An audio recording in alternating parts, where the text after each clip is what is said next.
Harry Potter, The Most Powerful Mage Chapter 951, The First Demon King and the Last Demon King. Because they knew that there were enemies waiting for them, it was impossible for them to relieve Dumbledore's current embarrassment. Kane, Dracula, deal with Karkaroff and Maxim. Marks's emotional voice sounded, and Kane and Dracula nodded indifferently, like puppets. They were controlled by Marks's imperious curse a long time ago, and it didn't matter that they were puppets. Karkaroff and Maxim's expressions tightened. From Kane and Dracula, they felt a wave of magic power that was not weaker than them. Both of them were tricky characters. Marks McClown is Heda. How can he summon so many powerful people to assist himself? However, before Karkaroff and Maxim could figure out this problem, July 20th, Kane and Dracula had already rushed to the two of them, and each used means to stop them. Only Mark's eye was left floating high in the sky, and Grindelwald stood among the ruins. The two stared at each other indifferently, but the two did not dare to underestimate each other. The means Marks McClown has shown from his appearance to the present has proved Marks McClown's extraordinary strength. Who dares to look down on Marks McClown? Then he is not a lunatic. Silly. And Grindelwald was once a powerful figure, even the notorious Dark Lord in the world. This kind of character is not something Marks McClown can underestimate. The confrontation between the two will inevitably shock the world. Marks McClown's figure moved and landed in front of Grindelwald. The breath of the two of them rose to the sky, occupying both sides of the sky. This was a confrontation between the new Demon King and the old Demon King. Marks, Jan and Fuji Lazy saw that the time was almost too, leading the Vampire Elite and the Marks family elite to kill the few remaining elite wizards of the Ministry of Magic. Bones of the Ministry of Magic was also struggling to command the remaining elite wizards of the Ministry of Magic. Launched a charge. Cool Tiger, the decisive battle between the two sides finally started. The Vampire Elite and the Marks family elite have a strong fighting spirit. Under the leadership of Marks McClown, they firmly believe that they are invincible. On the other hand, the elite wizards of the Ministry of Magic, after several rounds of attacks on Marks McClown, their morale is extremely low, although in terms of numbers occupying an advantage. But when fighting against the Vampire Elite and the Marks family elite, it showed signs of decline. The battles between Kane and Dracula, the two ancestors of vampires, and Karkaroff and Maxim, are comparable, and no one can do anything about it. As for Dumbledore, after the panic at the beginning of the fight, Dumbledore gradually stabilized his hands and feet, and was able to contend with the Marks fan couple and Lilith, and he deserves to be Dumbledore, one of the top wizards in the wizarding world. Among them, only Marks and Grindelwald have not officially played against each other. The two looked at each other as if they wanted to find each other's loopholes so as to achieve the goal of one move to control the enemy. Marks McClown stared at Grindelwald closely, and Grindelwald also stared at Marks McClown closely. The two seemed to have turned into stone statues and could not move. However, the magical power that diffused from the two of them held each other in midair, and they did not give in a step. The magical energy emerging from Grindelwald was not inferior to Mark's eye. Suddenly, Grindelwald's body violently moved, leaving only a faint afterimage in place. Marks McClown smiled at the corner of her mouth, still trying to test herself in this way. Marks McClown held the two magic wands tightly in both hands, facing an opponent like Grindelwald. Marks McClown didn't dare to care. Grindelwald's figure appeared behind Marks McClown, and the wand in his hand pierced Mark's eyes back. The seemingly weak wand actually contained terrifying magic power. If the wand pierced Mark's eye directly, even Mark's eye's current, it is impossible to avoid such a terrible attack. Grindelwald's wand pierced Mark's eyes back straight, and Mark's eyes back was about to be detonated by terrifying magic. But Grindelwald's face condensed, and the wand did not touch anything. McClown's figure has slowly disappeared. Grindelwald suddenly turned his head. Mark's eyes' smiling face appeared in front of Grindelwald, and his two magic wands slammed into Grindelwald with lightning speed. Grindelwald felt the extreme chill on his skin. He could feel the horrible magic power fluctuations contained in Mark-Eye's wand. Their strength reached this level, and their decision-making errors would directly determine the outcome of victory or defeat. I saw Grindelwald's whole body magic burst out suddenly, and the distance from Mark-Eye was stretched far. The magic wand was a little in the air, and there was terrifying magic power surging out, rushing straight to Mark-Eye. The magic of the two bombarded them heavily, and the huge impact pushed the two away. The magic bombarded them together and a violent explosion occurred. The ground was directly blasted into a huge cave, and countless pieces of rubble and soil splashed into the air. Its momentum is amazing. Although the positions of the two are separated, the turbulent fighting spirit of the two is in the sky. The two are facing each other in midair, their eyes are intertwined, and the strong hostility in their eyes can even be seen. Holy Sword revealed middle dot broken steel. Destroy the black demon middle dot dead silence. A golden holy sword appeared in front of Marks McClown. Although it was not big in size, the golden holy sword exuded extremely powerful sword aura, and the surrounding air made a buzzing sound under the wanton cutting of the sword aura. In front of Grindelwald, a deep black ball appeared. This black ball exuded the temperature of death, and the bottomless black ball seemed to absorb the human soul at a glance. One sword and one ball scattered 2.2 with amazing fluctuations, crashing together under the eyes of thousands of people. Boom! The huge roar spread across the audience in an instant, and even the other people in the fight couldn't help looking sideways. Seeing the powerful explosive shockwave, everyone's hearts twitched. The golden holy sword inserted straight into the center of the black ball. The black ball trembled wildly and violently, and small cracks appeared, and these cracks became bigger and bigger, spreading to the entire black ball. Chapter 952, Unexpected Magic. The golden holy sword has the upper hand, but some small cracks can be seen on the blade to the naked eye, but the situation looks obviously better than the black ball.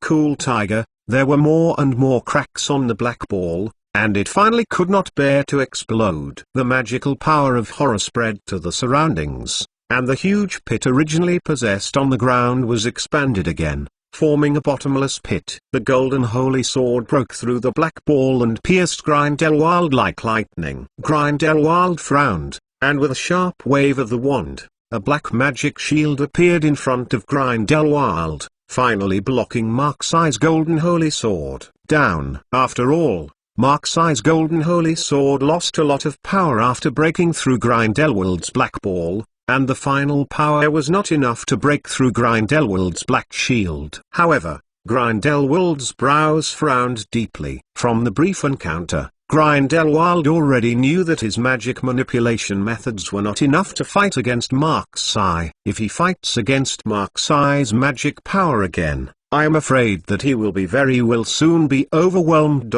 Can't continue to fight against the magical power with Mark-Eye. This thought flashed through Grindelwald's heart, and the figure disappeared again, and Mark-Eye also disappeared in place at the same time when he saw it. Plus Cool Tiger. Many people have stopped the battle in their hands and turned to look up at the battle between the two in the sky. The battle between the two is undoubtedly the most intense battle at present. Kane and Dracula, the two ancestors of vampires, have great momentum against Karkaroff and Maxim, but their strength is more than one level worse than that of Mark-Eye. Grindelwald. Not enough. The Marks fan couple, Lilith, and Wave Dog jointly attacked Dumbledore, mainly to hold Dumbledore. As long as Dumbledore didn't use his assassin, they wouldn't be able to use their power, so the battle here is not stunned. The main reason is that Mark-Eye and Grindelwald fought too fiercely, which attracted the attention of many people. When Grindelwald appeared again, he was already on the ground. At this time, the magic wand in Grindelwald's hand had disappeared, and there was a black magic shield in his hand, and it slammed into the air on one side. Just when everyone wondered why Grindelwald wanted to blast away the air on one side, Mark's figure appeared in that location. Grindelwald actually predicted the location where Mark's would appear, and forced a bombardment. Marks McClown narrowed his eyes, and the magic wand in his hand disappeared in an instant. Facing the thunderous punch of Grindelwald, Marks McClown did not flinch at all, but instead struck him with a heavy punch. Hash! The two fists collided heavily, and the two stood still, but the ground was already full of cracks, and they couldn't bear the pressure of the two fists. What? Marks McClown snorted. Although he looked like he was no worse than Grindelwald in the fist fight, Grindelwald's was beyond Mark's expectation. It was extraordinarily strong, even compared to absorbing 7 monarchs. Voldemort of the Remnant Soul is not weak at all. How is this possible? This kind of power should have surpassed the human realm long ago. Even Voldemort relied on the remnants of the 7 Lords of Hell to reach this realm of where he could compete with Mark's eye. It can be said that including Lilith and Voldemort, anyone in the world who can compete with Mark's eye should not exceed the number of 5 fingers. And if it was just that, then Mark's eye would still not feel any pressure. The key is that Grindelwald actually shrouded his magic power on his fist, causing Marks McClown to suffer a dark loss. Obviously, he is not using magic to amplify like me, but why is he still so powerful? And Grindelwald was also secretly frightened. He was still very confident in the strength of his own power after being augmented by magic, but he punched Mark's eye and even shrouded his magic power in his fist to get a bit of advantage. The result was completely different from what he thought. Although Marks McClown suffered a dark loss, on the surface, he was on par with himself, which made Grindelwald even more vigilant. That's it. I understand it a bit. I am truly a peerless genius from the last era, who can develop the weird effect of this magnifying magic. After I noticed that the power of magic is hard to match me, I changed to magic magnification. Come trying to suppress me? Marks McClown smiled coldly at Grindelwald, and realized that Grindelwald wanted to yin herself. How could Marks McClown's character tolerate such things? Unfortunately you miscalculated. Grindelwald realized that something was wrong. His heels slammed hard, and the ground snapped in an instant. Grindelwald's body had already crossed the air, but at this moment a hand suddenly stretched out from one side and directly clamped Grindelwald's shoulder. No! Grindelwald screamed inwardly. Marks McClown appeared from one side, with a cold smile on the corner of his mouth, and then hit Grindelwald's arm with a punch. Boom! 287. Grindelwald shot into the huge rock on one side like a bomb, and the whole person was embedded in it, looking very embarrassed. Marks McClown smiled and said, "Since you have such an unrealistic idea, then I will use my physical strength to tell you how ridiculous your idea is." Everyone underneath looked at the point where Grindelwald fell in shock. It was obvious that the two were still evenly matched just now. Why suddenly Grindelwald was hit by Marks McClown's punch? No, that's not the point. The most important thing is, how did their two legendary wizards change to a bang? Can this be called a wizard? Marks McClown slowly landed in front of the giant rock. The punch Marks McClown just now also used magic power, and the force of the blow was extremely terrifying. But Marks McClown also knew that although he played very well just now, but with Grindelwald's powerful magic power, this punching is nothing. Chapter 953, Dumbledore Crazy. Sure enough, Grindelwald crawled out of the huge rock. The wizard's robe on his body was already tattered and broken, but Grindelwald didn't have any unusual appearance. He didn't seem to care about Mark's eye making himself so embarrassed. Plus cool, tiger. Of course, Marks McClown would not think that Grindelwald didn't care at all. Grindelwald didn't show it just because Grindelwald was very scheming. Grindelwald looked at Mark's eye coldly and said, "It's great, you succeeded in making me angry." Marks McClown twisted her fist and said lightly, "You have said what I want to say." Grindelwald's eyes widened, and his figure kicked again, rushing towards Mark's eye. Marks McClown didn't show the slightest timidity, and rushed forward, and the two men violently collided with each other. 923. Mark's Eye is also very smart this time. She shrouded her magic power on her own sex. It was not brainless to compete with Grindelwald. Naturally, Grindelwald would not support it. Both of them were shrouded in terror. The magic fluctuates. Although Marks McClown is simply shrouded in a layer of magic power, the effect is far less than that of Grindelwald. Has developed mature augmentation magic, but Marks McClown has such a strong without magic augmentation, and the magic power works ingeniously wherever you want to overwhelm Grindelwald. The matchup was the fiercest one. Mark's Eye and Grindelwald also played bloody, fists to the flesh. A muffled sound made people listen to the scalp. Cool Tiger. Mark's Eye is stronger than Grindelwald, which is forcibly enhanced by magic, whether it is a weapon or a magic control method. As this continues, Grindelwald gradually shows a tendency to lose support. Finally, in a confrontation, Mark's Eye's fist shrouded in terrifying magic crashed on Grindelwald's face. Grindelwald couldn't hold on anymore, spouting a mouthful of blood, and shot into the ground. The entire land bounced to pieces in an instant, showing how terrifying the power of this punch is. Gellert, are you all right? Dumbledore in the distance suddenly shouted, with a look of shock in his eyes. He thought that Grindelwald was not Mark's Eye's opponent. But Grindelwald was beaten so badly by Mark's Eye, but it was beyond Dumbledore's expectations. Grindelwald got up from the ground, spit out a mouthful of blood, shook his head vigorously, trying to show that he was fine, but now Grindelwald's state has said everything. Marks McClown landed in front of Grindelwald and said coldly, "Since you can still fight, then come." Grindelwald showed a fierce color in his eyes, rubbing the front of his body. There was a strange black color on the palm of his hand, and the terrifying magic wave rippled around Grindelwald.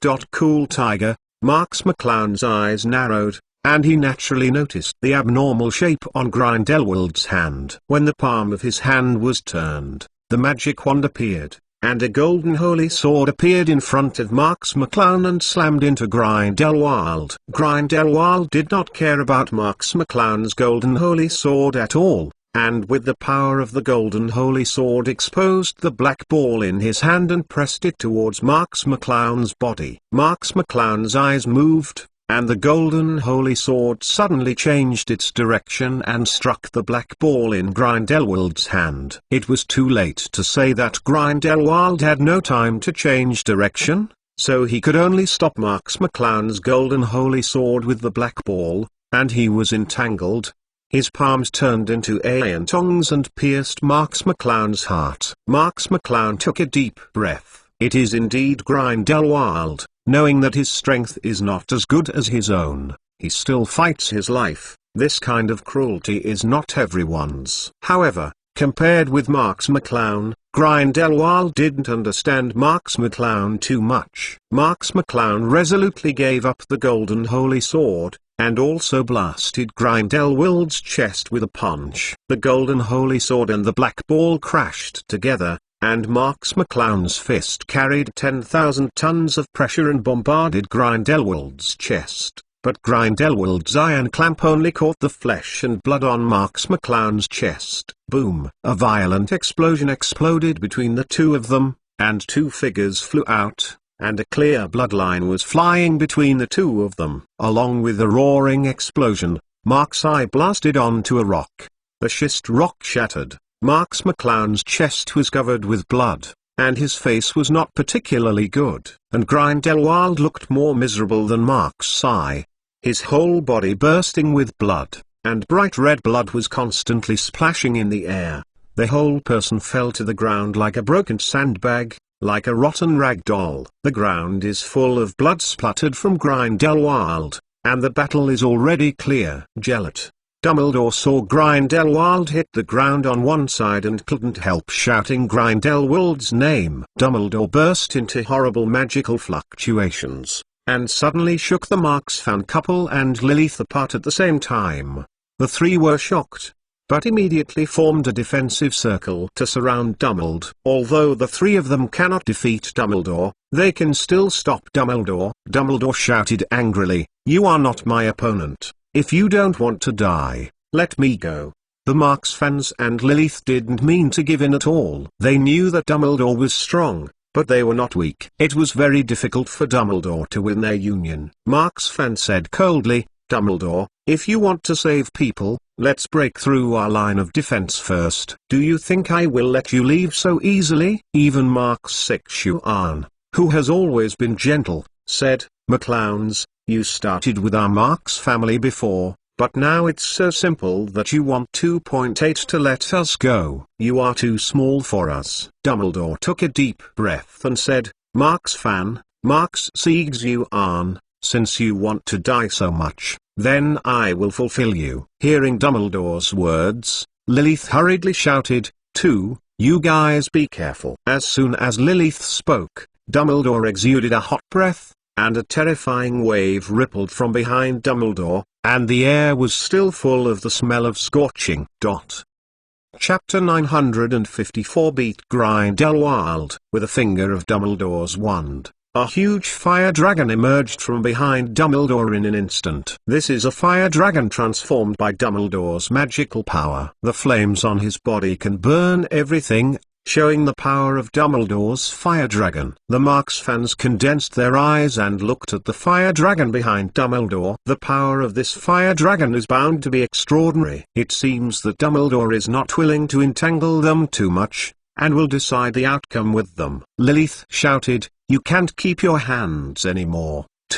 We are all in danger if we don't go all out." Marks fan and Marks Sixuan looked at each other and nodded, as if they had reached a tacit understanding.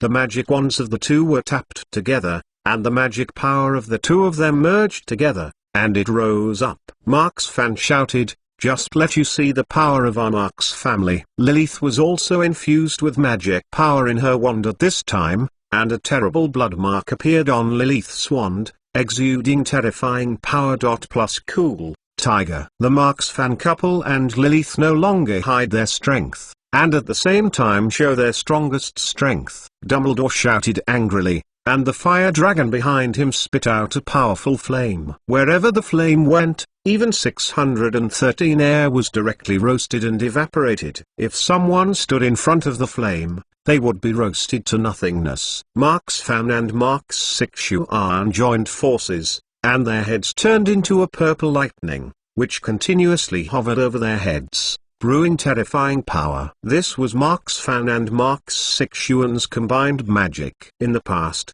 Marks Sixuan was not strong enough to be able to display the power of this spell, so Marks fan had never used this spell. But now Marks Sixuan drank the magic enhancement potion, so his strength skyrocketed, and this spell naturally had a great improvement. Marks fan and Marks Sixuan's wands waved at the same time, and the purple lightning struck out instantly, slashing towards Dumbledore. At the same time, the long simmering bloody mark on Lilith's wand reached its peak, and Lilith yelled, "Vampire secret curse middle. Vampire mark."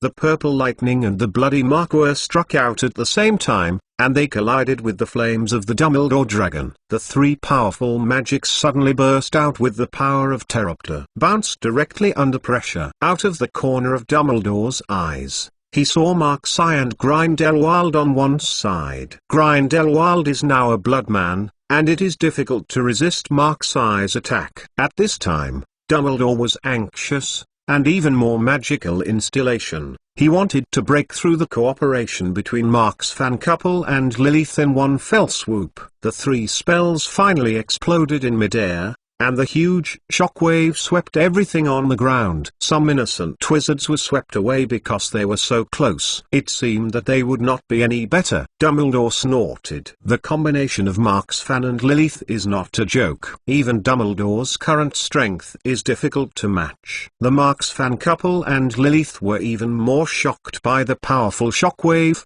leaving a trace of blood on the corners of their mouths. But the three didn't care about it. They once again formed a defensive net to surround Dumbledore, and Dumbledore couldn't get out of their encirclement.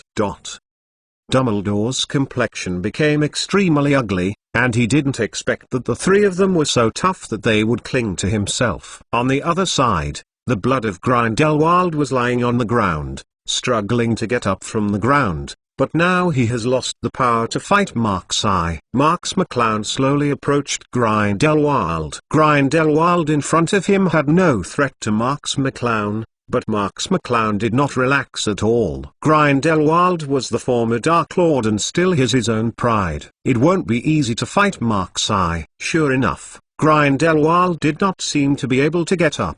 The hands that actually pressed on the ground once again brewed unnoticeable magical fluctuations. When Marks-Eye approached Grindelwald to a certain extent, Grindelwald suddenly got up, with more hands. With a magic wand killing curse, Marks McClown narrowed his eyes. He had noticed Grindelwald's hand a long time ago. He dodged the curse with a slight tilt of his head, and grabbed Grindelwald's wand's hand with his backhand and slammed hard. Click. The palm of Grindelwald including the magic wand was directly crushed by Marks-Eye, and the broken wand fell to the ground feebly. Grindelwald glared at Marks-Eye without giving up. Look like Marks McClown. You have enough.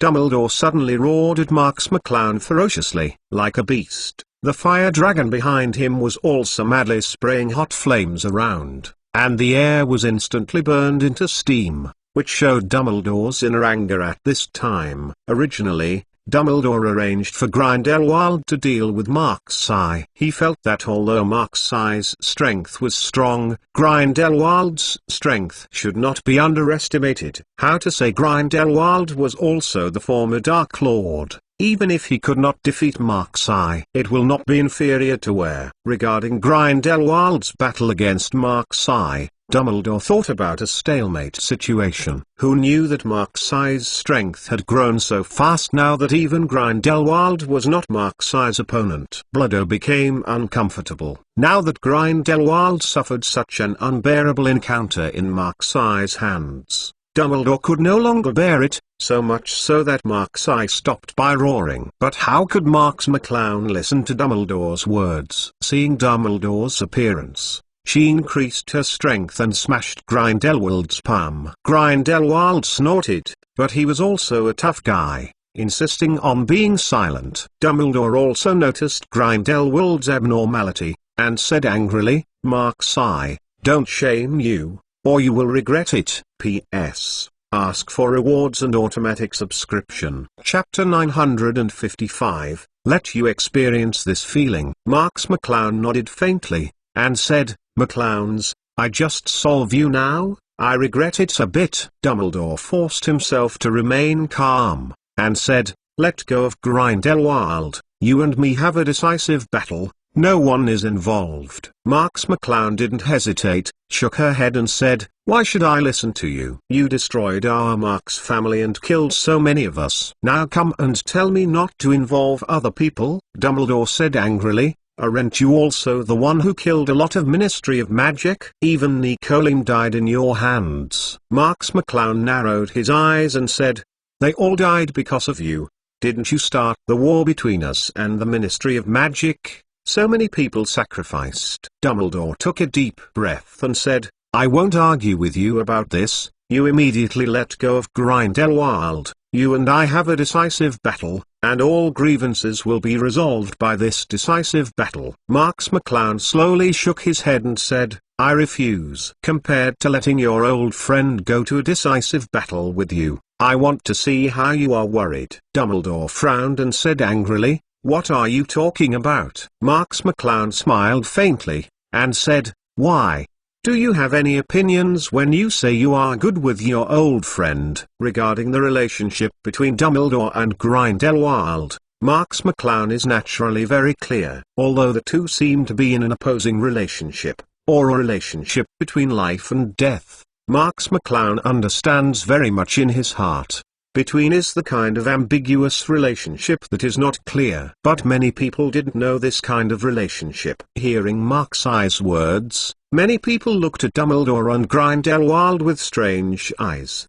Hashkuu. Grindelwald gritted his teeth and said, boy, do you know what you are talking about? In the middle of the night, Marx ignored Grindelwald's meaning, but looked at Dumbledore. At this time, Dumbledore's face turned blue, and the impression of a professor in the hearts of others was always a noble appearance. Now it is a bit difficult for Dumbledore to be accepted by Marx McClown's statement, even though Marx McClown said it. Fact. Dumbledore looked at Mark's eye, and was secretly shocked. How could Mark's eye know these things? It stands to reason that there are not many people in this world who know the relationship between themselves and Grindelwald. Marx McClown is naturally not one of them, but it is true that Marx McClown knew the news. Marx McClown said with a smile, but a smile, "Could it be that Professor Dumbledore wants to deny this fact?" The people around them looked strangely at Dumbledore. The noble Professor Dumbledore in their hearts was actually gay. Dumbledore's face was unusually ugly, but Dumbledore did not deny any of Mark's questions, as if he had acquiesced to Mark's statement. Dumbledore is Dumbledore, and he has never been ashamed of this relationship and this identity. Instead, Grindelwald roared, "Boy, you are really tired of living." Speaking of Grindelwald's other hand, he wanted to launch a surprise attack on Mark's eye. Marx McClown waved his hand indifferently, and the current state of Grindelwald was simply not enough to contend with him, and that little resistance was not seen by Marx McClown at all. Marx McClown's palm seemed weak, but in fact he carried 1,000 pounds of weight and threw it on Grindelwald's face. Grindelwald was thrown away several meters like a broken sandbag. Dumbledore's eyes instantly turned red, and he roared, "Mark's eye, stop me!" When everyone saw Dumbledore's reaction, they were in an uproar, and they believed Marx McClown's statement a lot. Grindelwald was lying on the ground feebly, and a generation of Dark Lords now had no ability to resist in Mark's eye's hands. His whole person was stained with blood, and he was very embarrassed. Marx McClown walked to Grindelwald, grabbed Grindelwald's hair, and smiled lightly. "Professor Dumbledore, now I have the capital to negotiate with you. What do you think?" Grindelwald's face was full of blood, and his eyes gradually lost his expression. Under the repeated blows of Mark's eye, even Grindelwald could not bear it. Dumbledore glared at Mark's eye and said, "What do you want?" Find flowers middle dot. Marx McClown fiddled with Grindelwald's head casually, as if he was playing with a rag doll, and said, "I didn't think about it. Didn't you catch my parents and threaten me before? Now I think you can also experience this kind of feeling." Dumbledore's body was trembling slightly, which was caused by extreme anger. People familiar with Dumbledore were a little unbelievable to see what Dumbledore looked like now. No matter what kind of situation Dumbledore encountered in the past, he always looked indifferent. Now this appearance is too rare. They have never seen Dumbledore appear like this. Dumbledore took a deep breath and forced, "Since you know my relationship with Grindelwald, you should know why Grindelwald entered Newmangard." Marx McClown was stunned. Naturally, he knew that Grindelwald, as the Dark Lord of the previous generation, could only fight against Dumbledore, the top wizard in the wizarding world at that time. In the end, Dumbledore defeated Grindelwald himself. Grindelwald sent to Newmangard. Dumbledore looked at Mark's eye again. The fluctuations in his eyes had calmed down a lot, and said, "So you should know that you can't threaten me with Grindelwald." Marx McClown also understood what Dumbledore meant, laughed, and said, "Sure enough, Professor Dumbledore is the coolest professor. You seem to make sense, but last time you personally gave away your old friend for safeguarding the world. Will your conscience get better when you go to jail?" Marx McClown's words hit Dumbledore's heart hard, and Dumbledore's expression was stagnant, and he was speechless for a while. Although he had righteously destroyed his relatives and imprisoned Grindelwald in Newmangard, Dumbledore actually felt guilty for a long time because of this incident, and even said he was suffering. Chapter 956, From the Abyss. Since that time, Dumbledore has dreamed every night that he would imprison Grindelwald in Newmangard. Plus cool, tiger. For the most part, this was a choice that Dumbledore had to make. But for personal reasons, Dumbledore struggled and reluctantly made the final decision. Even this time Dumbledore told Fudge that he would release Grindelwald from Newmangud. In fact, a large part of it was due to Dumbledore's compensation for Grindelwald, hoping to do his best to make up for it. "I'm sorry, Grindelwald." So when Marks McClown said these words, he hit Dumbledore's deepest thoughts heavily, making Dumbledore even more painful. Marks McClown continued, "Of course I know that Grindelwald can't threaten you, Professor Dumbledore, but a famous person who thinks about the people. How could you give up your principles because of a Dark Lord? You say yes!" Dumbledore's face was sullen, and Marks's words struck Dumbledore's heart heavily, making Dumbledore 11's heart suffer. Marks McClown sighed, looked at Grindelwald, who was already inhuman, and said, "Poor Grindelwald, you have a true feeling for Dumbledore, but for his reputation and principles, Dumbledore repeatedly abandoned you. You are really the poorest person in the world." Dumbledore couldn't stand it anymore and shouted angrily, "I didn't abandon Gellert." Marks McClown ignored Dumbledore and said to herself, "Look, the last time you threw you to Newmangud, you suffered decades of torture in vain, and now you watch you die indifferently. What do you think such a person are doing here?" Dumbledore trembled violently because of his excitement, and roared, "Marks McClown, you shut up. You are nonsense." Marks McClown looked at Dumbledore with a faint smile, and said, "Forget it, I was just teasing you before. Of course, you will not be threatened by me because of this so-called good old friend. The good old friend is just another to you. Tools, highlight your personal loftiness." Dumbledore was like a wounded beast with bloodshot eyes, glaring at Marks. Had it not been for Lilith and Marks' fans' joint blockade, I am afraid that Dumbledore would have desperately rushed forward and Marks desperately. Marks McClown drew her wand and reached Grindelwald's throat, as if ready to take Grindelwald's life at any time. Marks McClown, stop me." Dumbledore's voice was unusually low, like a voice from hell. Marks McClown didn't care about Dumbledore's words. When the wand in his hand moved, there was a horrible wave of magical power. No one would doubt that with Grindelwald's fragile throat, the magical power of Marks's wand would definitely annihilate Grindel. "Well, everything is alive." "Marks McClown, do you want to kill me? Then you pay me first." Grindelwald's blood-red eyes stared at Marks McClown, and one of his arms burst open. Even Marks McClown didn't notice Grindelwald's anomaly, and was instantly overwhelmed by a huge explosion. Everyone was shocked. They did not expect that Grindelwald had hidden strength, and used magic power to detonate one of his arms at a critical time. Grindelwald detonated his arm with magical power, and the terrifying explosive power drowned the two of them, and the violent shockwave instantly smoothed all around. Although I saw that Marks' eye was affected by Grindelwald's arm blue, I didn't worry about Marks' state. You must know that Marks' eye even survived Nicole Liam's blue, just Grindelwald's arm blasting naturally won't let Marks' eye have anything to worry about. Dumbledore's eyes dimmed when he saw the scene before him, as if he had foreseen the ending. "Gellert Grindelwald!" Dumbledore suddenly roared loudly, and his voice was full of various complex emotions, including anger, humiliation, and even deep reluctance and regret. The fire dragon behind Dumbledore suddenly jumped up, and the entire sky was filled with terrible flames, rushing towards the Marks fan couple and Lilith.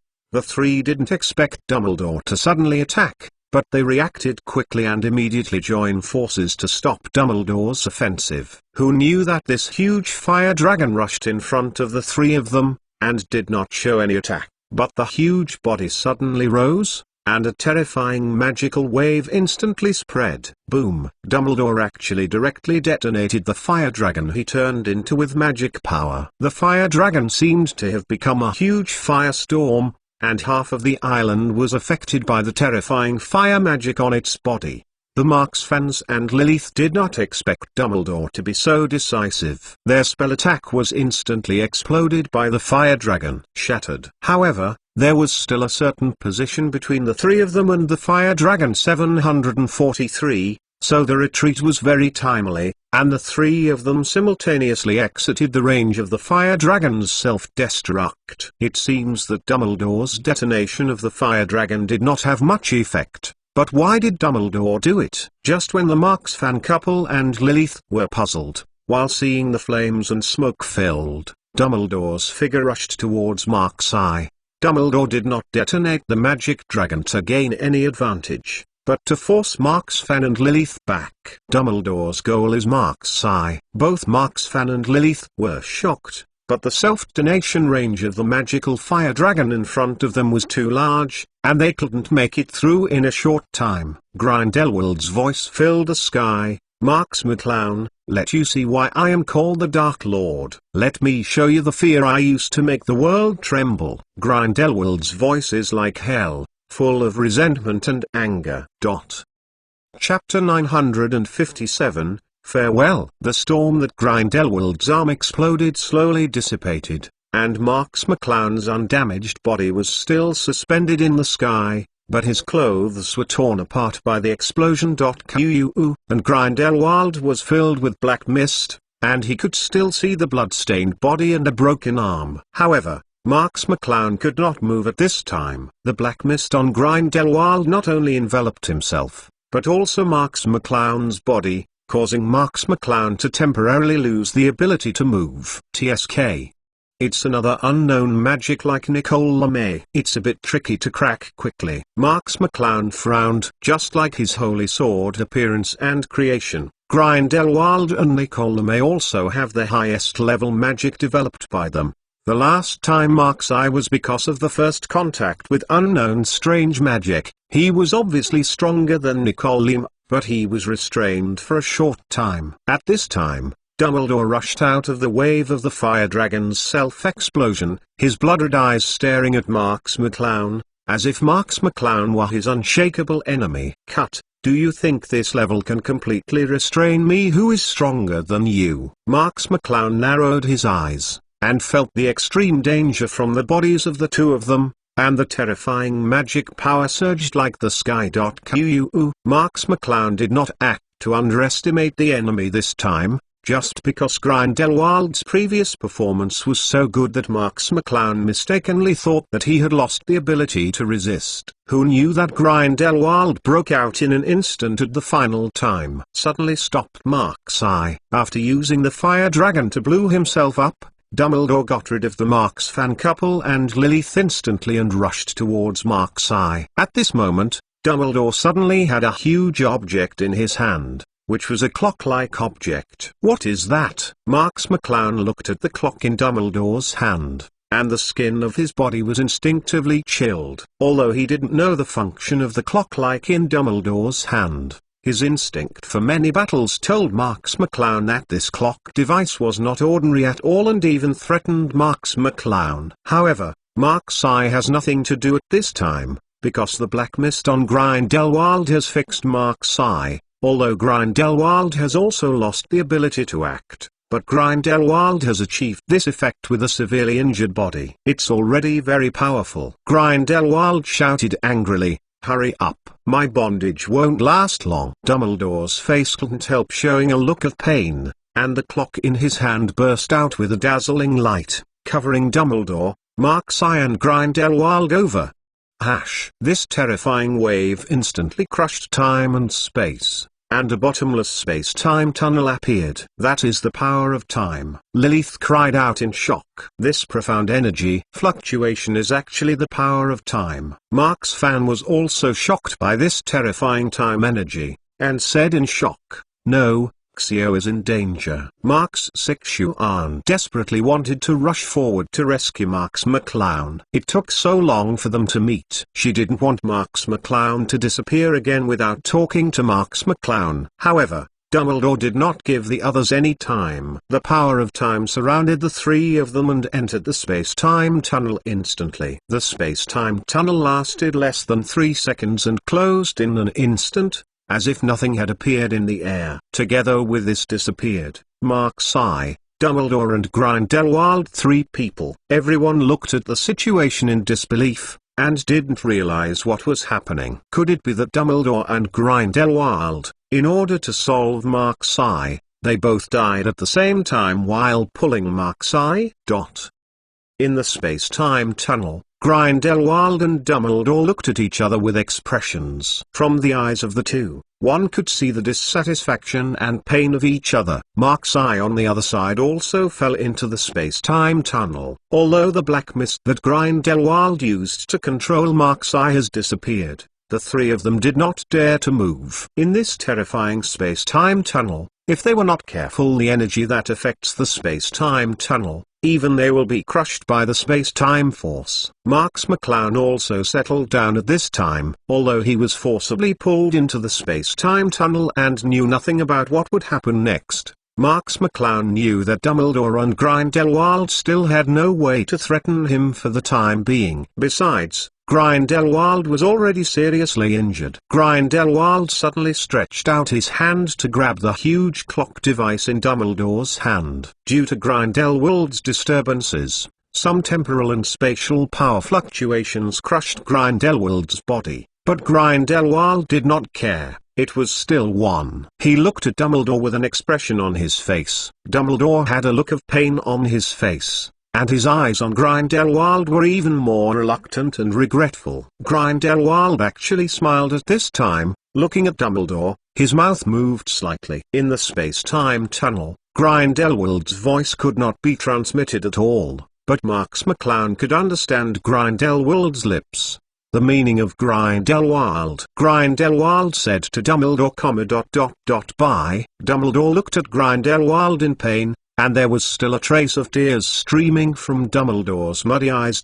Good money. Marks McClown looked at all this in front of him with incomprehension. Although Grindelwald was seriously injured, it was far from the point of death. Why did the two of them feel like parting between life and death at this time? The three of them moved faster and faster in the space-time tunnel, and finally fell into the boundless abyss. I don't know how much time has passed. It seems that a long time has passed, and it seems that only a minute has passed. The three people are flying in the endless time tunnel, and have lost the concept of the time around them. Finally the three of them fell faster and faster, faster and faster. Chapter 958, Strange Death. A twisted door of time also appeared in the time tunnel, and the three of them rushed straight into the door of time, finally revealing a new world in front of them. Plus cool, tiger. Marks McClown fell heavily from the sky, and because he suddenly emerged from the space-time tunnel, he had not had time to adapt to the outside world. He fell straight to the ground and crashed into a big hole. Dumbledore also fell down with Mark's pace and hit the ground with a loud noise. Grindelwald also fell to the ground, but Grindelwald fell to the ground and made the sound of a broken bag falling to the ground. Marks McClown finally breathed a sigh of relief. It was too dangerous in the time tunnel just now. Marks McClown doesn't have a deep understanding of the power of time. Anyone who is not careful will be swallowed up by the force of time. The state of being unable to hold his own life just now makes Marks McClown uncomfortable. Marks McClown turned his head and took a look.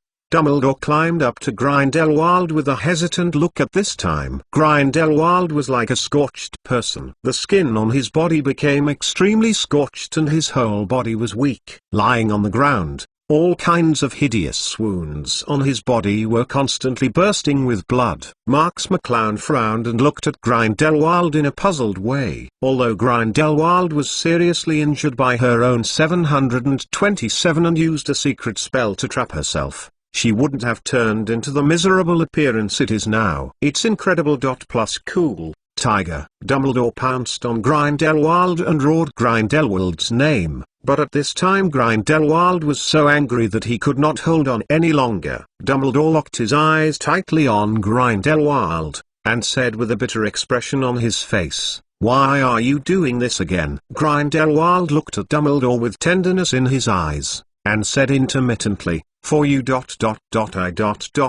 I will do everything." Listening to the conversation between the two, Marks McClown cast aside his eyes and looked around. This is a deserted island, and there are no people to see. Where is it? Or should it be asked, at which time and place it should be here. After all, Dumbledore and Grindelwald have spent so much effort dragging themselves into the time tunnel. They must have a trick to deal with them, otherwise how can they be so boring to drag themselves here? Marks McClown didn't see any clues from the surroundings of Zubbbbdh, so she glanced at the huge clock in Grindelwald's hand. It was obviously not an ordinary clock, but a device that could control time. It was this thing that allowed Dumbledore and Grindelwald to drag themselves into the time tunnel. Although Marks McClown does not know the time tunnel very well, he also knows that it is not a simple matter to open the time tunnel. It is even more difficult for the time tunnel to accommodate 3 people with super strength at the same time. Marks McClown does not know, Dumbledore, what the price they paid, but it was certainly not small. Perhaps the state of Grindelwald now is the price. While Marks McClown was meditating, Grindelwald looked at Marks McClown. His eyes were full of murderous intent that could not be concealed, but with Grindelwald's current state, he could not pose any threat to Marks McClown. Grindelwald took a deep breath and said coldly, "Help me get revenge." After saying this, Grindelwald's head tilted.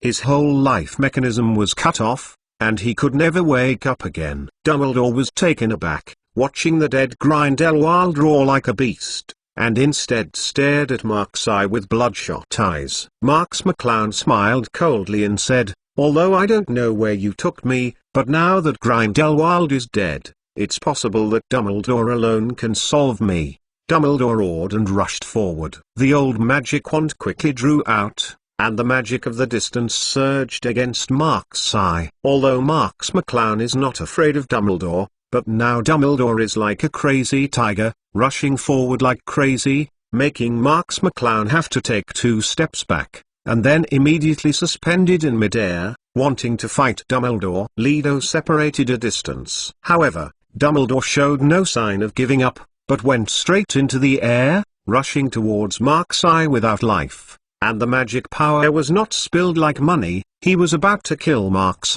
Marks McClown had no choice but to block Dumbledore's attack. Dumbledore's magical power was not inferior to Voldemort and Grindelwald, and only stronger with the increase of the old wand, almost as good as Marks McClown. So Marks' didn't want to fight Dumbledore now, so he had to retreat and fight. With the power of magic, Dumbledore could not threaten Marks' at all. Marks' blocked Dumbledore's offensive while paying attention to his feet. Environmental changes. The two moved as they fought, leaving the location of the deserted island, under the azure blue ocean. The terrifying magic hit the sea, exploding a bunch of towering water columns. Marks' and Dumbledore's figures were looming under the continuous high-intensity apparition, and they kept fighting at speed. Soon Marks' saw a continent, and the land was full of wilderness, sparsely populated, and there was no clue at all. Marks McClown blocked Dumbledore's powerful curse, and couldn't help but exclaim, "When did you take me?" Dumbledore grinned and said, "You will know soon, you will be unexpected." Speaking, Dumbledore seemed unwilling to say more, but desperately launched an attack on Marks' forcing Marks' to move forward in one direction. Marks McClown naturally noticed Dumbledore's intentions, but did not say it. He also wanted to know the time and location he is now, otherwise Marks McClown's eyes were darkened and he didn't know where to go. Marks McClown thought for a while, as if thinking of something, and then said again, "The clock that feels like a time converter should be what you and Nicole Lim talked about at the Ministry of Magic." Chapter 959 Final Plan. Dumbledore gave Marks McClown a fierce look, and did not hide, and said, "McClowns, this is the total time converter of the Ministry of Magic." Before, because Nicole Lim was familiar with the power of time, he was always under the control of Nicole Lim. Finally, before you attacked the Ministry of Magic, I replaced him with the final job, so in that battle it's just late. And this is my ultimate weapon at the same time. Marks' immediately thought of Hermione's time converter. At that time, Hermione's time converter could make people go back to the time in the past. It was given to Hermione by McGonagall. Because there were conflicts in the courses at the time, McGonagall grid allowed Hermione to constantly go back in time to make up lessons. Cool Tiger. However, Hermione's time converter is just a small time converter. Mark-Sai has done experiments before, and it is impossible for a wizard with such a powerful magic power to pass through. The clock that Dumbledore took out just now was obviously the most advanced and powerful one, which could allow a person like Marks McClown to go back in time and span a longer period of time. Marks McClown said, "I have heard of the time converter, but I remember that the time converter should not be able to accommodate people with strong magical powers. In this case, the time converter can't afford it even if it is powerful." Marks McClown said his own question in his heart, but he still didn't understand why Dumbledore and Grindelwald were able to force themselves into the time tunnel. This time converter is logically impossible to support the three of them who are so huge and possess terrifying magic power. Otherwise, with this thing, Dumbledore would have crossed back to kill Mark-Sai and Voldemort when he was a child, and there is no need to wait until now for a decisive battle. But when Mark-Sai said this, Dumbledore attacked even more frantically, as if he was talking about something that Dumbledore could not bear. In desperation, Mark-Sai could only defend Dumbledore's offensive first. At this time, the environment under their feet was also slowly changing, and it was no longer a static wilderness, but some small villages and towns appeared. However, when Marks McClown saw the villages and towns under his eyes, he couldn't help but feel cold. The towns and villages under his feet can only be described by the term extremely simple. The people in them are all wearing the roughest commoners. You can see that you are very poor without clothes. It is estimated that this era has been a long time since modern times. Although Mark-Sai still doesn't know which era he was dragged into, it is definitely not a good thing for now. Dumbledore roared and attacked Mark-Sai frantically. Dumbledore's offense was mostly useless offense, but it still caused Mark-Sai a very headache. Faced with such an offensive, Marks McClown couldn't find a chance to subdue Dumbledore, so she could only let Dumbledore exhaust her magic power, and Marks McClown looked for a chance to fight back. Such an offensive by Dumbledore really made Marks McClown very helpless. But the consumption of Dumbledore's magic power was also very huge. As long as Marks McClown had a chance when Dumbledore's magic power was insufficient. Marks McClown still didn't understand at this time what the time converter used to convert the three of them here, and why Dumbledore would be so crazy, regardless of attacking himself together, nothing like the original Dumbledore. When Marks McClown thought of this, her brows suddenly jumped. Could there be a connection between these two questions that he couldn't figure out? Marks McClown is a smart person, and immediately found a clue from the clues just now. The biggest reason why Dumbledore was so angry and attacked himself desperately was that Grindelwald. Because of Grindelwald's death, Dumbledore almost lost his mind, and just wanted to knock himself down to vent his resentment. But why did Grindelwald die? And why is it such a strange death? Marks McClown knew clearly that although she had seriously injured Grindelwald, it would not cause Grindelwald to die, and the secret spell Grindelwald used was not enough to make Grindelwald pay the price of his life. Could it be that the time converter was the real cause of Grindelwald's death? All this makes sense. Grindelwald paid the price of his life to let the three of them enter the time tunnel. This is the reason why Grindelwald really died. And it is also the reason why Dumbledore is now furious and desperate. Marks McClown took a deep breath and said, The cost of the time converter for transmitting the three of us is Grindelwald's life. Dumbledore paused. This reaction undoubtedly confirmed Marks McClown's guess. Dumbledore seemed to be more than 10 years old, stopped his hand, and said, McClowns, the time converter can't accommodate people of our kind to enter. This will cause the extremely unstable time tunnel and lead to the collapse of the crossing. Backtracking failed. But there is a prerequisite, that is, there is a powerful force of the same level to maintain a balance with us. so that there will be no problems with the time tunnel. Marx McClown retreated for a certain distance, and said, "The powerful force you mentioned is Grindelwald, and the price is to consume his magic power and life." Dumbledore nodded sullenly, and said dumbly, "This is our most good money plan to deal with you. Originally, in this plan, I should have assumed the troll, but Grindelwald's body has already suffered. It's hit hard, so Marx McClown interfaced. So Grindelwald chose to sacrifice himself to ensure that you can drag me to this time and space." Dumbledore trembled and nodded dumbly, without denying Marx McClown's statement. Marx McClown shook his head and said, "But what's the use of dragging me to this time and space? Whether it's your death or Grindelwald's death, come here. Do you think that one person can deal with me?"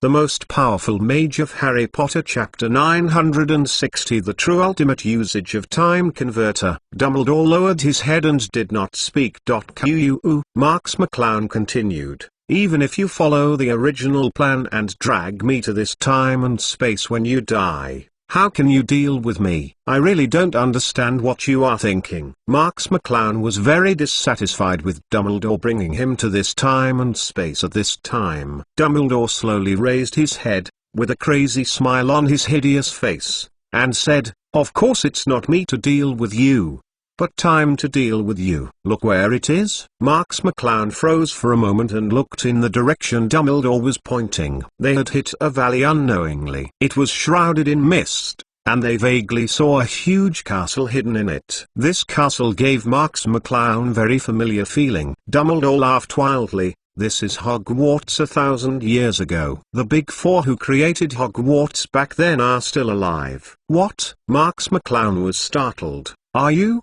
Contrary to what Marx McClown thought, Dumbledore was not trying to trap himself 1,000 years ago, but a more deadly and insoluble method. "We came from the time converter. According to the past law of the time converter, the inertia of time and space cannot be reversed by you. The Big Four in history did not die because of you, so you can't kill them here. They can kill you." Marx McClown's heart shuddered, and finally understood where this familiar feeling came from. It turned out that this place was actually Hogwarts just created. Dumbledore wanted to use the rule that he could not break the inertia of time and let the Big Four of Hogwarts get rid of him. This is the real ultimate usage of time converter. Marx McClown looked at Hogwarts in the distance. If Dumbledore hadn't lied to himself, it was Hogwarts 1,000 years ago, and it was the strongest time in Hogwarts history. The Big Four of Hogwarts, as the foremost powerful wizards in the wizarding world. Even Marx McClown had to face it. Dumbledore saw Marx McClown's face with a look of waiting. He couldn't help laughing. "How about it, Marx McClown? I finally know him." "Afraid?" Marx McClown snorted coldly, and said, "Professor Dumbledore, I think you are confused. Do you really think that dragging me to the past time and space can kill me?" Dumbledore looked at Marx McClown's eyes without concealing the killing intent, and said, "Then let us wait and see." As he said, Dumbledore suddenly rushed forward, and the surging magic power burst out instantly, and the surrounding fog was washed away by Dumbledore's magic power. A natural deficiency of Dumbledore makes Marx McClown feel troublesome, and what Marx McClown is worried about is Hogwarts Big Four. Although there are not many records of the Big Four in history, Marx McClown knows that the Big Four are naturally capable of creating Hogwarts. Marx McClown estimates that the strength of the Big Four will not be weaker than Dumbledore. If the Big Four and Dumbledore join forces to deal with him, it will be the strength of the 5 Dumbledores. Even Marx McClown has to weigh it. "We can only solve Dumbledore first." Marx McClown slid 2 magic wands out of his hand and pointed them at Dumbledore at the same time. The sharp wave of magic power instantly pierced Dumbledore. He was about to pierce Dumbledore out of 2 huge blood holes, but Dumbledore seemed to have not noticed. General. 2 sharp magical powers pierced Dumbledore's body. Surprisingly, no drop of blood came out. It's an afterimage. Marx McClown's heart shuddered. At this time, Dumbledore also appeared behind Marx McClown, and the old magic wand in his hand was exuding palpitating magic waves. "Go to death, Mark-Sai," Dumbledore roared. His voice contained extreme resentment and anger. The magic power at the top of Dumbledore's old wand rushed out in an instant, and at the moment of Marks McClown's astonishment, he had come to the door of Marks McClown's face. Marks McClown shook his head abruptly. Dumbledore's terrifying magic brushed Marks McClown's head and shot straight into one of the mountain peaks. The entire mountain peak instantly shattered, and the mountain weighing 10,000 tons fell to the ground. The earth trembled, and a loud noise erupted. Marks McClown squinted his eyes and stared at Dumbledore. The tops of the two wands once again gathered terrifying waves of magical power. Two golden holy swords appeared in front of Marks McClown, and the sharp sword aura crazily cut the surrounding air. Amazing. Mark-Sai controlled two golden holy swords and hacked at Dumbledore's location. Dumbledore was naturally unwilling to show weakness. A huge magical barrier was formed on the old wand, blocking the two golden holy swords between the barriers. Through the magic barrier, Mark-Sai could see Dumbledore's hideous smile. At this time, Dumbledore showed a palpitating smile for some reason. Not good. Marks McClown suddenly jumped into the air, and Dumbledore shot out likewise. A huge magic ball had already taken shape at some point, and it burst open at the location where Marks McClown was just now. It was Dumbledore's hidden backhand. Marks McClown was blasted out by the shockwave of the explosion, and a big hole was suddenly opened in the huge cloud of smoke that exploded in front of him. Dumbledore's figure appeared from it, and a small fire dragon lurking at the top of the wand. From the fire dragon, even Marks McClown felt a strong threat. Marks McClown's eyes narrowed, and now Dumbledore was constantly attacking him as if he had gone mad, which really caused him a lot of trouble. But that's all. Marks McClown's current strength is enough to defeat Dumbledore in any aspect, and Dumbledore's behavior is just a counterattack before his death in Marks McClown's eyes. Marks McClown's two magic wands closed, and a powerful golden holy sword appeared in front of Marks McClown. Marks McClown looked at Dumbledore coldly and said, "I don't need to continue to pester you, Dumbledore." Holy sword revealed broken steel. Chapter 961 The Big Four of Hogwarts. The golden holy sword in front of Mark-Sai was like a real sword. Plus cool, tiger. All kinds of ancient patterns were painted on it, the horror and tyrannical sword aura, even the surrounding air was buzzing. Dumbledore sneered at Mark-Sai, as if he hadn't noticed the terrifying energy on Mark-Sai's golden holy sword.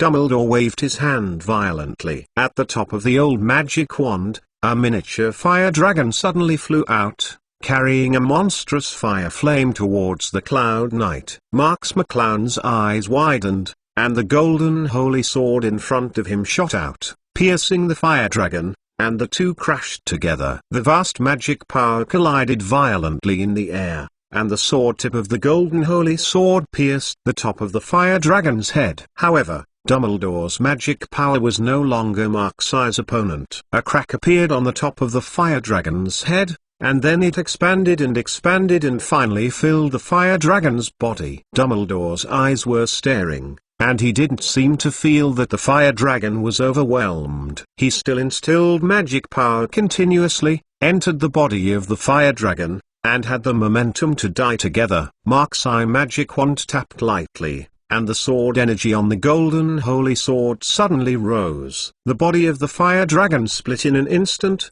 and the terrifying magic power spread all over the audience for an instant, making a loud and deafening noise. Even the mountain peaks on the ground couldn't stand such terrifying fluctuations. Many gravel rocks rolled down the mountain. After the golden holy sword smashed the fire dragon, it rushed in front of Dumbledore unabated. Dumbledore seemed inevitable. But in any case, Dumbledore is not worthy of being a top wizard, forming a magical barrier to stand in front of him at the last moment. Armor bodyguard. The golden holy sword smashed the fire dragon, also consumed a lot of mana, and now it was blocked by Dumbledore's magic barrier and finally exhausted the last mana. The golden holy sword crashed on the magic barrier. Oh. But even Dumbledore was not comfortable. the whole person shot to one side of the mountain like a cannonball, embedded in it, looking very embarrassed. When Marks McClown saw Dumbledore, who was embarrassed, he sighed secretly. Finally he was about to solve Dumbledore. Dumbledore's whole body was embedded on the mountain peak, and he couldn't stop vomiting blood. But Dumbledore was not conscious of being killed, but laughed at Mark's eye. It seemed that Mark's eye was knocked down now, and the final winner was Dumbledore. Marks McClown frowned slightly and said, "Professor Dumbledore, haven't you figured out the situation?" Dumbledore shook his head vigorously. The blow that Marks McClown just now hurt Dumbledore a lot, and Dumbledore couldn't even move his head without any effort. Dumbledore smiled and said, "It's you who can't figure out the situation, Mark's eye. Do you really think him trying to fight?" Marks McClown frowned. "What do you mean?" Dumbledore looked into the distance, which was exactly where Hogwarts was. "I told you a long time ago. This is Hogwarts 1,000 years ago. I played so fiercely with you. I just wanted to arouse the Big Four of Hogwarts." Marks McClown's heart trembled. He naturally knew Dumbledore's intentions, but he still chose to fight Dumbledore. Marks' eye wanted to kill Dumbledore before the Big Four appeared. Marks McClown smiled slightly. "But now the situation seems to be different from what you think. If they haven't appeared yet, you will be planted in my hands." Dumbledore sneered coldly. "It's not always certain who has the last laugh." As if to confirm what Dumbledore said, there was a sudden violent breaking wind in Hogwarts' direction, and several figures were quickly approaching here. Marks McClown narrowed his eyes without even thinking about it. It must be the Big Four of Hogwarts who finally noticed the fighting here and wanted to come out to check the situation. As Marks McClown moved his body, terrifying magic burst out from his magic wand. Countless lightsabers were formed in the air, lashing like a torrential rain towards the mountain where Dumbledore was located, and he was about to shoot Dumbledore into a hornet's nest.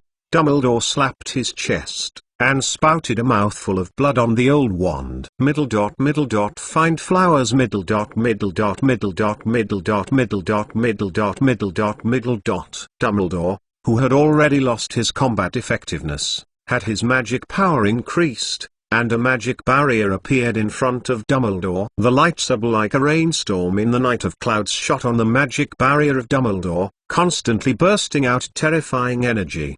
The mountain Dumbledore was on had long been smashed to pieces, but the magical barrier formed by Dumbledore was very strong, and it actually stood firm under the Cloud and Night lightsaber offensive. With such a delay, the four figures have appeared before Marks' eye and Dumbledore. Dumbledore's laughter from hiding behind the magic barrier was louder, as if he had won the battle.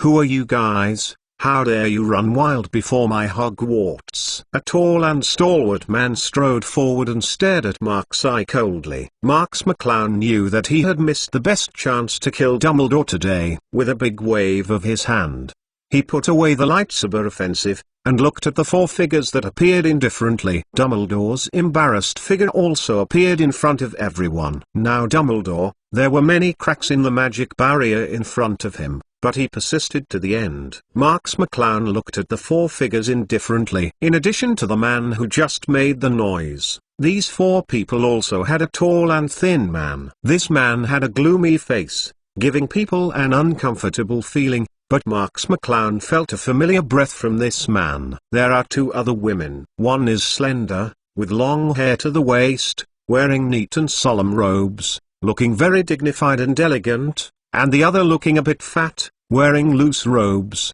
looking amiable and very close. These four people should be the founders of Hogwarts Big Four. Chapter 962. A historic meeting. The tall and stalwart man was not angry with himself. Seeing Marks' eye, he didn't want to answer his own question. He said, "I don't know who you are, but if you want to fight, please stay away from Hogwarts. This is the school. You are not fighting place." Cool Tiger, the tall man should have also felt the strength of Marks' eye and Dumbledore, so he still retained a little respect in his words. Marks McClown paused and asked, "Godric Gryffindor?" As soon as the name came out, the tall man frowned, his eyes full of puzzlement when he looked at Marks McClown, as if he did not expect Marks McClown to recognize himself. "This person is the founder of Hogwarts Gryffindor College, Godric Gryffindor." Marks McClown cast his eyes on the gloomy man, Salazar Slytherin. The man with a gloomy expression also frowned slightly, his eyes fixed on Marks McClown, trying to see Marks McClown's identity. But they had never seen Mark's eye, so they were also at a loss. Marks McClown nodded slowly. As for the two ladies behind, they should be Helga Hufflepuff and Rowena Ravenclaw.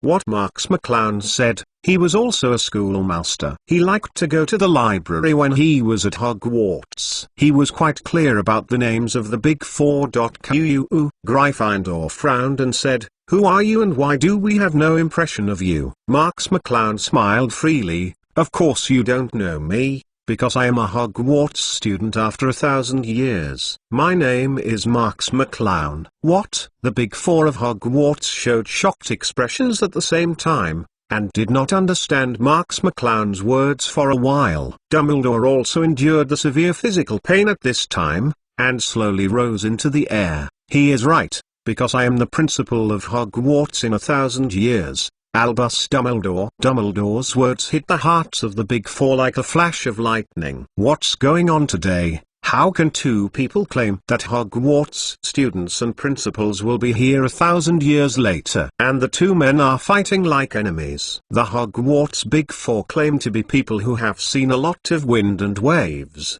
but they are still shocked by the situation. Gryffindor was shocked for a while, and immediately said, "Are you two having a mental problem to play us?" It seemed that Gryffindor and the Big Four still did not react, thinking that Marks and Dumbledore were here to play with them. Dumbledore paused and said, "For seniors, please feel carefully." With that, Dumbledore exuded an obscure wave, and even Marks could feel that it was a wave with a Hogwarts breath. Gryffindor trembled. "Isn't this the principal's mark that we invented not long ago?" The others in the Hogwarts Big Four looked at Dumbledore in shock.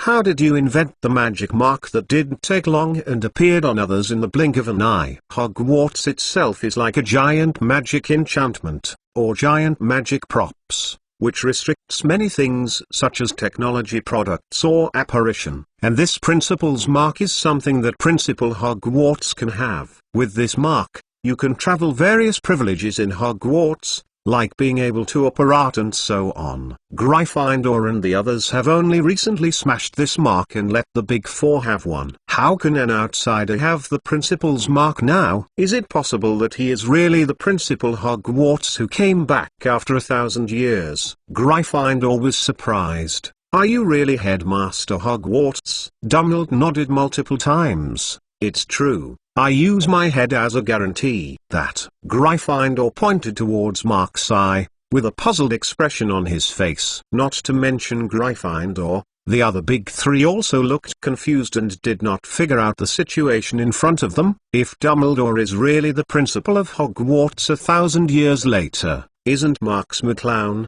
really a student of Hogwarts? Find flowers middle dot middle dot middle dot middle dot middle dot middle dot middle dot middle dot middle dot. So why did the two fight fiercely, and also came to their era? Dumbledore also saw the doubts of the Big Four of Hogwarts, and immediately said, "The Night in the Clouds is the disgrace of Hogwarts of our time." He turned Hogwarts back and formed an army to subvert the Ministry of Magic, and even wanted to destroy Hogwarts! But helplessly, this evildoer is too strong. I can't solve him. I can only drag him to this time and space. Please seniors to help me. Gryffindor and the Big Four of Hogwarts looked at Marks McClown with bewildered eyes, with unspeakable anger in their eyes.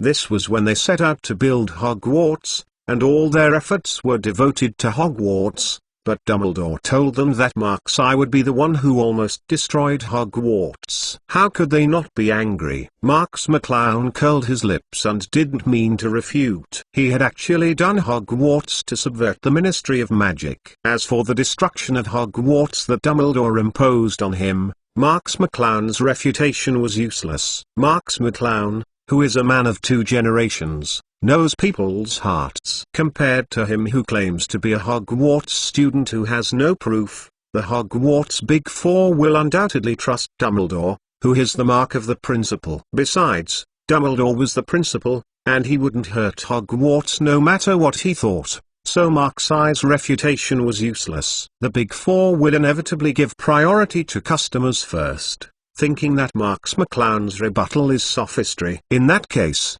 it is better not to refute. Gryffindor said without anger, Marks is what Dumbledore said is true. Marks McClown smiled faintly. Now I say nothing is useless, isn't it? Compared to me, you still believe in Dumbledore with the principal's mark. Am I right? Chapter 963 One Enemy 4. Gryffindor and other Hogwarts Big Four were also stunned. Plus cool, Tiger. Marks McClown was right. Dumbledore showed his mark of the principal, and they were indeed inclined to Dumbledore. Marks McClown waved his hand. Since this is the case, what nonsense is it? Just start the fight. Seeing Marks McClown's free and unrestrained indulgence, Gryffindor and others looked at Slytherin at the same time. Marks McClown's personality was somewhat similar to Slytherin. Slytherin, who has not spoken, said, "Are you from my college?" Marks McClown nodded faintly, and did not speak much. Slytherin nodded slowly. "You have a personality, but today you still consider yourself unlucky." Although Slytherin felt that Marks McClown's personality was a bit 710 like himself, he would not be biased due to this. Gryffindor said, "In this case, Dumbledore, let's join hands to eradicate this evildoer." After that, Gryffindor and the Hogwarts Big Four pulled out their magic wands at the same time and pointed them directly at the Cloud Knight. The four waves of magic power that were not inferior to Dumbledore's fluctuations filled the air for a moment. Dumbledore sneered at Marks McClown. With the help of the Big Four of Hogwarts, how could Marks McClown escape from his palm? This Cloud Knight that has been jumping for so long should have come to an end. However, there was no strange expression on Marks McClown's face. Instead, he looked at Hogwarts Big Four and Dumbledore, as if nothing could affect Marks McClown's mood. Dumbledore cursed inwardly. "This Marks when he will defeat you. I wonder if I can see this expression on this face." The three figures of Slytherin, Hufflepuff, and Ravenclaw moved and disappeared in place. When they reappeared, they already surrounded Marks forming a four-direction suppression of Marks with Gryffindor. Marks McClown sighed secretly in her heart. It is worthy of being the Big Four of Hogwarts. Everyone is no less powerful than Dumbledore, and the tacit understanding among them is extremely skillful. The four-person cooperation is not just an enhancement of 1+1. Gryffindor yelled, and a golden lion appeared behind Gryffindor. It is actually a golden lion transformed by magic. But this magical lion possesses a rich lion power, just like a real lion. Slytherin hissed in his mouth. It was the snake tongue, chanting the snake curse. A fishy giant snake got out of the ground. This is a real giant snake. Its aura looks very similar to the basilisk that Marks has recovered, but it has a larger body and a more terrifying and powerful aura. Behind Ravenclaw and Hufflepuff appeared a giant eagle and a simple and honest badger, both of which were powerful magical incarnations. The powerful wings of the giant eagle seemed to be able to overturn the mountain, and although the giant badger looked simple and honest, but the magic contained in it was terrifying. Even Marks McClown did not dare to despise it. The Big Four of Hogwarts are really outstanding.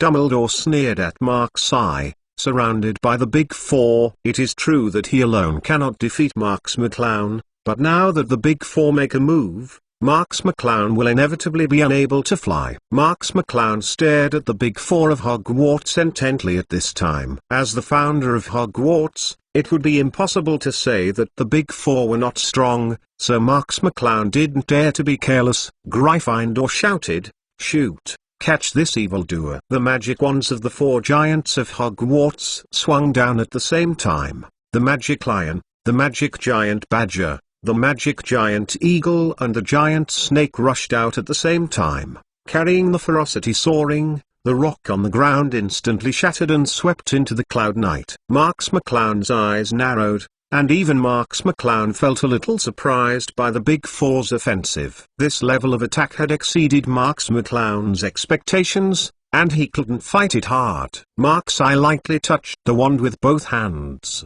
and said, "Phantom Shift." Marks McClown's figure suddenly disappeared in place, and the four giant beasts crashed together. The location of Mark's eye set off a shocking power, and a huge cave appeared on the ground, which was daunting. Dumbledore shouted, "Mark's eye's apparition is much faster than ordinary wizards. Please be careful." As soon as Dumbledore's voice fell, Mark's eye's figure appeared behind Hufflepuff. Marks McClown can feel that among the Big Four at Hogwarts, Hufflepuff's strength is relatively weak, so it is also a breakthrough that Marks McClown identified. Hufflepuff had a smile at the corner of his mouth, as if he hadn't seen Mark's eye appearing behind him.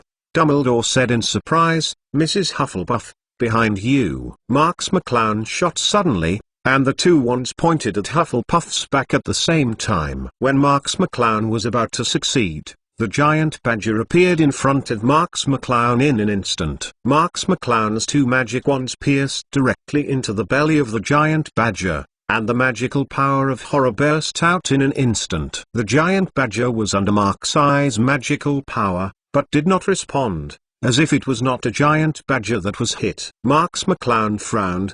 Her skin felt a deadly chill, and once again used Phantom Shift to leave her position. The giant badger spit out, and there was a horrible wave of magic power in it, and this wave of magic power belonged to Marks McClown. Hufflepuff's magical giant badger can absorb the magic of others and turn it into its own attack. The giant badger spit out, and a powerful wave of magic power instantly spit out from the giant badger's mouth. 4.6 A hideous trace appeared on the ground and spread to a distance. It is exactly the damage that Mark's eye's terror magic can cause. Marks McClown watched all this with palpitations, but fortunately he reacted in time, otherwise, I'm afraid he would be hurt by his own magic power. Although Hufflepuff seems to be one of the weakest among the Big Four at Hogwarts, he did not expect Hufflepuff to have such a strange ability to actually rebound the opponent's attacks. This is what surprised Marks McClown.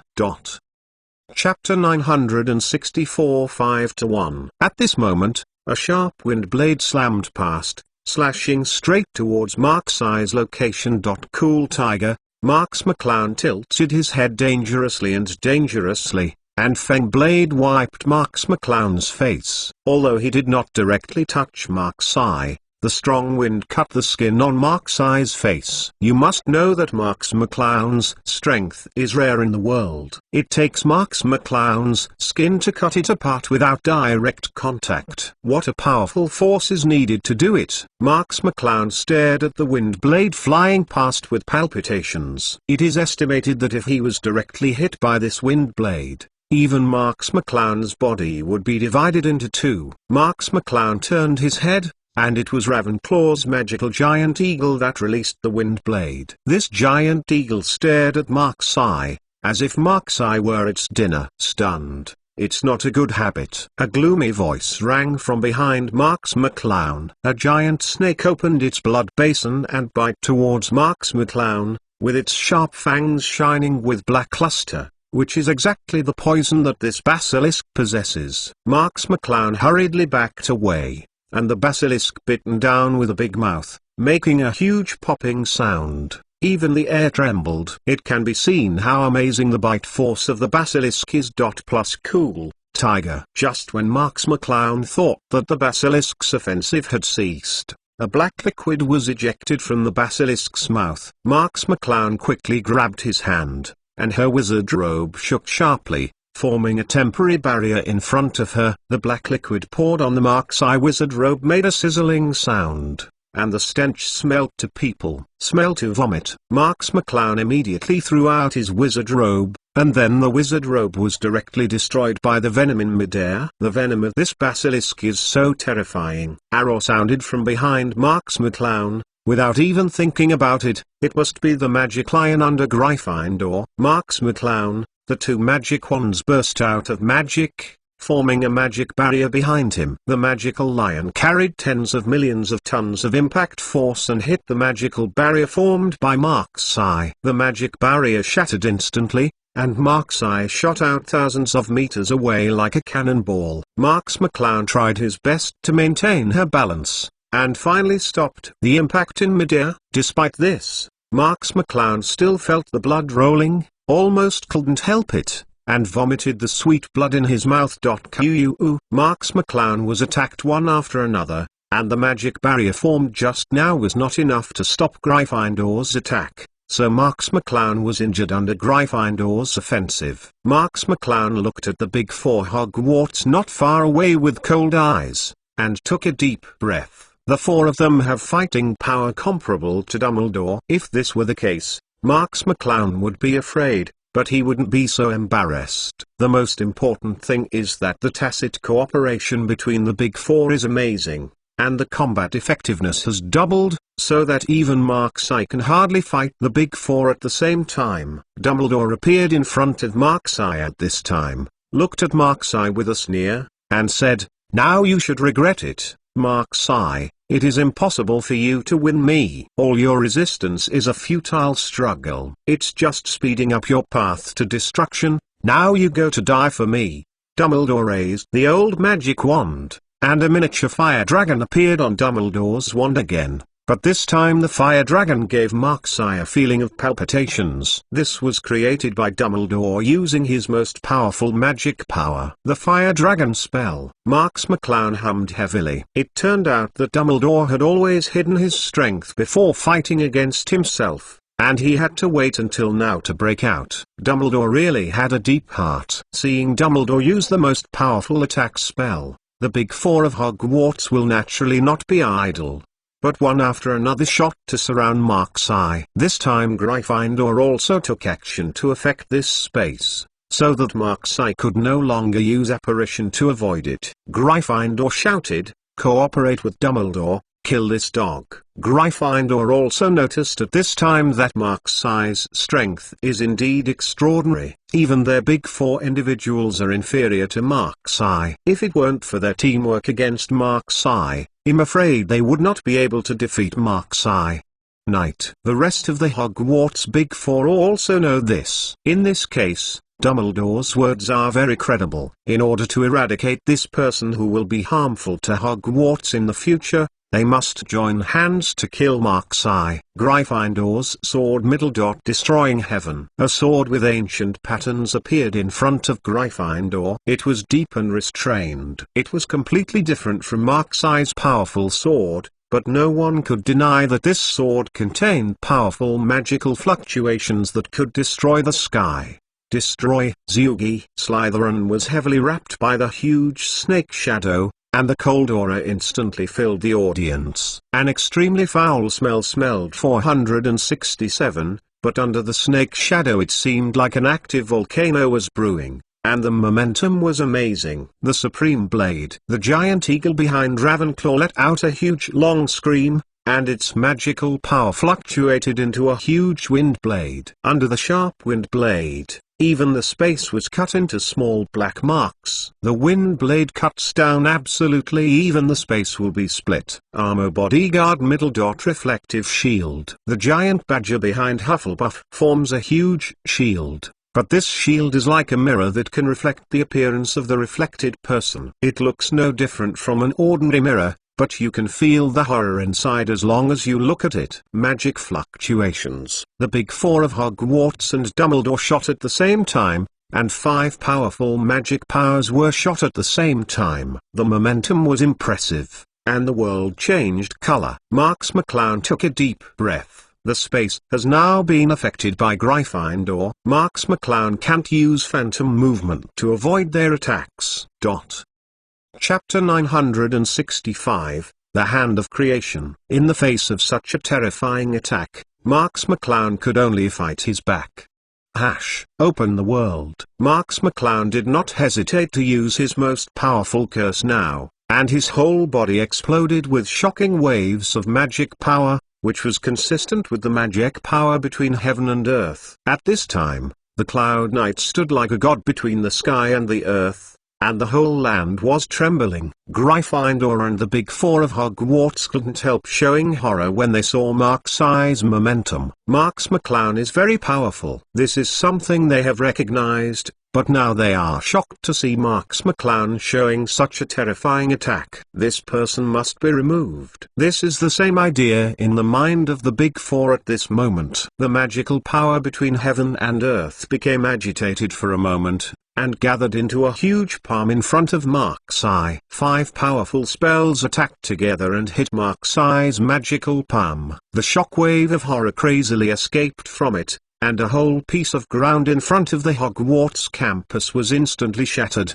and the groundwater rushed out like a doomsday. Mark's eye's groundbreaking is a terrifying curse that even Azkaban can't directly destroy, and now it is once again used. Astonishing, which is breathtaking. Cool Tiger, the Big Four of Dumbledore and Hogwarts crazily poured their own magic power on their own spells, and Mark's McClown also kept pouring his own magic power into the palm of the magic power. The terrifying magic power of the 6 people couldn't bear even the space, and the smallness was faintly revealed. Space cracks.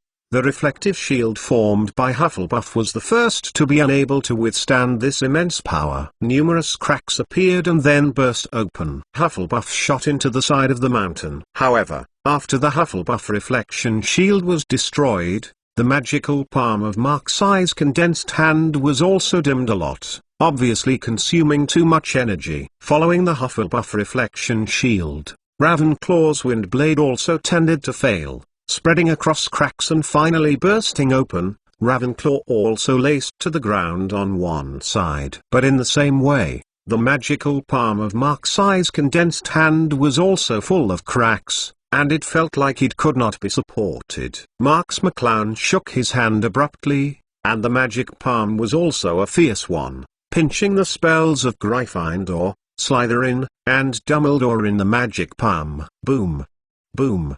Boom. There was a violent explosion. The magic palm could no longer hold on, and it broke into countless magic fragments and escaped in the air. Gryffindor, Slytherin and Dumbledore's faces were not good. Mark's eye's blow made them suffer a lot of damage. The terrifying magic exploded in midair, and the escaping magic shockwave flattened the ground. The shattered ground lifted up countless pieces of rock and soil, and a huge crater appeared on the spot. Mark's eye was shot into one side of the rock wall by a terrifying shockwave.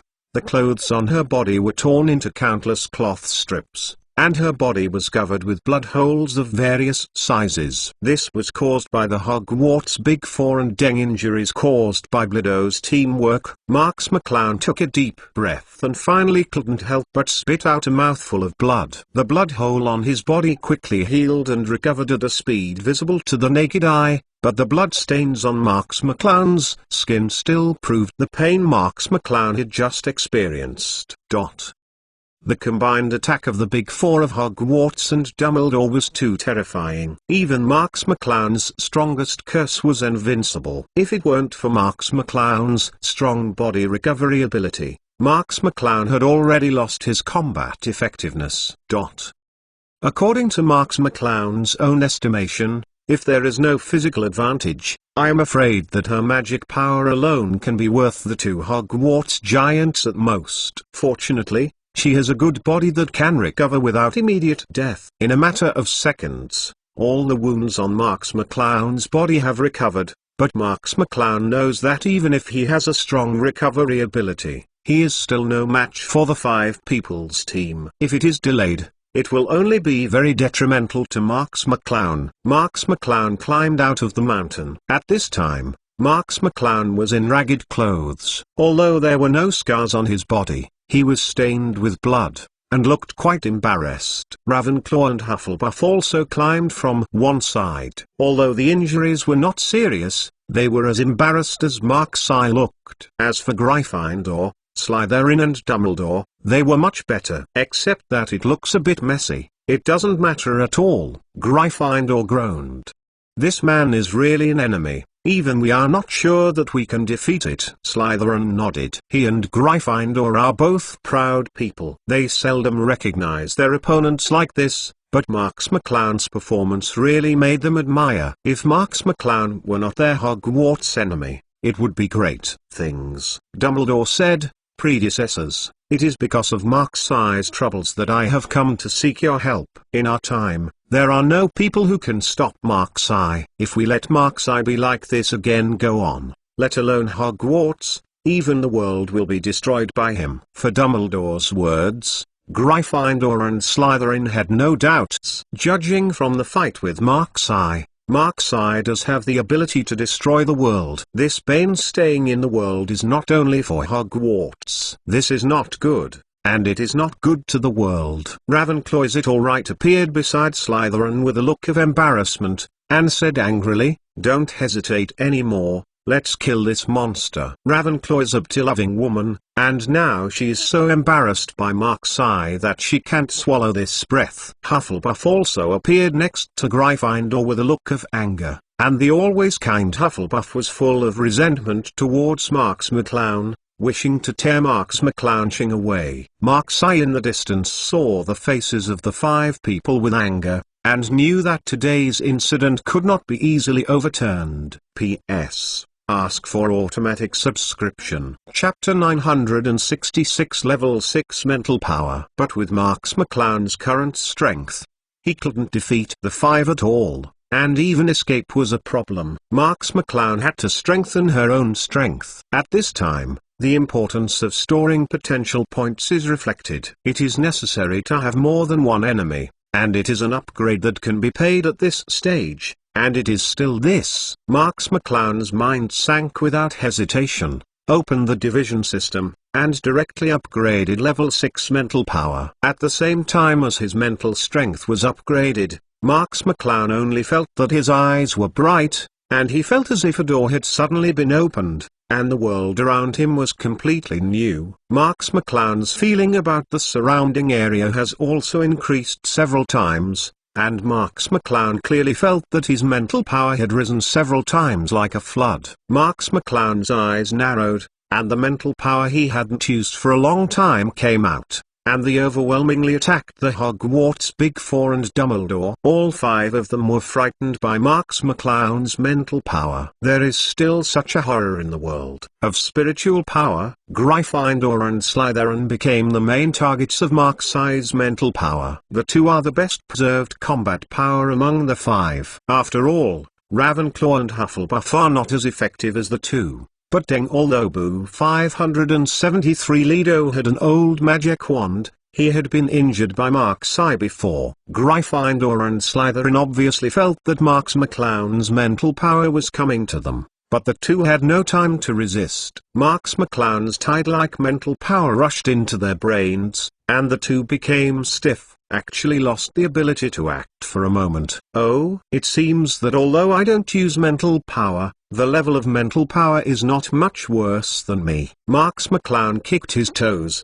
and the ground under his feet shattered. Marks McClown's body rushed towards Gryffindor and Slytherin like a cannonball, and he was about to take advantage of the temporary loss of mobility. Of course, Dumbledore, Ravenclaw, and Hufflepuff won't let Marks McClown succeed so easily. The 3 of them shot at the same time, and the 3 magic wands burst out with shocking magical fluctuations, and Marks McClown was about to be intercepted. Marks McClown turned over, and 2 magic wands appeared in his hand. The top of the wand was slightly swung, and he was actually pointing at Dumbledore. Marks' goal is not Gryffindor or Slytherin, but Dumbledore. Dumbledore's body chilled, and he realized that Marks' goal was himself. Due to years of rich combat experience, Dumbledore quickly retreated and wanted to leave the area covered by Marks' wand first. The 2 powerful spells of Ravenclaw and Hufflepuff hit Marks McClown's body at the same time. Marks McClown didn't seem to be aware of it. As long as it wasn't the death magic of Avadisso's curse, Marks McClown would do everything. Is directly ignored.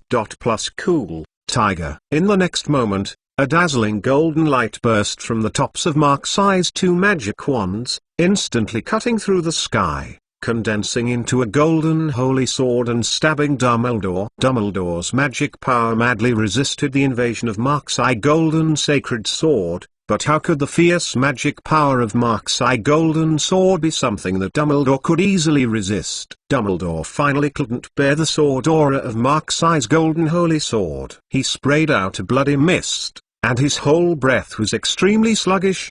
He shot into the rock on one side and was already hit by Mark's eye. However, Marks McClown was also uncomfortable. He abruptly resisted the curse attacks of Ravenclaw and Hufflepuff. Half of his body was covered with blood, and Marks McClown could only barely stand on the ground. However, the flesh and blood are recovering quickly, repairing Marks McClown's body intact. Marks McClown was panting with big mouths, and the hideous wounds on his body were healing at an extremely fast speed. But this kind of healing also consumed a lot of Marks McClown's physical strength, making Marks McClown a little unable to keep up. No badge has ever been able to severely damage Dumbledore under the combined hands of the Hogwarts Big Four and Dumbledore. I am afraid that only Mark's can do this kind of record. At this time, Gryffindor and Slytherin also recovered from Mark's mental attack. Mark's mental attack caused a temporary dizziness to the two, causing them to lose their ability to move for a second or two. This is unbelievable to them. To know that they are fighting each other at this level, let alone a second or two, even a moment is enough to reverse the whole situation. If it is an unknown, Mark's stuns them for a second or two. I'm afraid they can all die hundreds of times. After Gryffindor and Slytherin resumed their actions, Xiang Mark's eyes were full of jealousy. This young man did have power that they could not ignore. Ravenclaw and Hufflepuff retreated to Gryffindor and Slytherin at the same time. Both of them were shocked, as if something unbelievable had happened. Gryffindor and Slytherin were taken aback, and immediately noticed Dumbledore, who had been hit hard. Gryffindor and Slytherin trembled at the same time, and in addition to shock, there were even traces of fear in Mark's eyes. This Mark's target is not them but Dumbledore. They were in a dizzy state just now and didn't know what happened outside, but they were able to notice the healing wounds on Marks McClown's body, and they could probably infer what happened just now. It should be Mark's who stunned the two and pretended to attack them, enticing Dumbledore, Ravenclaw, and Hufflepuff to rescue them. But Mark's suddenly changed his direction to attack Dumbledore, and instantly judged the type of the attack. In order to severely damage Dumbledore, he abruptly resisted the attacks of Hufflepuff and Ravenclaw. This kind of courage, this kind of wisdom, this kind of thinking, even Gryffindor and Slytherin have to praise. Although the two of them were stunned just now, Marks McClown did hit Dumbledore severely with a net-o-fiv situation. There is no doubt that they really couldn't stop Marks McClown. Gryffindor said coldly, "Marks McClown, why do you want to reverse Hogwarts with your strength and courage?" Chapter 967 Stronger Than Ever Before. Gryffindor asked the voice of the other big three, if this kind of talent could continue to stay at Hogwarts, it would be great. It must be the next principal who will lead Hogwarts to the next peak. How could this kind of talent turn out of Hogwarts? Marks McClown said indifferently, "Just ask Professor Dumbledore about this, you know." Marks McClown killed the word professor, a deep mockery. Gryffindor and several other giants looked at each other and realized that the things were not as simple as they thought. At this time Dumbledore crawled out of the rubble, covered in blood, staring at Marks McClown, and said, "He stole the Sorcerer's Stone, cooperated with the Dark Lord several times without reporting to us, and formed a student army privately, intent to resist school management. How can Hogwarts tolerate such a person?" Gryffindor and the Big Four of Hogwarts listened to Dumbledore's words. If Mark's was really like Dumbledore's words, it would be sinful and could no longer tolerate it. When Marks McClown faced Dumbledore's words, she just smiled, and didn't mean to refute. It made Gryffindor and the others puzzled. Gryffindor had no choice but to say, "In this case, we continue to take action. Everyone be careful. Don't have any more accidents." Gryffindor was obviously reminding others to be careful of being directly hit hard like Dumbledore. If this were the case, they would not be Mark's opponents if they were hit hard one by one. The other big three nodded their heads. Dumbledore was suddenly hit hard and impressed in their hearts. They would naturally be prepared. Under the defense of the 4 giants of Hogwarts, the mental fortress of Occlumency will definitely be fully opened. Marks McClown can't stun the 2 like just now. At most he can only concentrate on controlling 1 giant. But he was also besieged by 3 giants at the same time, and he could no longer achieve the effect of destroying 1 person instantly. It's just that under the joint hands of the Big Four, Marks McClown also has offensive and defensive capabilities, and did not give the Big Four any chance to defeat him.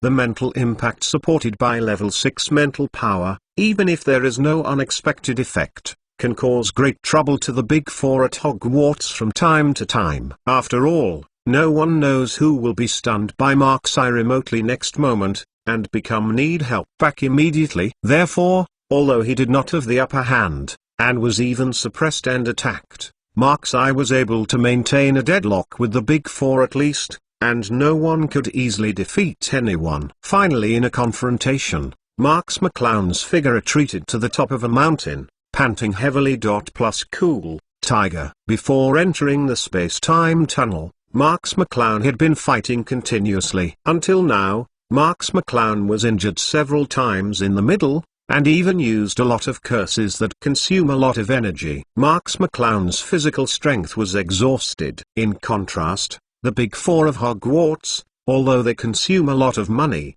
still have a lot of advantages compared with Marks-Eye. In this situation, Marks-Eye has no chance of turning defeat into victory. Marks McClown's eyes are fixed on the Big Four. Compared with the Big Four, he has an advantage in spirit and morality. Although he is also the Big Four who crushes individuals in terms of magic power, he can deal with 2 giants at most. The siege of the Big Four puts too much pressure on Marks McClown. Moreover, the Big Four are now extremely cautious and do not give Marks McClown a chance at all, which makes Marks McClown even more uncomfortable. Marks McClown was also calculating the winning rate of the battle between himself and the Big Four, but Marks McClown finally learned reluctantly that even if he spent all his potential points to upgrade his magic power or strength, he might not be able to defeat the Big Four. So Marks-Eye has only the only choice left: retreat. The Big Four looked at Marks McClown and were secretly shocked. Their strength is already the pinnacle of the wizarding world. It is very valuable for ordinary people to fight them with 1 enemy, but Marks McClown can actually be 1 enemy 4, or even 1 enemy 5th. Even they have not seen such a powerful wizard. This time it really opened their horizons. But what accompanied them was their cautious tactics that they could no longer be cautious, which was the consumption of Marks-Eye. They could see that Marks-Eye's physical strength had been consumed a lot before, as long as they continued. If it is consumed, Marks-Eye will inevitably be unable to hold it. Find flowers. Dumbledore suddenly shouted, 4 people, be careful not to let Marks-Eye escape. Gryffindor and others frowned and looked at Marks-Eye more vigilantly. Marks-Eye is a tricky person. If he can't kill now, the consequences of letting go are disastrous. They will definitely not let Marks-Eye have a chance to escape. To go. Marks McClown glanced at Dumbledore. As expected of Dumbledore, he could see his thoughts at a glance, but Marks McClown didn't panic at all. Instead, he said, I'm leaving. Can you stop me? Gryffin hummed repeatedly, and said, Boy, I know you are strong. Even if we are unknown, you won't be your opponent, but you want to leave under the hands of the 4 of us. Got it.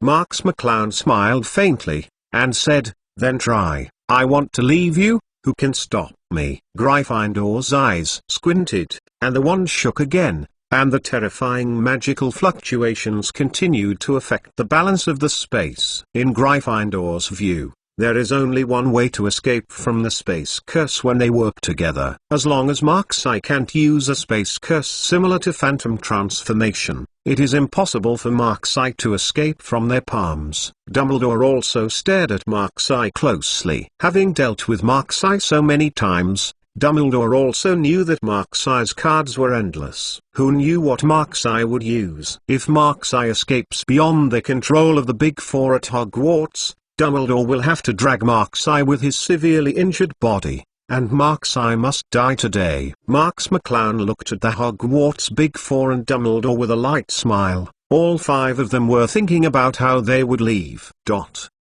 Chapter 968 Empty the Lake. Marks McClown also saw the thoughts of the five people, but Marks McClown was not worried, because Marks McClown knew they couldn't stop him at all. This is Marks-Eye's confidence in herself. Marks McClown lowered his head and let out a low roar in his throat. This roar was not a human voice at all, but came from the highest race of the food chain dragon. Dumbledore was surprised. This is Animagus of Marks-Eye. He will become a five-clawed golden dragon. While in Azkaban, Dumbledore had already seen the power of the cloud transforming into a dragon at night, and the ability to cooperate with the sea was terrifying. If it were not for the presence of other top wizards at the time, Dumbledore could not resist the cloud alone. The power of the night.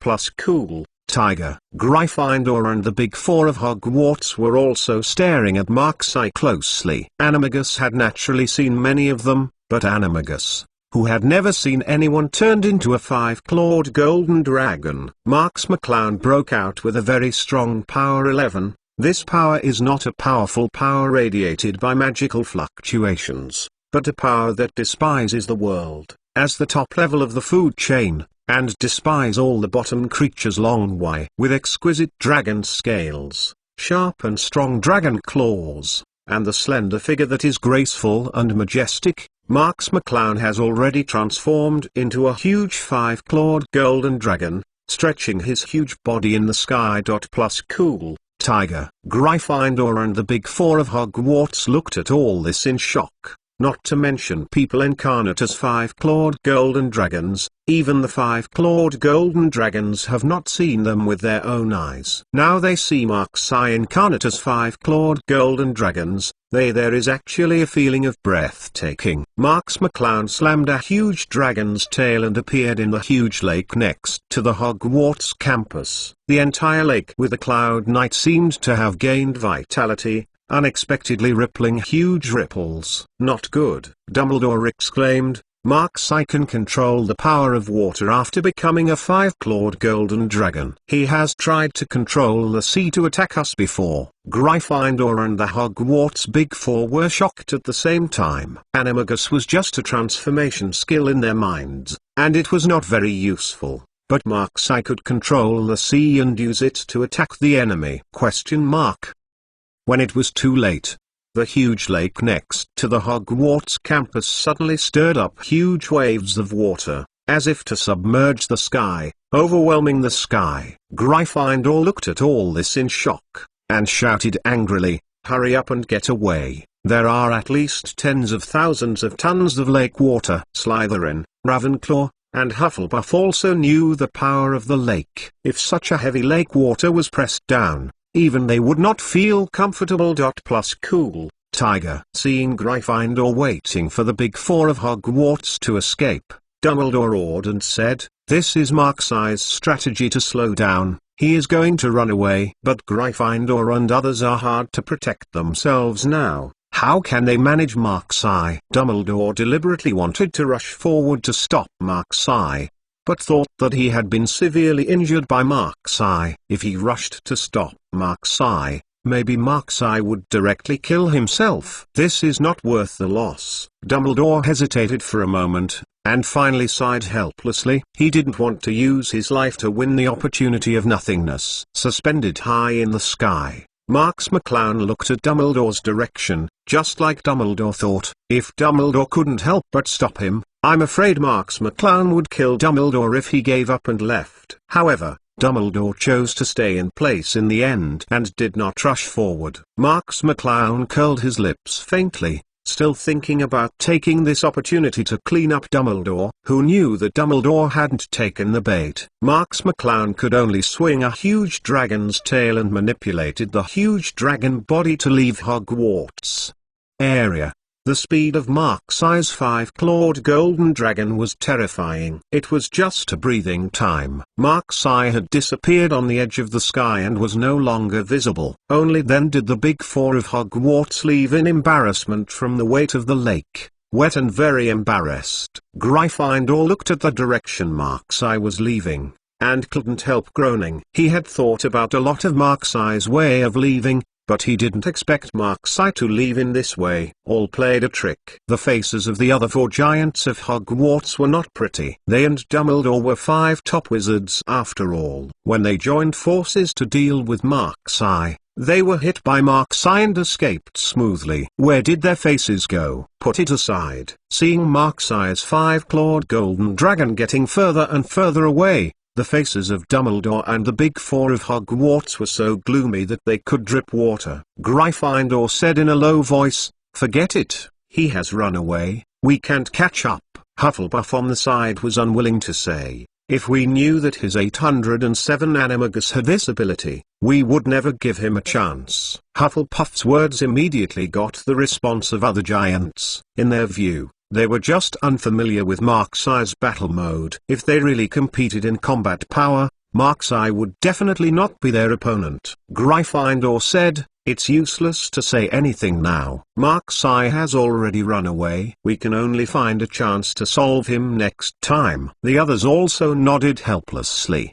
They were indeed a bit unwilling to not kill Mark's-Eye this time. Gryffindor turned to Dumbledore and asked, "Dumbledore, right?" Dumbledore said quickly and modestly, "Just call me Albus. I'm a descendant of you can never call me Dumbledore." Hearing Dumbledore's humble words, the Big Four nodded in satisfaction. They were the founders of Hogwarts, and Dumbledore was just the principal of Hogwarts in the next era, and indeed was not qualified to be arrogant in front of them. Chapter 969. Isn't this a good seed? Gryffindor said lightly, "Albus, you come to our Hogwarts first, and tell us something about Mark's-Eye." Cool Tiger. Hearing Gryffindor say this, the other big 3 nodded their heads, and they were also very curious about how Mark's-Eye became the enemy of Hogwarts. Dumbledore nodded again and again, and said, "This is naturally not a problem." Gryffindor and other Hogwarts Big Four and Dumbledore returned to Hogwarts. Although this was Hogwarts 1,000 years ago, it has not changed much from the descendants. Dumbledore is naturally familiar with Hogwarts. He even talked to the Big Four about how Hogwarts changed after 1,000 years. This point confirmed that Dumbledore was the principal of Hogwarts 1,000 years later, and the Big Four of Hogwarts had no objection to this. The Hogwarts Big Four and Dumbledore came to the Hogwarts meeting room. Gryffindor did his part and sat in the middle position, while the other big 3 sat around Gryffindor. Dumbledore was a little unnatural, but still sat across from the 4. After all, Dumbledore was just a passerby for this era. Gryffindor said indifferently, "Well, Albus, tell us about Mark's-Eye. I want to know why such a good person as Mark's-Eye became Hogwarts' mortal enemy." Dumbledore pondered for a moment, and said, "This matter starts with Mark's-Eye entering Hogwarts in the 1st grade." Cool Tiger.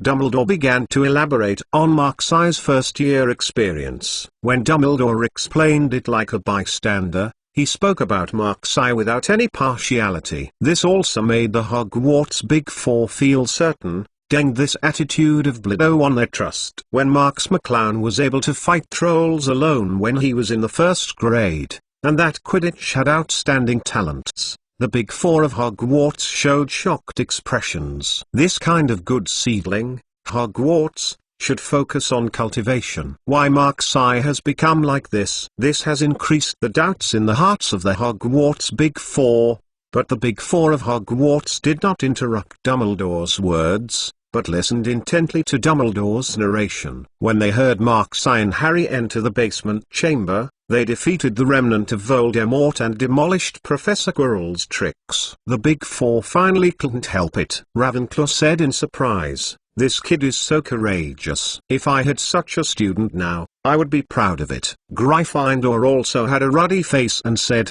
"After 1,000 years, there are still such outstanding students in my college. It's really good." Hufflepuff also nodded again and again, and said, "Albus, why don't you keep it in the face of such a student? How could it be like this?" Plus Cool Tiger. Unlike the above 3 giants, Slytherin looked puzzled and said, "Albus, After listening to your explanation, I haven't heard any evil in Mark's eye. You better explain this. Dumbledore took a deep breath and said, "At that time, I was in the same mood as you all. I was happy that we had such an outstanding student at Hogwarts, but you still don't know the hidden things behind it." Gryffindor and the other four giants were taken aback for a moment, and looked at Dumbledore in a puzzled way, wondering what Dumbledore meant by this. Dumbledore said indifferently, "We investigated afterwards. The reason why Marx McClown was able to go so smoothly was because he had worked with Voldemort. The Big Four of Voldemort Hogwarts also knew that it was a demonic existence in Dumbledore's time." Gryffindor's face sank and said,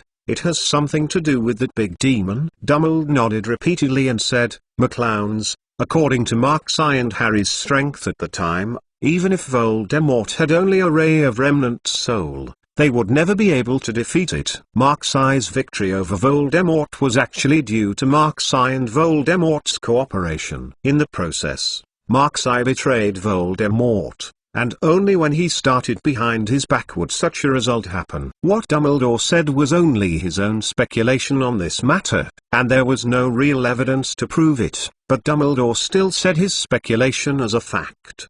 The expressions of the Big Four at Hogwarts immediately changed. If according to Dumbledore's words, Mark's eye would already have such a heavy scheming at a young age, it really is amazing. Dumbledore said silently: and in the end the Philosopher's Stone was also missing. We haven't found it until now. According to our speculation, the Philosopher's Stone was obtained by Mark's eye. Gryffindor clapped his palms and said, "If you say that, this Cloud Knight is really not easy. First, pretending to cooperate with Voldemort, then killing Voldemort backhand, and finally obtaining the Sorcerer's Stone. This kind of scheming is chilling." "What?" Just when Gryffindor's voice just fell, Slytherin said coldly, "I think Mark's McClown's approach is nothing wrong." Gryffindor, Hufflepuff, and Ravenclaw glanced at Slytherin with ill-faced faces. They thought Slytherin was helping Mark's eye speak because Mark's eye was a member of Slytherin, and Slytherin himself is one of the Big Four in Hogwarts that doesn't get along well with others. It's good. This kind of remarks was immediately dissatisfied by others. Hufflepuff said in a cold tone, "Slytherin, don't defend this Mark's eye like that. There is nothing wrong with what he did. It's simply shameless. Okay." Ravenclaw nodded and said, "McClowns, how can such a person who only thinks about himself be worth our pity?" Slytherin ignored their meaning, but said calmly, "What if you were targeted by a powerful existence like Voldemort when you were weak?" Slytherin said, "Everyone was stagnant."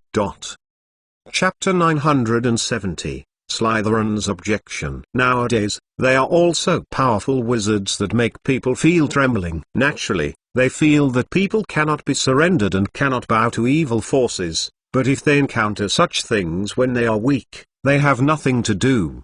Slytherin said, "Voldemort is staring at Mark's eye. Mark's eye has no way to resist. He can only rely on himself to deal with old monsters like Voldemort. Isn't this kind of wit and courage amazing? And Mark's eye defeated him by his own means. With Voldemort, doesn't this explain Mark's eye's potential?" Slytherin's words sounded quite reasonable, and the other giants all showed thoughtful expressions. Slytherin added, "As for the whereabouts of the Philosopher's Stone, why are you surely in Mark's eye's body? Even if you step back 10,000 steps, Mark's eye recaptured the Philosopher's Stone. Why should he return his spoils to you? I know, without Mark's eye, you would never have regained the Sorcerer's Stone, and the Sorcerer's Stone would have resurrected Voldemort." Hearing Slytherin's statement, both Hufflepuff and Ravenclaw fell into contemplation at 413, as if thinking carefully about Slytherin's statement. Gryffindor coughed abruptly and said, "Slytherin, it makes no sense for you to say that. Why didn't Mark's McClown report to the school when this kind of thing happened? There is a school to support him,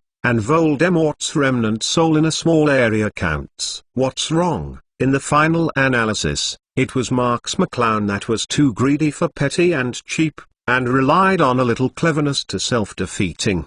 Gryffindor's words were regarded as a conclusion to Marks's first-year performance, and stopped Slytherin's words. Gryffindor continued, "Go ahead, what happened after that?" Dumbledore nodded and continued to state Marks's performance at Hogwarts, including the secret room that Marks found in the school when he was in the 2nd grade, and he caught the wanted criminal Peter in the 3rd grade. In the 4th grade he participated in the Triwizard Tournament and won, and defeated Sirius to get the position of professor and so on. However, Dumbledore emphasized how Marks made trouble in the school and confronted the teacher when he did these things. As for the contribution to Hogwarts, I just skip it. Although there is no exaggeration or falsification of facts, anyone sounds like Marks McClown is too scheming, and likes to use his cleverness to dominate the school. Gryffindor, Hufflepuff, and Ravenclaw slowly frowned upon hearing Dumbledore's statement. Marks's bad roots undoubtedly aroused their resentment and even disgust. Plus cool, Tiger. Slytherin was the only one with a faint smile on his lips. Listening to Dumbledore's words, he increasingly found that Marks McClown suits his taste and is a man who dares to act. The most important thing is that Slytherin appreciates Marks McClown the most is that Marks McClown has not concealed his ambition. This is the courage that a man should have. When Dumbledore talked about Marks forming an army at the school to resist Umbridge, Gryffindor finally couldn't help but slapped it on the table, furiously saying, "This evildoer, dare to form an army to resist Umbridge." Professor, Dumbledore did not say that Umbridge had persecuted the students, but that Umbridge was a professor reborn by the Ministry of Magic, so Gryffindor and others naturally thought that Marks's resistance to Umbridge was simply want to express yourself and evil tastes. Dumbledore sighed helplessly, and said, "Umbridge was parachuted by the Ministry of Magic. It has the same power as mine, so the confrontation between the two caused Hogwarts to mess up. But Marks formed an army. Things really make me unacceptable, so I want to suppress Marks." Hearing Dumbledore say this, the Big Four raised their brows, and finally came to the point of conflict. Dumbledore sighed and shook his head, and said, "But I still underestimated Marks McClown. He has accumulated a lot of popularity at Hogwarts over the years." Professor Umbridge was still unable to hold Marks McClown, so he was expelled by the Ministry of Magic. Hearing Dumbledore say this, Gryffindor and the Hogwarts Big Three are all heartbroken. This Cloud Knight is really powerful. Even if a student's identity threatens the position of a professor, he even joined forces with the student to get rid of Hogwarts. Professor, this kind of ambition really makes people have to be wary. Only Slytherin looked at Dumbledore and sneered. Marks was able to unite so many students against Umbridge. Are so many students brain disabled? If Umbridge's personal conduct is correct, as for so many people against it, Dumbledore must have not said something, but only said a paragraph that is beneficial to him. Dumbledore seemed to see the sneer at the corner of Slytherin's mouth, and added, "Although Professor Umbridge's teaching is a bit too extreme and undesirable to students, it is not the reason Marks was able to form an army at Hogwarts." Dumbledore covered up Umbridge's excessive actions in one sentence, and said, "This is also the reason why I started with Marks. This kind of scourge can no longer stay in our Hogwarts." Gryffindor added, "You are right. If this kind of person stays at Hogwarts, he will be the principal of Hogwarts after he graduates, and he must be suppressed." Dumbledore nodded vigorously, and said, "McClowns, but Marks's wings are already formed, and he is the only son of a pure-blood wizard family. I am afraid that suppressing Marks will cause a backlash, so I joined forces with the Ministry of Magic to suppress Marks.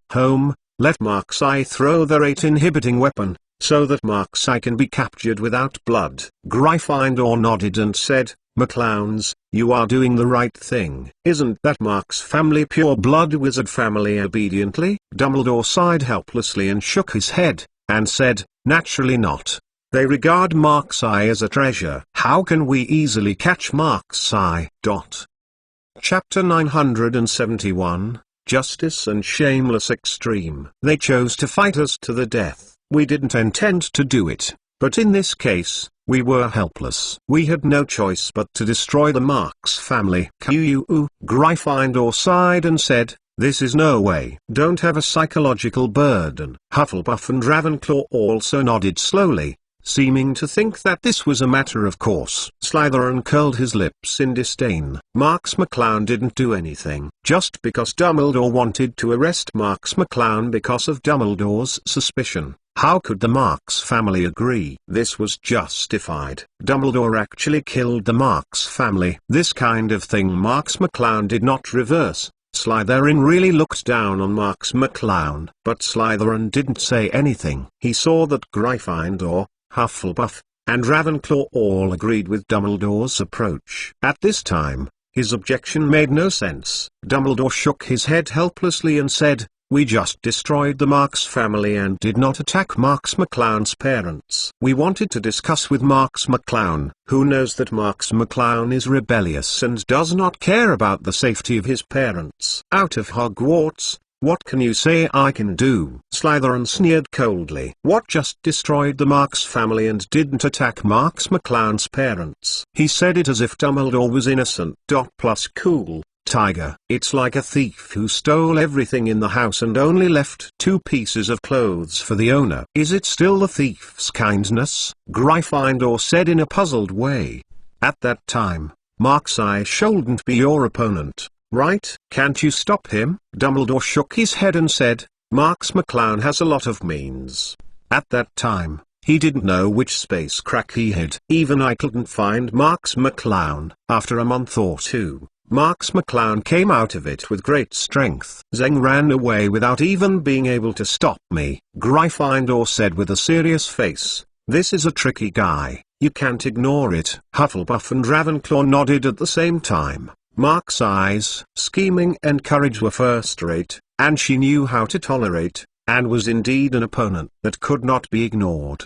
Dumbledore said with a bitter face. After that, Marks McClown disappeared for a while. But every time she appeared, her strength increased sharply. After that, she organized the remnants of the Marks family and the vampires to counterattack the Ministry of Magic, and even the Ministry of Magic. Unable to resist him, the headquarters fell. Gryffindor and the Hogwarts Big Four also knew at this time that the Ministry of Magic was the most powerful magical government agency in the British territory after 1,000 years. After hearing that the ministry had been captured by Markseye, the Big Four's expressions also changed. But the Big Three such as Gryffindor became angry and shocked, while Slytherin smiled. Gryffindor said angrily, "It really is a lawless person. This kind of person should be killed." Dumbledore said, "I also organized many of the peak powers of our time to encircle and suppress him. But Markseye's climate has become, and my encirclement and suppression were futile. In the end, Markseye was beaten to Azkaban. That is our last position. If we are captured by Markseye, we will be over. That's why I used the time device to teleport Markseye and me to this era and seek your help." The anger on Gryffindor's face kept surging, and said, "I understand your situation, Albus. We will try our best to help you." Hufflepuff and Ravenclaw also said in unison, "Don't worry, we are all Hogwarts, so naturally we should help each other." Only Slytherin turned his head lightly, disdaining Dumbledore. Dumbledore looked at the Hogwarts Big Four, and understood that Slytherin should have noticed something wrong, but Dumbledore was not panicked. What he said just now was the truth. Even if Markseye appeared in front of him immediately, he is also useless for proof. It's just that Dumbledore only talked about the losses and dangers caused by Markseye. He did not say why Markseye did this and Markseye's contribution to Hogwarts. Dumbledore did not want to say that these things affected Gryffindor. Wait for the assistance of the Hogwarts Big Four. Seeking flowers. Middle dot. Middle dot. Middle dot. Middle dot. Middle dot. Middle dot. Middle dot. Middle dot. Middle dot. Middle dot. As for Slytherin, who seemed to realize something was not taken care of by Dumbledore, Gryffindor, Hufflepuff, and Ravenclaw were all convinced by his own statement. Slytherin could only be with the Big Four. Action. There will be no big problems. Gryffindor pondered for a moment and said, So what we have to discuss now is how to find Mark-Sai and help eliminate this huge hidden danger in the future. Dumbledore's face flashed with surprise, and said, "Then thank you for seniors." Gryffindor also smiled, and said, "You are our successor, and you can continue to carry Hogwarts forward is the greatest return to us. Dumbledore immediately reverently said, "As long as Mark-Sai's matter is resolved, I will do my best to promote Hogwarts." Gryffindor asked, "You should know Mark-Sai quite well. Is there any way you can find Mark-Sai?" Dumbledore froze for a moment, thought for a moment, and smiled bitterly. "Although I have dealt with Mark-Sai quite a bit, to be honest, I don't really know Mark-Sai. Otherwise I won't suffer so much." The Hogwarts giants such as Gryffindor and Slytherin were all taken aback for a while. They knew that Dumbledore was a powerhouse of the same level as them, and they could even feel that Dumbledore was not a stupid person. On the contrary, Dumbledore leader is a very shrewd person. How could this kind of person say they don't understand Marx McClown? Gryffindor was puzzled. "Aren't you Mark-Sai's principal? And have you dealt with Mark-Sai a lot?" Dumbledore nodded and said, "McClowns, but for Mark-Sai, I really can't guess what this person thinks, let alone find Mark-Sai. P.S. Ask for rewards and automatic subscriptions. Chapter 972, The Confidence of the Strong. Dumbledore did not lie. Although many things happened between him and Mark-Sai, and there were many encounters with Mark-Sai, each time a new change appeared in front of Dumbledore, Dumbledore was caught off guard. So even Dumbledore could not figure out the way of the night. When Dumbledore said these words, he didn't feel any uneasiness. On the contrary, he took it for granted and was not ashamed of it. Gryffindor waited for the Hogwarts Big Four to see Dumbledore's appearance, and did not despise Dumbledore in his heart, but fell into contemplation. Dumbledore's attitude only showed that Mark-Sai was really tricky, so Dumbledore admitted that he couldn't see Mark-Sai and he didn't have any psychological burden. 43 Gryffindor said, "It's okay, Mark-Sai is not a person of this era after all. In this era, Mark-Sai doesn't know anyone, and I can't hide somewhere. I will diversify my hands to find Mark-Sai." "Don't worry about it," Dumbledore said. "I believe in the abilities of several seniors. Marx McClown has no relatives and no reason in this era. I believe he will not go far, because the time device is still in my hands. He wants to go back through my hands. His time device. He will definitely come back to us." Gryffindor slowly nodded, but frowned and said, "We can't wait for Mark-Sai to find us. We must find Mark-Sai to take the initiative." "I don't think you want to give Mark-Sai time anymore. This kind of character is still resolved as soon as possible, and let people rest assured earlier." Cool exclamation mark hash. Dumbledore nodded in agreement. Mark-Sai's existence was already a nightmare for Dumbledore. Every time I meet with Mark-Sai, Mark-Sai's strength will shock Dumbledore. If this goes on, Mark-Sai will grow to a range that Dumbledore can't reach. This is not what Dumbledore wanted to see. Dumbledore suddenly asked, "Predecessors, before we find Mark-Sai, is there a way to enhance our existing strength?" It is because of Dumbledore's concern that the gap between Marx McClown and his own strength has widened. Dumbledore also wants to strengthen his own strength and increase the winning rate of the next confrontation with Marx McClown. Gryffindor smiled and said, "Albus, you have to worry too much. With the four of us at Hogwarts and you, even Mark-Sai cannot defeat us. Let Mark-Sai escape this time, just because we don't know Mark-Sai's combat mode and methods. Plus cool, Tiger." Speaking of this, Gryffindor and the Big Four of Hogwarts all showed a confident look. Even Slytherin is no exception. They are the pride of this era and are full of confidence in their own strength. Marx McClown may be better than any of them in unknown situations, but when they join hands, they are confident that Marx McClown is not their opponent at all. Dumbledore was stunned, and understood the meaning of the Big Four in Gryffindor. This was the confidence of the strong. Dumbledore also has this kind of confidence, but Dumbledore's confidence has been reduced a lot with the fight against Mark-Sai again and again. Gryffindor said indifferently, "Although he only fought Mark-Sai once, We have already figured out his approximate strength. Although he is stronger than each of us in magic control, he is not much stronger. Marks McClown's real advantage against us is his mental attack and strength. Hufflepuff said, Mark's strength is the strongest person I have seen in these years. Even if we add up, it's not necessarily his opponent. In terms of mental power, it's almost the same, but it doesn't have Mark's weird means of attack. Ravenclaw smiled and nodded, and said, but this is a world where magic is respected, and everything else is just a side effect. His mental attack is strong, and he can control 1 or 2 people at most. The strength is strong. Isn't it all right if you don't let him get close? Gryffindor slowly nodded, and said, these are Mark's advantages, but at the moment we know, his advantages are gone. It is impossible to deal with us like we do again. Seeing Gryffindor and other Hogwarts Big Four with full confidence, Dumbledore was also a little ashamed. Over the years,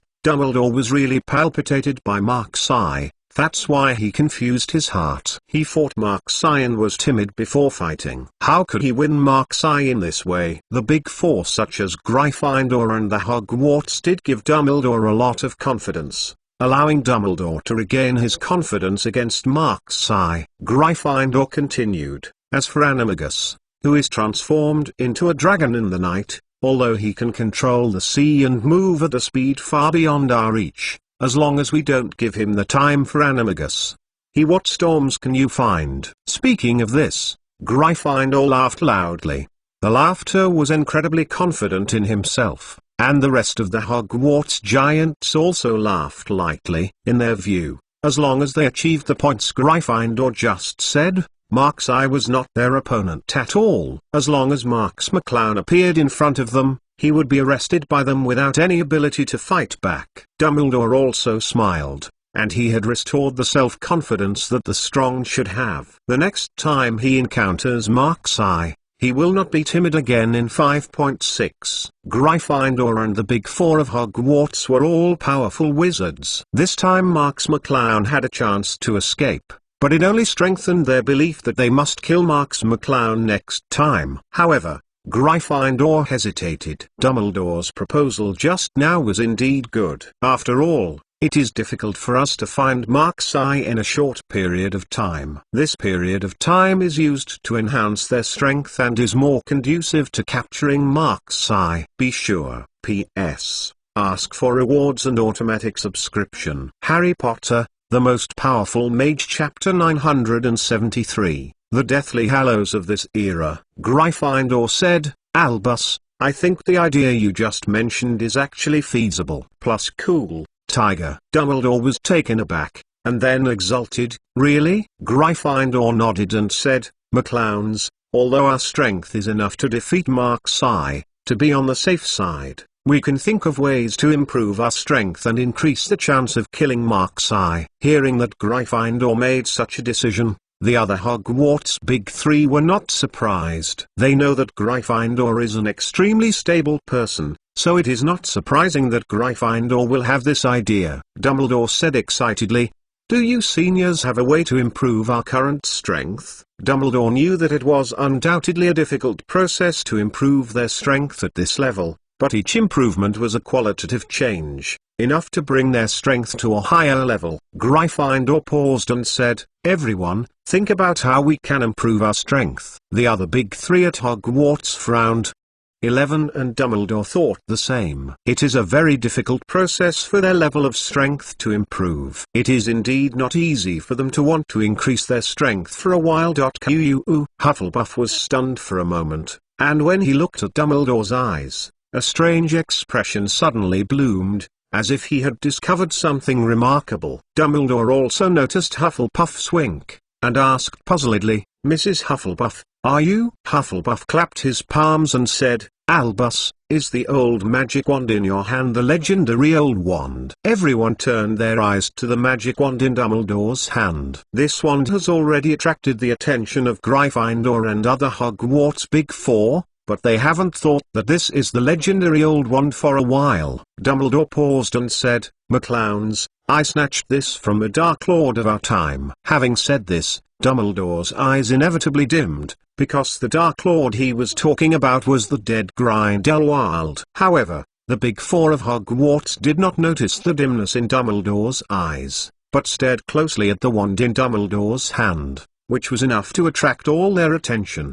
The old wand is the most powerful wand rumored in the world, and is also called the Wand of Fate and the Wand of Death. Plus cool, Tiger.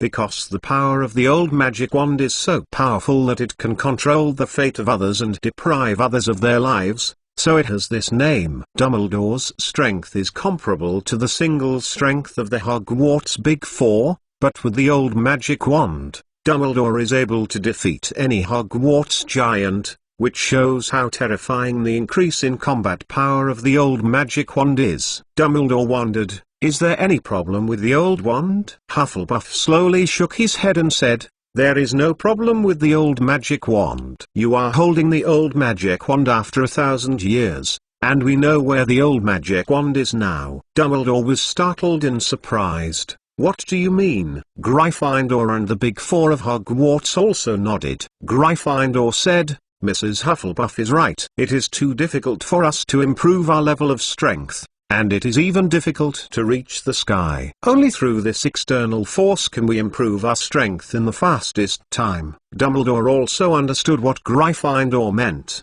They were actually looking for the old wand of this era, and the future old wand in their hands, to become a peerless powerhouse. Dumbledore hesitated and said, who will control the old wand? Dumbledore was still a little worried about this. Although they were in the same camp now, Dumbledore's old wand belonged to Dumbledore. Dumbledore did not want to hand over the old wand in his hand. The Big Four of Hogwarts also saw what Dumbledore was thinking and looked at Gryffindor. Although they are equal, everyone has always been very convinced of Gryffindor. Dumbledore's eyes were also on Gryffindor. If Gryffindor wanted to hand over the old wand, he would recognize it. Who would call him just an outsider? Gryffindor smiled and said, I plan to give Albus the two old wands. Everyone was shocked, looking at Gryffindor in confusion. With Gryffindor's status, even if two old wands were eaten at the same time, it is estimated that Dumbledore would not be so good. But why did Gryffindor choose to give Dumbledore two old wands? Gryffindor smiled and said, Albus is the one recognized by the old wand. If I want to inherit the old wand, I must defeat Albus. I am not sure that I will win Albus. Hearing Gryffindor's words, everyone also knew that Gryffindor was optimistic about Dumbledore's behavior. As for Gryffindor's inability to defeat Dumbledore's 397,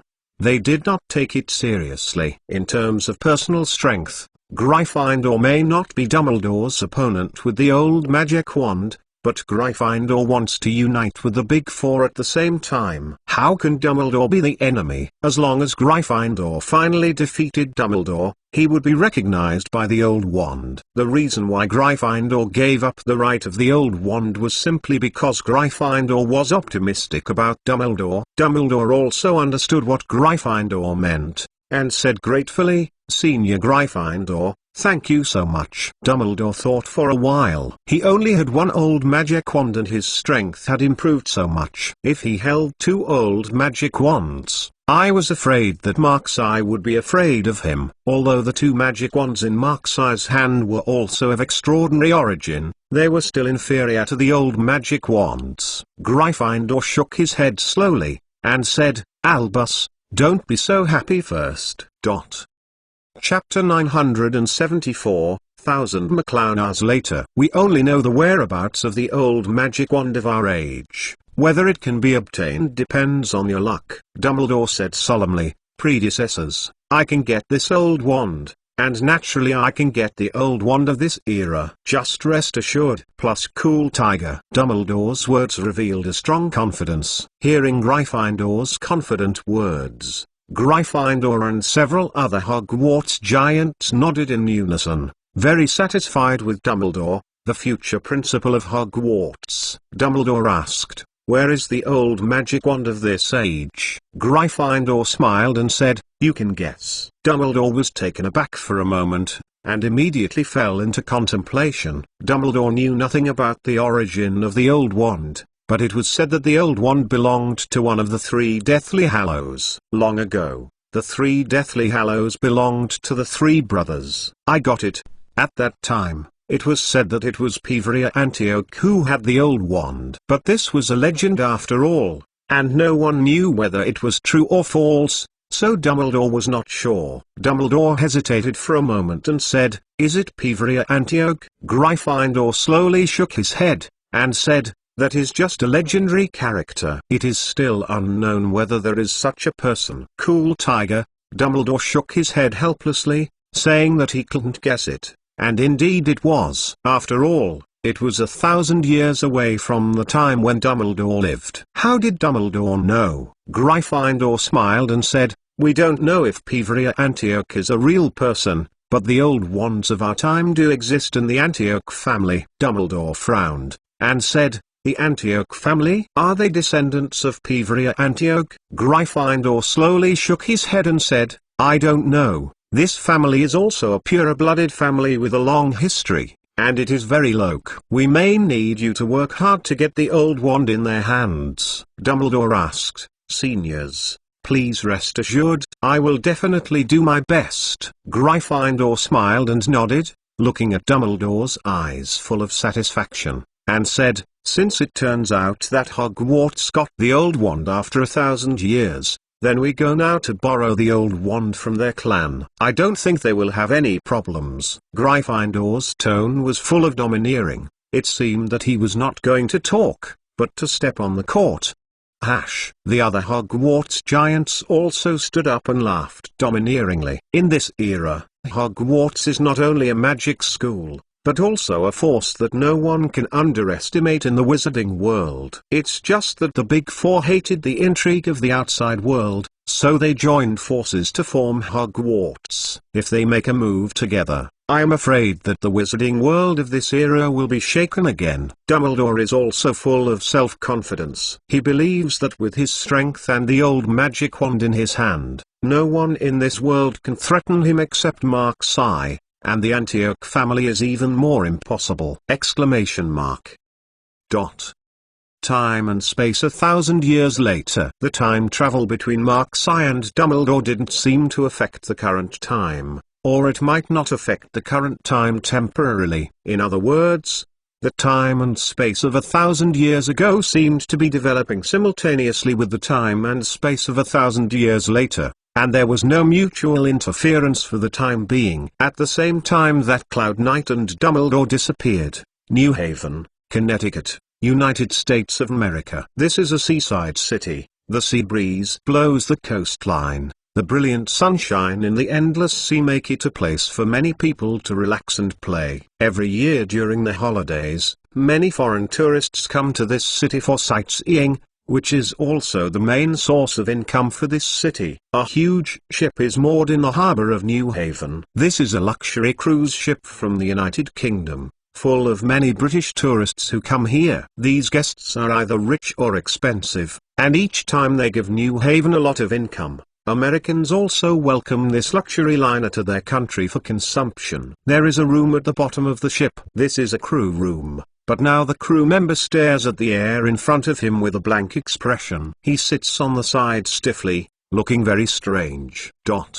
"Let me out." A low figure suddenly sounded, appearing very abrupt in the narrow room. The crew slowly stood up and drew out their suitcase from one side. This suitcase was half a person tall, no different from ordinary suitcases. However, after the crew opened the suitcase, there was actually a pile of blood inside. Red mist. The mist slowly condensed and turned into a tall human figure, wrapped in a dark black robe, his face hidden in his coat and hat, and he couldn't see it at all. "Thank you this time," the black-robed man slowly said. His voice was hoarse and low, and it sounded very uncomfortable. The crew in front of him didn't react. He still looked lost, looking dumbly at the black-robed man. The black-robed man slowly stretched out his hand. This is a pair of pale and dry arms. The sharp nails on the fingers look like it makes people feel chills. The black-robed man's nails touched the crew's forehead and said, This is my reward for you. You can be a part of me." A bloodline appeared on the crew member's forehead, and the crew's eyes bulged out, and blood flowed into the black-robed man along the bloodline. The crew member seemed to be drained, and there was no blood inside. Falling to the side like a corpse, no more sound. The black-robed man took a deep breath, and his pale arms seemed to have a touch of blood. Harry Potter, the Most Powerful Mage, Chapter 975, Dead America. The black-robed man opened his coat and hat, revealing a pale face exactly like his arm, a thin face, and deeply sunken eye sockets. If Marks McClown saw this man's face at this time, he would be surprised. "This man is the Merlin who escaped from the vampire family." Merlin shook his head slowly, muttering to himself, "It's not enough to be sealed for so long. It's too weak." Cool exclamation mark hash. Merlin shook his palm slightly. This weak feeling made Merlin very uncomfortable. Merlin narrowed his eyes slightly. He had already found a way to restore his fighting power, which was to absorb the vitality of the vampire family. As long as he gave himself a little more time, he could absorb all the vitality of all the vampires, and in this way he would fully recover from the distance. However, at the most critical moment, Marks McClown actually took action to disturb her plan, letting herself be released from the seal, and she was still in such a weak state. If it weren't for Marks McClown, she wouldn't have to be so troublesome now. Merlin clenched his fists, and sooner or later he would repay this grudge. At that time, he would let Marks I know who he shouldn't mess with. 447. Lynn sighed slightly. Although Lynn hated Marks McClown in his heart, the reality was too skinny. Before Lynn recovered, she couldn't help Marks McClown. Even if Marks McClown had something that Lynn's jealous of, such as a meteorite from the sky, Lynn only can be a few words in my heart.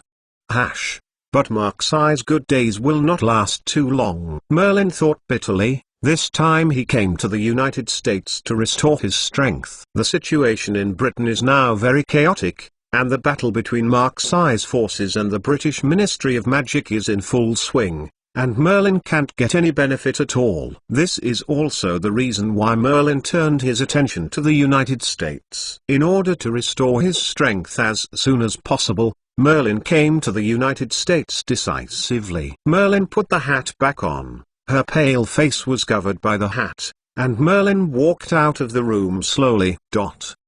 In the middle of the night in New York, on a dark street corner, Merlin was wrapped in black robe and hid on this corner. People who didn't know this might think he was just a tramp. Merlin was hiding on the corner of the street. The trash bin beside him was filled with several corpses. They were all unknowingly innocent people. Seeing Merlin on the street corner, some had a compassionate heart attack and wanted to give Merlin arms, but some were bored. To bully Merlin. Cool tiger, but without exception, they all became part of Merlin's body, and the shriveled body was thrown in the trash can. Merlin murmured, "It's finally late at night. I can finally have a good meal." Merlin stood up and walked into the building next to him, which was a bar. Many young Americans wriggle their young bodies wantonly on the brightly lit dance floor. The noisy music and brilliant lights make the people here lose themselves. No one noticed the strange appearance of being wrapped in black robes.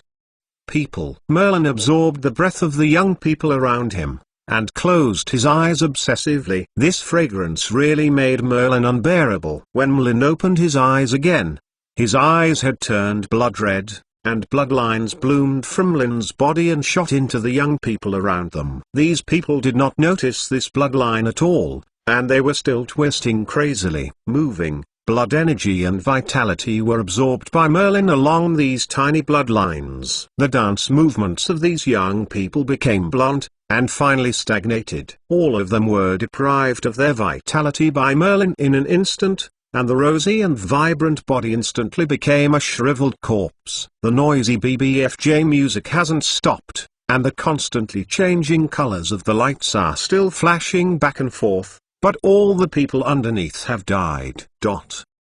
In the night sky of New Haven, Two American wizards on flying broomsticks are patrolling the ground. They are members of the United States Ministry of Magic. They are usually responsible for observing whether anyone in the United States commits crimes through magic, or in case someone makes a mistake, use magic to let American Mochi discover that they are responsible for eliminating the memory of American Mochi and other trivial matters. Mochi is the name of ordinary people in the United States, which is the same as the name of ordinary people in Britain as moles. New Haven has been quite quiet recently. It would be best if nothing happens, a tall and thin American wizard said with a smile. Another slightly shorter American wizard yawned and said, "It's great to be okay. If there is, we will be bored to death." The tall and thin wizard nodded in agreement, and said, "Hurry up and finish the patrol. I want to go back and see my daughter." "Let's go." The little wizard also wanted to get off work early, and also speeded up the flying broomsticks. The two soon came to a red light district in New Haven,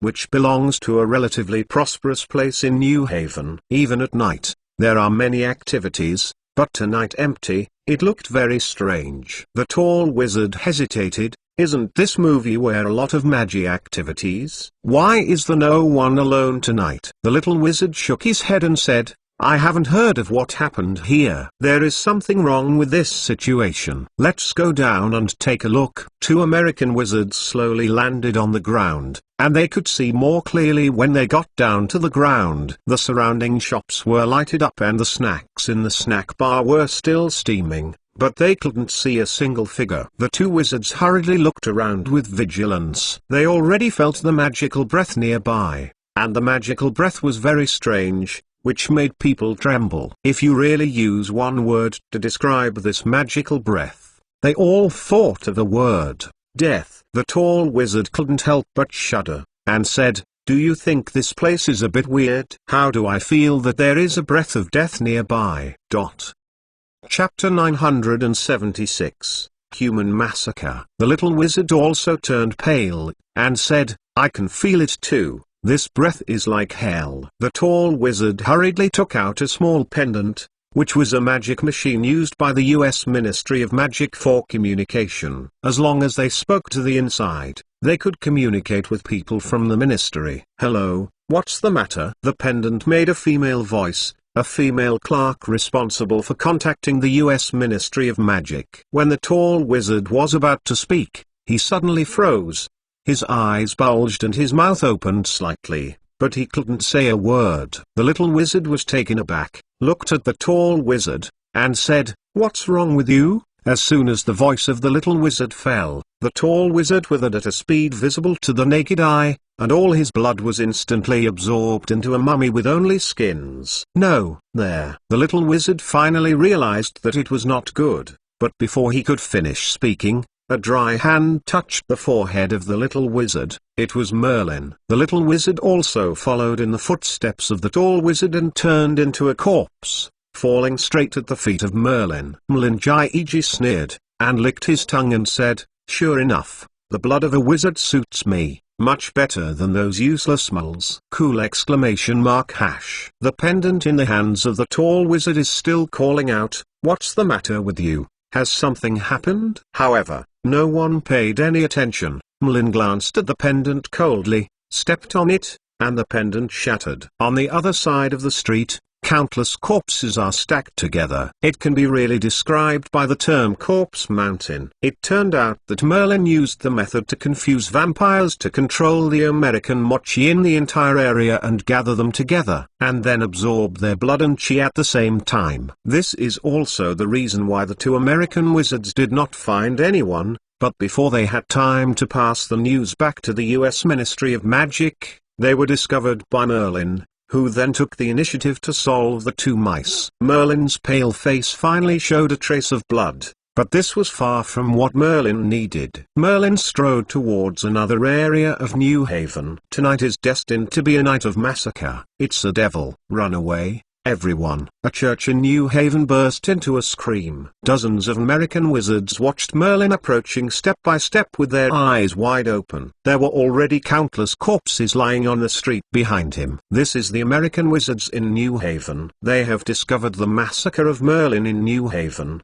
so they organized spontaneously. However, when they got together, New Haven had become a human in hell. Countless people died tragically in the hands of Merlin. Plus cool, Tiger. Merlin laughed wanton, his face became more and more ruddy, and he had absorbed countless blood to supplement Merlin, and Merlin's strength was recovering at a rapid speed. Without the restraint of the seal, Merlin's absorption speed was much faster than when he was in the vampire family before. Otherwise Merlin would not have claimed so many lives in one night. The American wizards are trying their best to protect their families and relatives and friends from leaving, but Merlin's blood-red eyes have locked on them, as if they are being stared at by death. They have no way to escape. Asshole, I'm fighting with you. An American wizard couldn't bear this kind of feeling, and he was about to go forward and fight Merlin desperately, with a not weak spell hitting Merlin's position. With a light wave of Merlin's palm, the curse burst automatically. Merlin's palm was aimed at these American wizards. Everyone's eyes were dull, as if they had lost their souls. Merlin fisted gently, and the blood on the American wizards turned into a stream. The bloodline drifted towards Merlin automatically. Merlin took a deep breath. The blood followed Merlin's nostrils and mouth and was absorbed by Merlin, and the faces of these poor American wizards still had a look of extreme fear. The inside of the body had already been hollowed out and turned into a corpse. Fell to the ground. The relatives and friends behind the American wizards who belonged to them were no exception. They lost the protection of the American wizards, and they became part of Merlin. Find flowers. Merlin exhaled, looked at the dense mummy on the ground, and sneered. So far, New Haven City has been completely empty, and the population of tens of thousands of people has been absorbed by Merlin in one night. There are hundreds of wizards among the tens of thousands of people, but these wizards are no different from ordinary American mochi in front of Merlin. They are still slaughtered, but they can shout more than ordinary mochi, and I know how I died. Merlin turned his gaze to a direction in New Haven, where there were thousands of people who survived the last New Haven, and that was where the New Haven Police Department was located. Because Merlin was too weak at the beginning and was still a bit afraid of the mage's weapons, so Merlin was not in a hurry to go in that direction. But now that Merlin's strength has almost recovered by absorbing these tens of thousands of people, it is time to clean up the last rats. New Haven Police Department, where hundreds of officers are armed with live ammunition. Police cars and private cars form a circle to surround the police station. They were aware of the anomaly in New Haven tonight, and they tried to know what was happening outside, but the police cars sent out several times in succession did not come back. In addition, there were screams from various places, and the chief of the police also understood. What happened to them this time was not simple, so he immediately called his superiors to report and ask for help. However, due to the national conditions of the United States has a large number of troops, but few are actually stationed in the country. For a time, there are no similar troops to assist them. They can only stay in the police station and dare not move. P.S. Ask for rewards and automatic subscription. Chapter 977 Slaughter the City. The New Haven Police Department chief stood on the roof of the police station with an unusually ugly face, took a deep breath, and asked, "Is there any news from the people in the other areas?" The police officer on one side shook his head blankly, and said, "No, no one answered the call, and no news came back from the person who sent it out. It's probably too bad." Cool exclamation mark hash. The chief grabbed the collar of the police officer next to him and said angrily, "What happened outside? Is there no news at all?" Although they knew that something happened in New Haven, they didn't know what Merlin had done, because everyone who saw Merlin was dead, and no one could come back alive and tell Merlin's affairs. The police officer looked panicked and was about to speak. A 420 police car appeared in the distance, roaring towards the police station. The police officer was pleasantly surprised. "This is the last investigator we sent out. They are back." The chief hurriedly dropped the police officer and ran downstairs. This kind of unknown fear was really torturous. He must know what happened outside. The police car smashed into a vehicle surrounded by the police station, and 3 police officers rolled off the car. That's right, it was indeed rolling down, and the 2 of them couldn't help but vomit violently. The last police officer also looked abnormally pale and desperate. Cool Tiger. The chief ran over and grabbed the pale-faced police officer's hand, and said anxiously, What happened outside? The police officer said in a daze, Die. Everyone is dead. The places we went were all corpses, there was no blood on them, and all were dead. The investigative team was lucky, because the places they passed were the places where Merlin had left, so they were lucky to miss Merlin and only saw corpses all over the floor, to be precise, dry corpses. When the police officer on one side heard this statement, they were all puzzled and puzzled.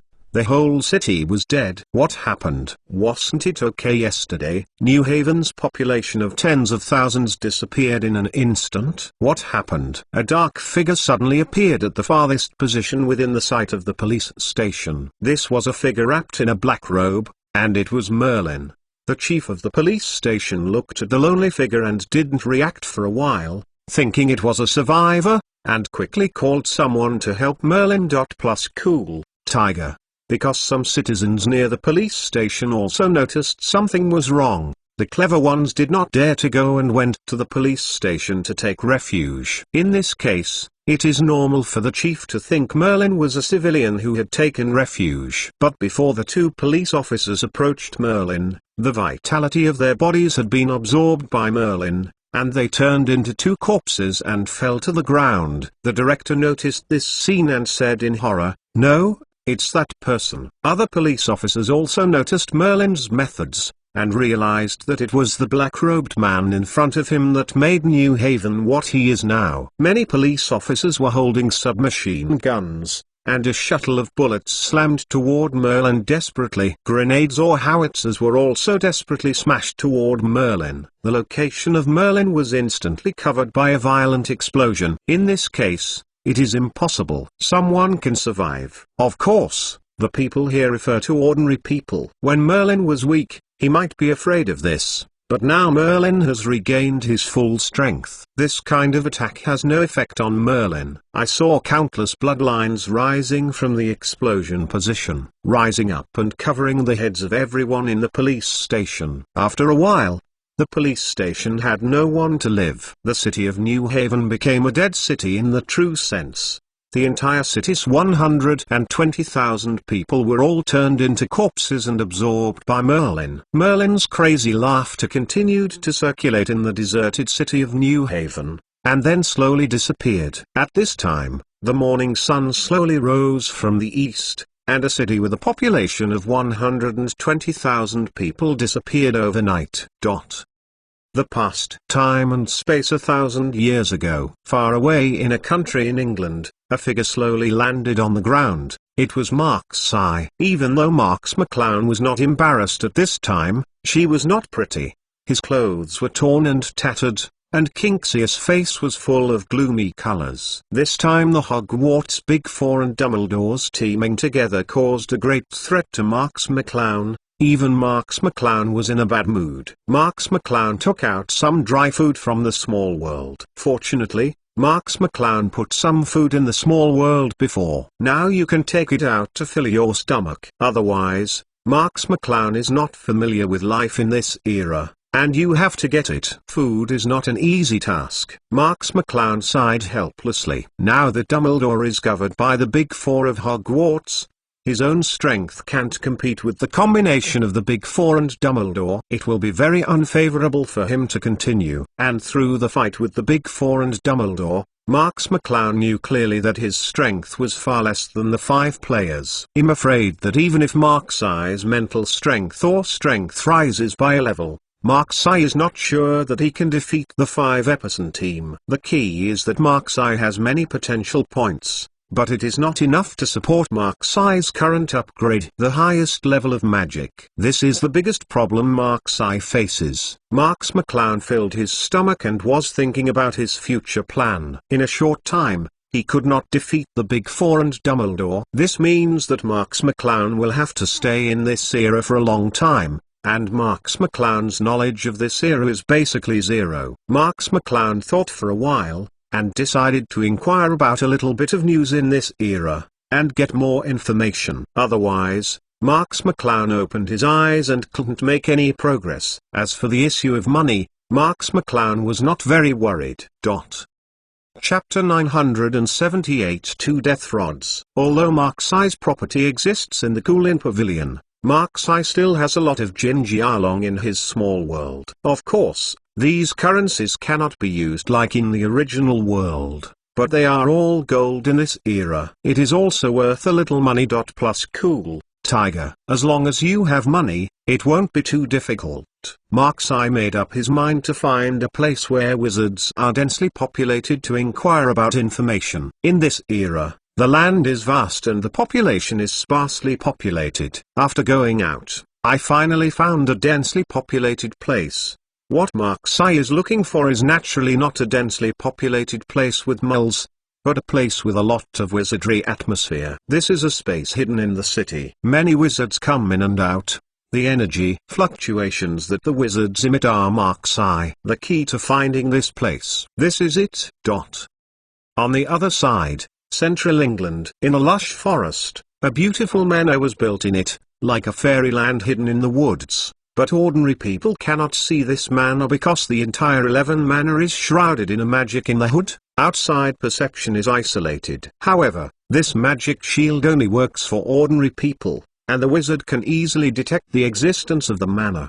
5 figures slowly appeared in front of the manor. It was the Hogwarts Big Four and Dumbledore. At this time, Dumbledore's injuries caused by Marks' had healed. In any case, Dumbledore and the Big Four of Hogwarts are very powerful wizards. Although their recovery ability is not against the sky, the healing spells released with their magical power and magical level are not to be underestimated. Gryffindor stretched out his magic wand and lightly tapped the magic shield in front of him. The magic shield automatically formed a gate, allowing 5 people to walk into this manor. The rumored Antioch family lived in this manor. Gryffindor's wand pressed his throat and slowly said, "Antioch, a guest is here." Gryffindor's voice spread throughout the entire manor in an instant, and even the earth buzzed because of the thick sound. The manor immediately became restless, and many people dressed as wizards rushed out with magic wands, waiting to watch 5 people in Luffindo. A grey-haired old man also walked out tremblingly, seeing Gryffindor and the Hogwarts Big Three behind him at a glance. The old man narrowed his eyes and said, "Gryffindor, what do you mean?" Gryffindor laughed and said, "Old man Antioch, we're here to visit you." The grey-haired man in front of him is the current patriarch of the Antioch family, Anthony Antioch. Plus cool, Tiger. Antioch snorted coldly, and said, "We have nothing to do with Hogwarts, so visits will be avoided. My health is very good." Dumbledore on one side narrowed his eyes slightly, and he could see that the relationship between Antioch and Gryffindor was not particularly good. Otherwise, Antioch would not say anything polite and would directly issue an expulsion order. Dumbledore looked at Antioch closely. From the moment Antioch appeared, the old wand in the sleeve of Dumbledore's sleeve seemed to have been sensed, trembling constantly, as if excited. And Antioch also glanced at Dumbledore with a heartbeat, with doubts in his eyes. Gryffindor smiled and said, "It's really embarrassing that the old man Antioch is still so stubborn after seeing it for so long." Antioch snorted coldly, and said, "4 people, before I say anything bad, you should go back. Our Antioch family does not welcome outsiders." Slytherin strode forward, staring at Antioch with eyes like snake pupils, and said, "Old man, you should try to speak out and see who is at a disadvantage." Antioch's face was stagnant.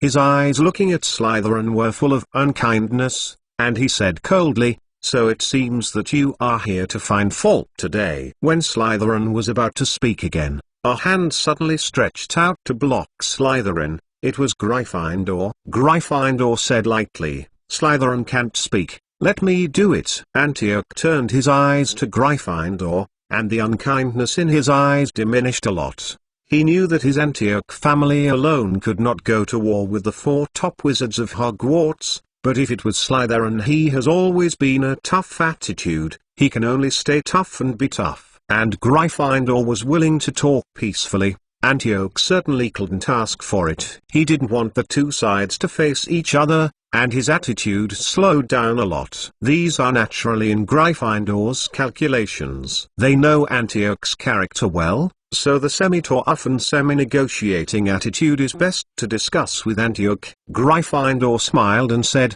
"Old Antioch, today we are not only here to visit you, but also one thing I want to ask you for help." Antioch narrowed his eyes and looked directly at Dumbledore. Leto said, "Is it because of this person?" Gryffindor waited for the Hogwarts Big Four at the same time. How did Antioch know that they were trying to help Dumbledore beg the old wand? When Antioch's sleeves moved, a wand appeared in Antioch's hand. It was the old wand, which was exactly the same as the one in Dumbledore's hand, without any difference. At this time, the old magic wand in Antioch's hand was shaking violently, as if it had been stimulated, and the tip of the wand was pointed at Dumbledore. Antioch looked at Dumbledore and asked slowly, "Would you like to explain? What is the reason?" Gryffindor waited for the Hogwarts Big Four to look at Dumbledore at the same time, only to see Dumbledore smile faintly. With the palm of his hand, a magic wand appeared in Dumbledore's hand, the same old magic wand. Antioch's eyes widened suddenly,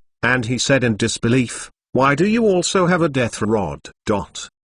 Chapter 979, Strong Hogwarts. The Death Wand is exactly what the Antioch family called the Old Wand. At this time, the two wands appeared in front of everyone at the same time, and they always seemed to have a strange feeling. Both wands were constantly trembling in the hands of their owners. The tips of the wands were all pointed at each other, like a pair of twin brothers found each other. This is impossible. There is only one death rod in the world, and your one is absolutely fake. Antioch looked very emotional. As the owner of the old wand, he was too familiar with the energy fluctuations of the old wand. However, the feeling of the old wand in Dumbledore's hand was no different from the old wand in his own hand. Antioch yelled, "What is going on? This is impossible." Antioch was indeed very excited at this time. Their family was born to protect the old wand, and it is their destiny to protect the old wand for generations. Suddenly seeing the old magic wand they guard appear in the hands of others, it is naturally difficult to accept this fact, even if they still have the old magic wand in their hands. Dumbledore said slowly,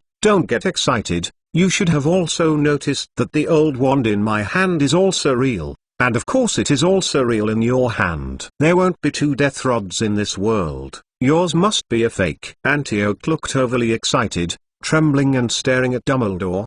Gryffindor walked out and said, "Old Antioch, don't get excited." Although it sounds incredible, Albus is from the future. He is the actual owner of the old wand in the next 1,000 years. What? Antioch hadn't emerged from the shock just now, and fell into another shock. This person is actually 1,000 years later? Dumbledore said, "My name is Albus Dumbledore, and I am the principal of Hogwarts in 1,000 years." Gryffindor and the Hogwarts Big Four also nodded slowly, indicating that they believed Dumbledore's rhetoric. Antioch was stunned for a moment and said, "Is it time magic?" 1,000 years later, time magic will send you here? Antioch had also heard about time magic. Could it be that Dumbledore is really a man after 1,000 years? If Dumbledore only possessed the old magic wand after 1,000 years of time magic was transmitted, it would be possible. Dumbledore nodded with a smile,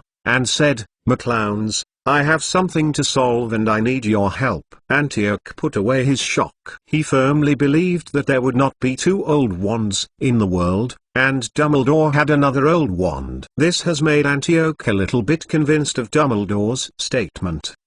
But Antioch was also secretly wounded. After 1,000 years, the old wand guarded by their family appeared in Dumbledore's hands. This is enough to explain a lot of things. Antioch ignored Dumbledore, but choked a little. "Are we the Antioch family gone after 1,000 years?"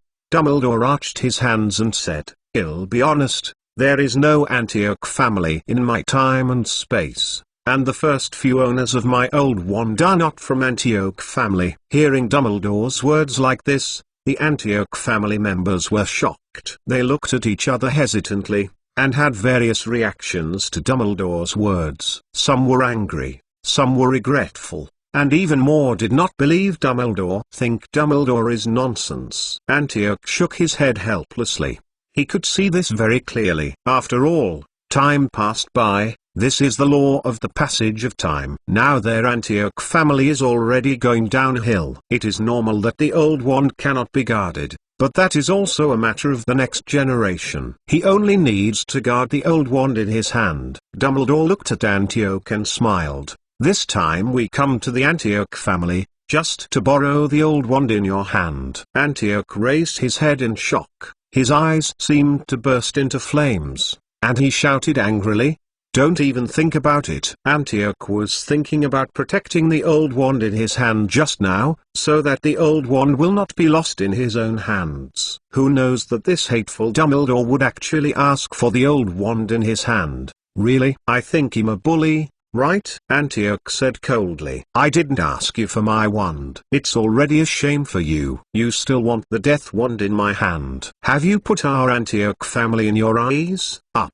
Dumbledore's eyes were cold, and when he was about to speak, Gryffindor sneered and stepped forward, saying, Antioch, you have to think about every word you say, otherwise it may be given to you. The family has caused a disaster. Antioch's heart trembled, his eyes fixed on Gryffindor and Dumbledore, and he kept scanning the two of them. He naturally understood the meaning of Gryffindor's words. They looked like the Antioch family. He is strong, but he is the only one who can support the scene, who is over 100 years old. Over the years, the Antioch family members are not as good as one, and there is no talent to support them at all. Therefore, Antioch has no doubts about Dumbledore's statement. Such a family of wizards seems strong and prosperous, but in fact, I don't know if it can last 100 years, let alone 1,000 years later. Gryffindor said indifferently, the Antioch family has no successor, and you have such a treasure in your family.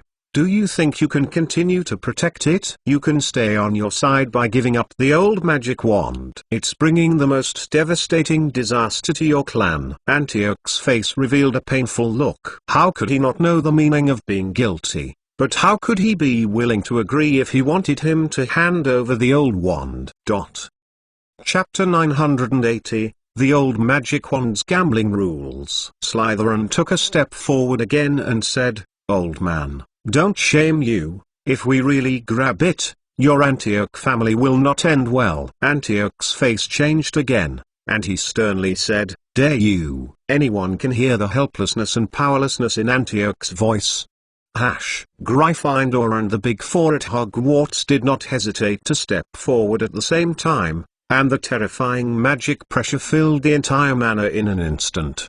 The people of the Antioch family felt this palpitating wave of magical power, and each showed a look of horror. In the face of absolute power, they couldn't afford any courage. Antioch looked at the changes in the faces of the people around him, and sighed helplessly and sighed. The Antioch family is really about to come to an end, facing a powerful enemy. Before fighting, this kind of family has what fighting power? Antioch swallowed, took a deep breath, and said, It is impossible for us to hand over the death rod for nothing. If you want to get the death rod, I will defeat me. Hearing Antioch's words, the faces of Dumbledore and the Big Four of Host 780 Hogwarts slowly appeared solemn. Antioch's attitude undoubtedly shows that today, if you want to get the old magic wand of the Antioch family, you must go through a storm.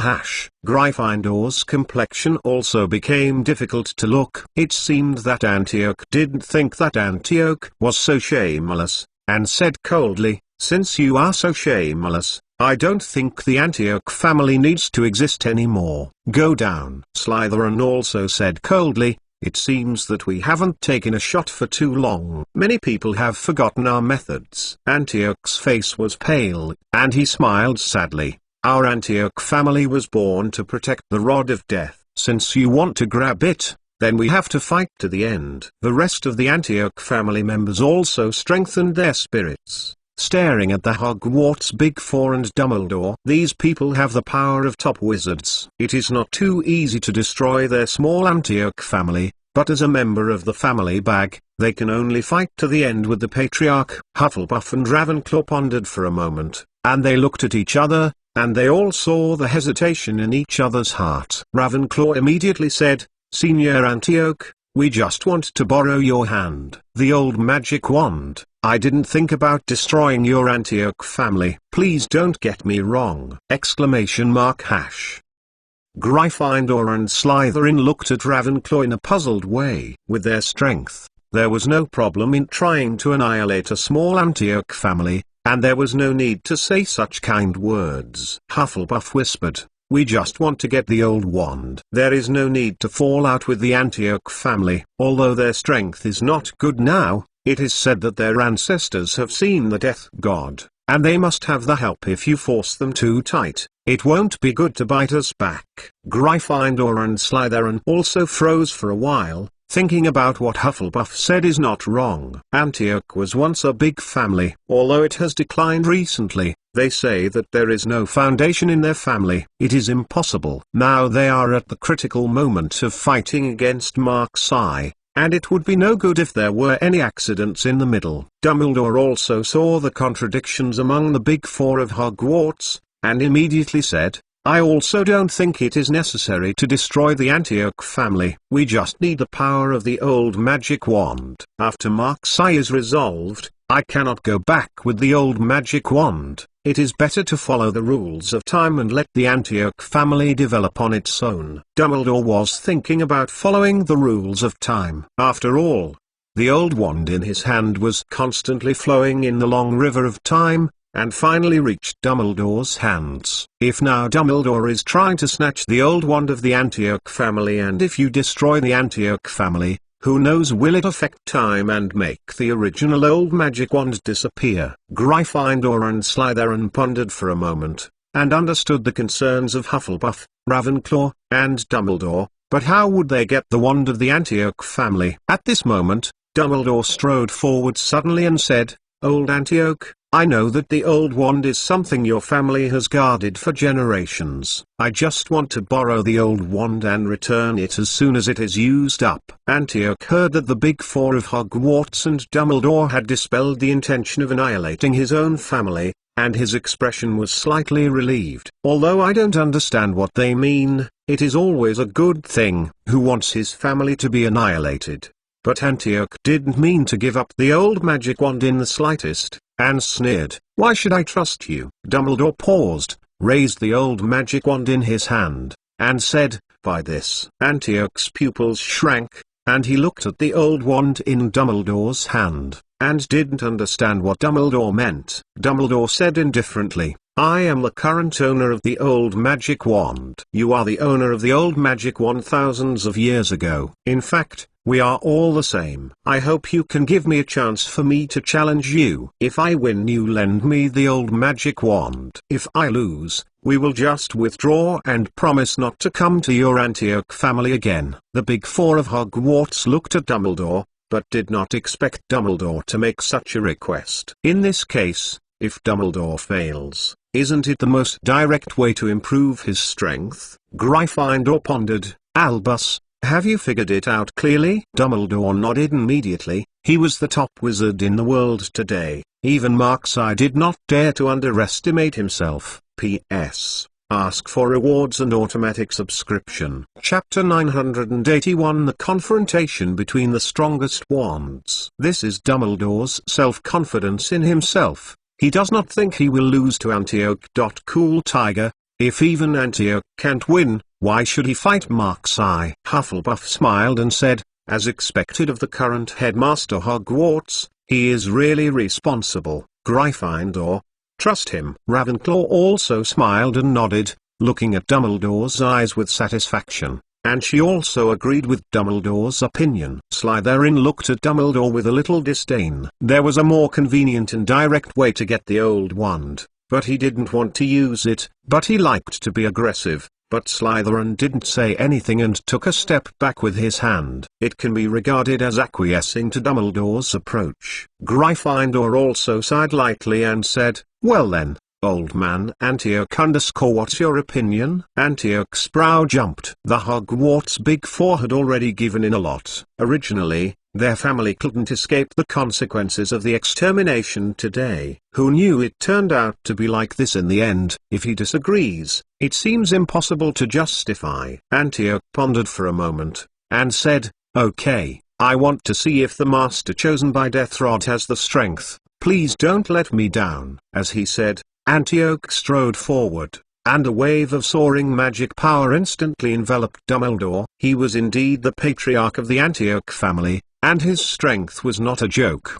Dumbledore did not show weakness at all, and also strode forward. The wave of horror magic occupies half of the sky, and was not weaker than Antioch's momentum, even slightly stronger by the first half. Antioch looked at Dumbledore with solemn eyes, as he deserves to be the master of the old magic wand. Dumbledore's magical fluctuations are stronger than himself. But even so, Antioch could not have the slightest timidity. If he loses to Dumbledore today, the old wand will fall into the hands of others. This is something Antioch absolutely cannot tolerate. "Just let you see the true power of the old magic wand," Antioch suddenly shouted, and the old magic wand in his hand burst out with dazzling light, and the strong wave of magic power on Antioch's body became stronger. Dumbledore smiled faintly and said, "Then I will let you see the power of the old wand now." Dumbledore's old magic wand was held high above his head,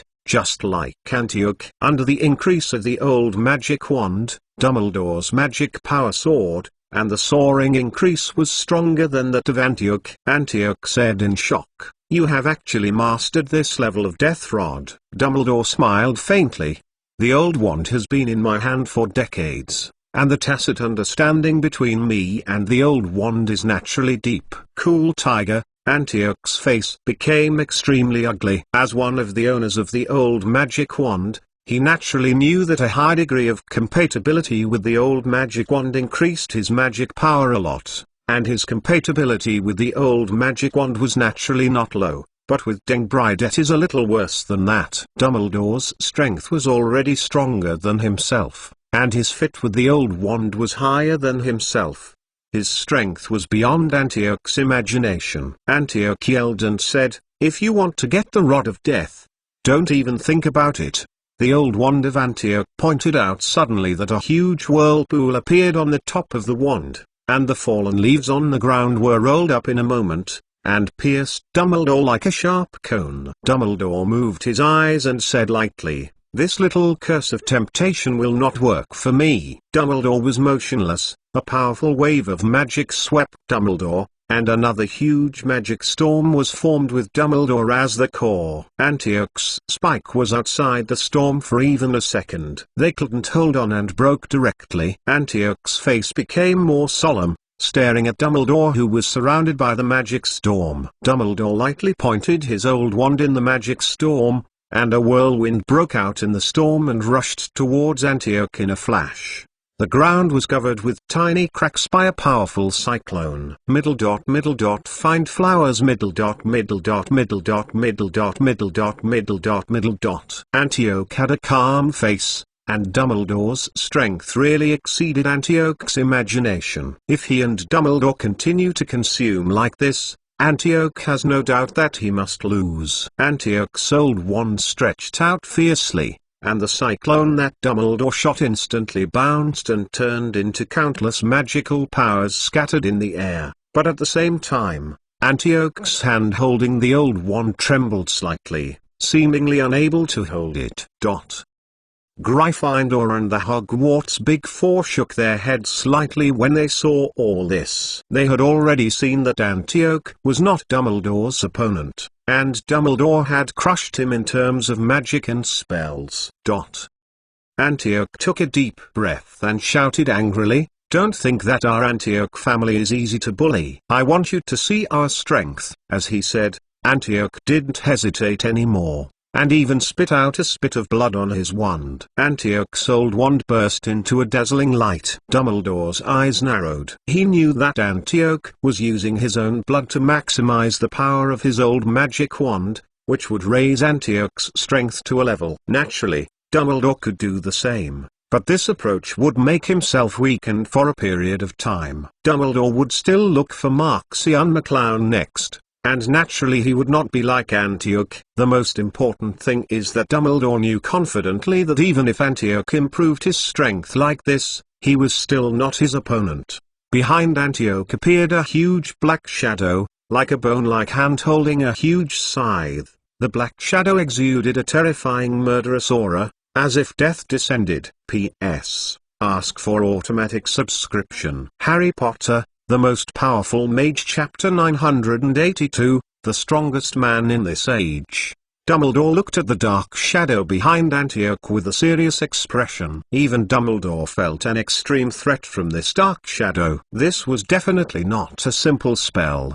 Dumbledore didn't hesitate anymore. The storms around him instantly gathered together, forming a huge fire dragon on Dumbledore's head. Quu. The magic fluctuations on the fire dragon are not inferior to the shadows. The sky-roaring flames seem to be able to scorch the space, and the earth trembles under this terrifying magical energy. Antioch shouted angrily, "Go to hell!" As he said, the death god behind Antioch suddenly raised his sickle, as if he could harvest all the lives in the world, and slashed towards Dumbledore. The space passed by was filled with 4 to 7 ripples, showing the sickle. The power of it. Dumbledore's eyes condensed, and the fire dragon behind him rushed to Antioch fiercely. The magic flame on his body, even the air instantly evaporated, like a fire that burned the sky and the earth covered the sickle of death. The sickle and the flames collided heavily, and only a loud bang was heard. The ground slowly but firmly formed a huge crater. The sky was rendered as half red flames and half black dead air. Kind of quite spectacular feeling. Quu. Antioch looked at everything in front of him.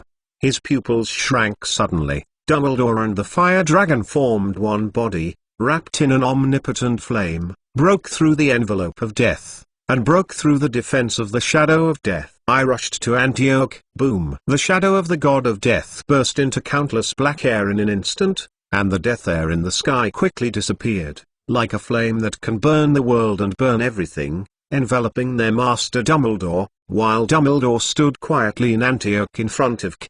The old wand in his hand was directly on Antioch's forehead. A drop of bright red blood slowly flowed down from Antioch's forehead. Antioch's face was pale, and his eyes stared at Dumbledore before him incredibly. "You lost," Dumbledore said slowly. Dumbledore's wand was directly on Antioch's forehead, and the tip of the wand was exuding a faint light source, which contained terrifying fluctuations of magical power. Antioch had no doubt as long as Dumbledore's wand moved forward 1 inch, his head will burst like a bursting watermelon. Antioch took a deep breath, and his eyes were filled with depression and confusion. As the patriarch of the Antioch family, he was defeated by Dumbledore within a few minutes of the fight, which meant he had to follow what he said before. "Okay, hand over the wand." Since the old wand has left their Antioch family, what is the meaning of their Antioch family? Dumbledore said lightly, "Senior Antioch, it seems you need to fulfill your promise." Cool exclamation mark hash. Antioch sighed helplessly, and looked at the old magic wand in his hand with incomparable memory. At this time, the old magic wand had lost its luster. The moment Antioch was defeated by Dumbledore, Antioch was in his hands.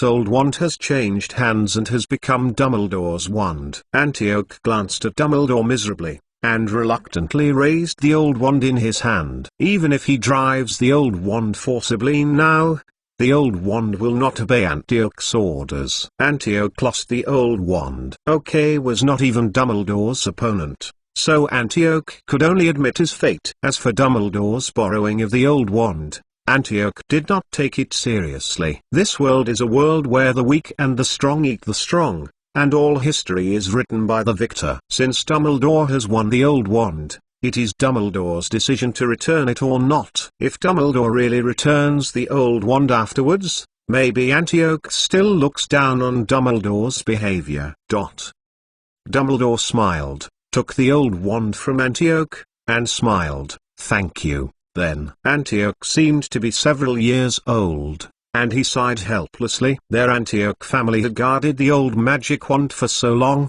and finally lost the magic wand in his hands. Then this old family, there is no point in maintaining it. Dumbledore glanced at Antioch and knew the sorrow in Antioch's heart, but Dumbledore didn't say much. Naturally, the loser would taste the bitter fruit of failure.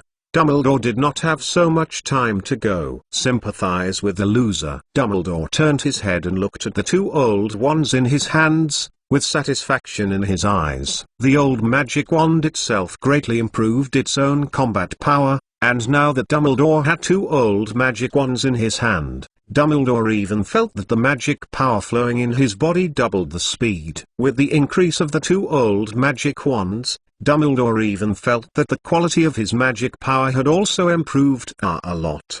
Dumbledore couldn't help knocking out the two magic wands at the same time. Dumbledore's magic power followed the old magic wand.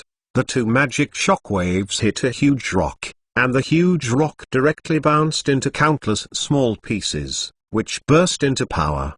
Amazing. This level of attack Dumbledore could naturally be done before, but it should be known that Dumbledore was able to achieve this effect with just a casual blow, which was beyond Dumbledore's expectation. Gryffindor smiled and said, "Albus, congratulations on your strength." With the venomous vision of the Hogwarts Big Four such as Gryffindor, it is natural to notice that Dumbledore's current strength has improved a lot by 0.8. With the promotion of the two old wands, even the Big Four cannot underestimate Dumbledore. Gryffindor even felt a strong sense of danger from Dumbledore. It was more than that of Mark's-Eye. One can imagine how terrifying Dumbledore's strength is now. It is indeed a legend. Old Magic Wand. P.S. Ask for rewards and automatic subscription. Chapter 983 Ancient Version of Knock Alley. Gryffindor glanced at Dumbledore lightly and said, "Since the goal has been achieved, let's go. We still have things to do." Just when Dumbledore was about to nod his head in agreement, Antioch on one side hesitated and said miserably, "Can you stay in our family for a few days and let us accompany the Death Rod for a few more days?" Dumbledore was stunned. He didn't expect Antioch to make such a request. Gryffindor and the Hogwarts Big Four also had a meal at the same time. They all looked at Dumbledore, wondering how Dumbledore responded. Plus cool, tiger. At this time, Antioch had the majesty of the head of the family, but like a desperate old man, looking at Dumbledore's old wand, which originally belonged to him, looked very pitiful. Dumbledore looked at Antioch's desperation, feeling a little embarrassed in his heart. After all, the old wand was a treasure guarded by the Antioch family for so long, and now he took it away without saying a word. It seemed a bit unreasonable. Dumbledore looked at Gryffindor and the Hogwarts Big Four, wanting to see what they meant. Gryffindor and the Big Four of Hogwarts glanced at each other and probably agreed. Plus cool, tiger. Gryffindor said slowly, "Albus, or we'll stay for a few days. Anyway, we won't find Mark's-Eye in a short time." The Big Four of Hogwarts are well-known big figures in the wizarding world. This time they used their power to overwhelm others and forced the Antioch family to hand over the old wand. It was a bit domineering, although Dumbledore also defeated Antioch as agreed. Magic wands, but they are also at a loss. And Antioch's request was not excessive, but it was just 2 days longer. Dumbledore saw Gryffindor and the others express their opinions, so he nodded and said, "Well, anyway, I'm not familiar with the dual wand combat mode yet, so I can stay here and practice." Seeing that Dumbledore and others actually agreed to his request, Antioch finally showed a trace of joy on his decadent face, and said quickly, "Thank you so much." Antioch's eyes still did not leave the old wand in Dumbledore's hands. Although Dumbledore and the Big Four of Hogwarts agreed to Antioch's request, Antioch also understood that this period was the last time for himself and the old wand. Time to get along. England, Winchester. This is the capital of England today, located in the southwest of what is now London. Although it is said to be the capital of England, It is actually just a relatively large castle, with a population of only tens of thousands. Nevertheless, it is already the most powerful castle in England. Mark-Sai also learned that this is the capital of England, so Mark-Sai only came to Winchester. After all, there is no shortage of information in places with a lot of people. The area of the castle is small, so tens of thousands of people are crowded in such a small area. The place is also a bit crowded, and you can see that the streets are densely packed with human heads. If you want to enter Winchester Castle, you must go through strict inspections. At the castle, many soldiers in armor check the pedestrians with a serious face. As long as a little abnormal person is found, the soldiers will not hesitate. Tied up and sent into the castle. Mark-Sai is no stranger to this situation. In this era, Europe is an era of wars and disputes. Although England is a country of its own, its national strength is very weak, and it is even constantly attacked by the Normans on the other side of the English Channel. So England will have this strict inspection is also normal. It's just this mal-inspection method. How could it be difficult for Mark-Sai? Mark-Sai only used a small trick to get into Winchester Castle. Marks McClown looked around and looked at the people around him. Fortunately, Marks McClown changed into the clothes of this era before entering the castle. Otherwise Marks McClown would be treated as an alien if she was still wearing the clothes she used to wear. Marks McClown radiated spiritual exploration. There were ordinary mills all around, without any abnormality, but Marks McClown knew that such a place must have a gathering place for wizards, but he had not found it yet. When Marks McClown was walking, a strange spirit of exploration suddenly came back. This is the familiar aura fluctuation of Marks McClown, the taste of a wizard. Marks McClown hurriedly followed the feedback of the spiritual exploration, followed behind a man whose body was wrapped in a black robe. Judging from the breath returned from Mark-Sai's spiritual exploration, this person must be a wizard, and the magic wave in his body is impossible. It can be concealed. I saw this wizard walking through the streets and alleys and came to a small tavern, where all kinds of strangely dressed people gathered. From these people, Marks McClown also felt familiar fluctuations. Most of the people in this tavern were wizards! Exclamation mark. Sure enough, you got it right. Marks McClown sat quietly on the side of the tavern, his eyes still silently following the black-robed man, and saw that the 383 black-robed man pulled out a magic wand from his sleeve and tapped a portrait on the wall lightly. There was a ripple, and the people on one side took it off. I saw the black-robed man strode forward and stepped into the wall. The wall returned to normal immediately. It was impossible to see a man disappear there. Marks McClown nodded suddenly. It turned out to be like this. However, Marks McClown did not leave in a hurry, but ordered a drink. Marks McClown had already spent some means to get a small amount of money, otherwise it would be difficult for Marks McClown to move in this era. Marks McClown drank a drink and sat silently in the corner, seemingly just resting, but in fact his eyes never left that wall. In a short period of time, more than 10 people have entered the wall in the same way. And Marks McClown will also memorize the secret of entering the wall in his heart. This place is like Diagon Alley hidden in the Broken Cauldron Bar. Presumably the other end of the wall should be the gathering place for wizard activities.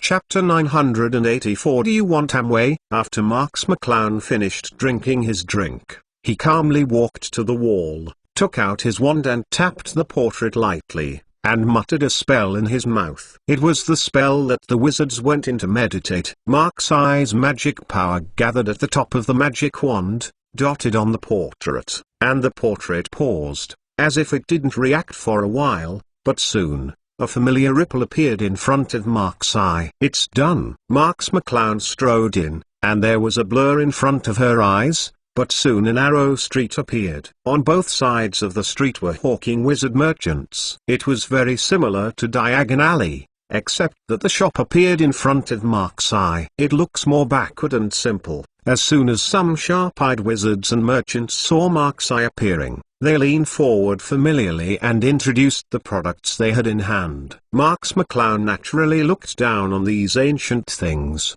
and said coldly, I don't need it. These wizarding merchants have probably seen cold customers like Marks McClown, so they didn't ask for trouble and continued to sell them. They returned to their shops and continued to shout loudly. Marks McClown glanced around, and immediately saw the name of this street written next to this narrow street, Upside Down Street. Plus cool, tiger. It turns out that this street where wizards gather is called Upside Down Street, which should be the embryonic form of Diagon Alley and Rolling Alley in the future. Marks McClown walked on the Upside Down Street, mentally wondering how to inquire about information. Today's Marks McClown can be described as a black eye, and she is at a loss in this age of unfamiliar life. In addition to the nickname, Sang-Yong intelligence is selling urgently. If you want to know Sang-Yong's intelligence, hurry up and buy it. A bald little man stood at a statue and yelled loudly, attracting many people to watch. Marks McClown was stunned for a moment, but chose to walk over. Is there such a thing as selling intelligence in this era? But after thinking about it, Marks McClown figured it out. After all, this era is different from the era where Marks McClown lived. The traffic news here is underdeveloped, and there are no newspapers such as Daily Prophet. Ordinary wizards want to know outside information. It can only be learned from the people who sell intelligence. The little dwarf smiled and looked at the people around him, and said, everyone should have heard about the appearance of two peerless dragons in Scandinavia. Nowadays, many people have formed a team to kill these two dragons. If you are interested, you can pay 50 Roman Empire gold coins, and you can get information when you enter the house! Marks McClown frowned slightly. Scandinavia is a high mountain in northern Europe. However, the environment there is bad and it is not very suitable for human survival. Therefore, Marks McClown does not understand the situation there. And there are two peerless dragons. Many wizards were talking outside, discussing the two peerless fierce dragons. Marks McClown stood on the side and listened silently to the people around him. What are those two peerless dragons? Are there really dragons in this world? When you look at it, you know that you are an ignorant person. There must be dragons in this world, but they are still very rare. I didn't expect to appear in Scandinavia. This time, many people are going to hunt dragon. Dragon hunting? Are they opponents of dragons? I heard that dragons are extremely cruel creatures, and most people are not their opponents. If you say that you have no knowledge, you have no knowledge. Do you think you are going to those few people? I can guarantee that for the dragon hunt this time, hundreds of wizards will inevitably gather in the past. The things on the dragon are valuable. I remember that a dragon scale seemed to cost a dozen Empire gold coins before. If you say that, you won't lose money when you buy this information, but it's just 50 Empire gold coins. Picking up a few dragon scales will be worth the price. Listening to the whispers of the two in front of him, Marks McClown didn't hesitate to go forward and paid 50 gold coins. He walked into the black house behind Xiaoxiozi to listen to the information. Xiaoxiozi counted the gold coins in his hand. The look of joy. The people on one side also felt that the 50 gold coins were of great value, and they took out their money bags to sell this information. For a while, the little dwarf was crowded with people, and the water couldn't escape. Looking at this situation, Marks McClown's heart moved slightly. Regarding the situation of Shuanglong, Marks McClown's superb mental power has always given him a foreboding, as if this situation is very important to him. But Marks, I didn't have the Roman Empire gold coins that the little dwarf said before. Marks, I spend a small amount of money to get a little money. This can satisfy Marks' eyes, food and drink. Where can he get 50 Roman Empire gold coins? It's really hard to die for a penny. Marks McClown hesitated and withdrew from the crowd, but did not leave, but waited quietly. At this time, the first two people who entered the black room came out of the black room. Both of them looked thoughtful. It seemed that this information seemed to be helpful to them. After the two came out, they turned a corner and got to a corner, while Marks McClown followed the two closely and hid on the side. Naturally, it was impossible for the two of them to find Marks McClown with Marks McClown's strength. Marks, I watched and listened to the action words without fail. It sounds like Sang-Yong is very good this time's our day. Two peerless fierce dragons are not easy to get along with. McClowns, a dragon is immune to black magic attacks, and a dragon is immune to attacks other than black magic. Who can beat it? It's simply invincible. You can't say the same thing. When that happens, we will also join in the fun. We will use black magic to deal with the dragon that is immune to attacks other than black magic, and use other magic to deal with the dragon that is immune to black magic. You think it's simple? Do you think those two dragons are so stupid? It is said that dragons are more intelligent than humans. Chapter 985, The Root of the Wand. It doesn't matter, let's talk about it when I go. It's all spent 100 gold coins, and I have to earn it back. The two whispered and left this corner, squeezing into the crowd on the upside-down street and disappeared. Marks McClown emerged from the shadows, and looked at the backs of the two leaving. His mind was turning quickly. Two peerless dragons, one immune to black magic, and one immune to magic other than black magic. Isn't this very similar to your two wands? Marks McClown drew out his two wands, one white and one black. Marks I still remembers that when he obtained these two wands, Ollivander, the owner of the wand shop who gave the wands to him, once said that these two wands are the inverse scales and heart tendons on the two giant dragons manufactured. And those two dragons were the same as what Marks McClown had just heard. They were also immune to black magic and the other to magic other than black magic. Is it possible that these two dragons had something to do with the material of the wand in Marks McClown's hand? Marks McClown thought about it, and shook his head. He remembered that the materials for the two magic wands in his hand were obtained from Sang-Yong that appeared 100 years away from his own time. And now the era in which Marks McClown lives is completely separated from the era in which Marks McClown lives. 1,000 years. However, according to this attribute, 423, maybe these two dragons are the ancestors of the Shuang Long, the source of the material of the Cloud Knight wands. Cool Tiger, when Marks McClown was thinking about whether to go to the Scandinavian mountains to join in the fun, there was a sudden upside down in the street, as if something had happened. Marks McClown paused, stepped out of this corner, and saw a lot of people yelling on the upside down street, wanting to attract everyone's attention. Apart from the nickname, the Hogwarts Big Four reappears in the wizarding world. If you want to know what happened, come and find me. A tall and thin man yelled loudly in the street, looking like he was also an intelligence seller. However, compared with the previous Sang-Yong intelligence, this intelligence did not have much attention. This person has a brain problem, right? Is there anything worthy of attention in the Hogwarts Big Four? No. The hermits like the Hogwarts Big Four may just visit friends and relatives. Those who bought his information must have lost. Maybe the Big Four of Hogwarts found some good seed, otherwise how could they be dispatched together? But who wants to know this kind of information? It's boring. Cool Tiger, the wizards who were attracted by the tall and thin men shook their heads and left, and went to the short men to buy Sang-Yong intelligence. In their opinion, Sang-Yong intelligence was more attractive to them. Seeing this situation, the tall and thin man chuckled disdainfully, and muttered, "Just say that this kind of information is worthless. I would not buy it if I knew it." The tall and thin man originally thought that the Big Four of Hogwarts would be dispatched at the same time. This kind of intelligence is very attractive. Who knows that the people here are ignorant and make the tall and thin men very shameless. The wizards and merchants on the upside-down street who set up stalls are also smiling and looking at the tall and thin men. They can see this kind of information sellers every day. Some are like little dwarfs selling intelligence,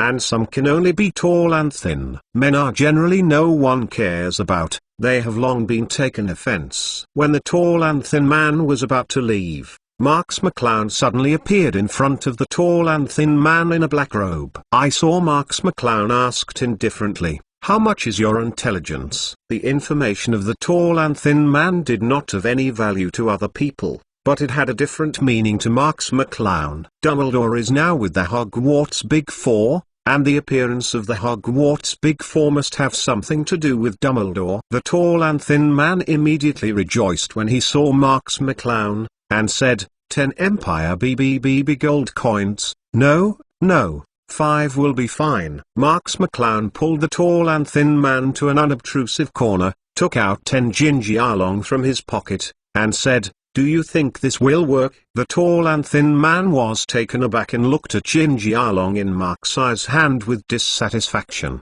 What are you? I want imperial gold coins, not this kind of brass. However, the tall and thin man picked up a Gingy Arlong and looked at it carefully. Gingy Arlong is the universal currency of the wizarding world in the era of Mark's Eye. The carvings are very exquisite, but the gold content is extremely high. In the wizarding world of the Mark's Eye era the value is not low. The tall and thin man can naturally distinguish the value of Gingy Arlong in his hand. The gold content of this Gingy Arlong far exceeds their so-called imperial gold coin, and its value has doubled several times. After all, the metallurgy of their time was not developed, and the gold content of gold coins was not high. The tall and thin man showed a greedy look in his eyes, pretending to be indifferent, and said, but this kind of brass is pretty.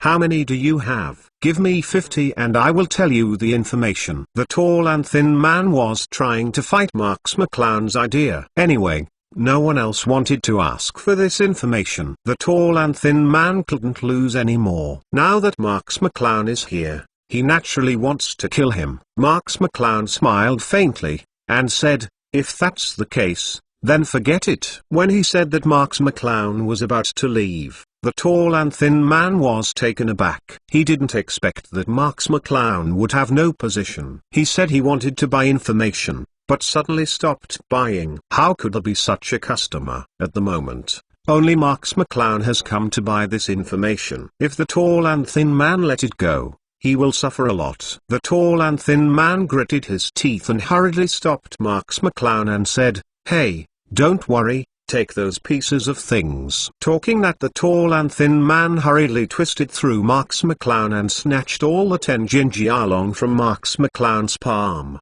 as if he was afraid that Marks McClown would go back. Marks McClown looked at the tall and thin man jokingly, looking through the tall and thin man. The tall and thin man knew that he was encountering troublesome guests, so he could only say, okay, let me tell you.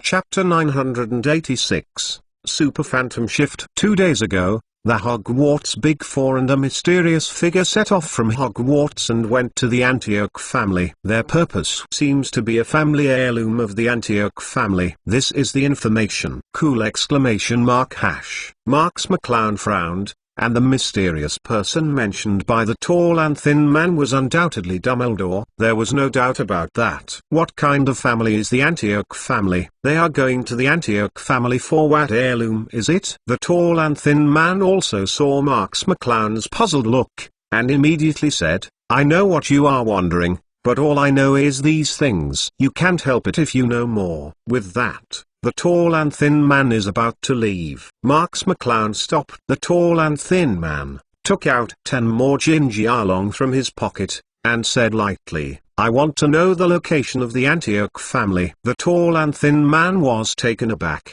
and immediately ecstatically snatched Gingy Arlong from Marks McClown's hand, and immediately told Marks McClown a location. The tall and thin man smiled, and immediately left with Gingy Arlong in his hands. The deal today is not lost. Seeing the tall and thin man leave, Marks McClown was also lost in thought. Why did the Hogwarts Big Four and Dumbledore go to the Antioch family?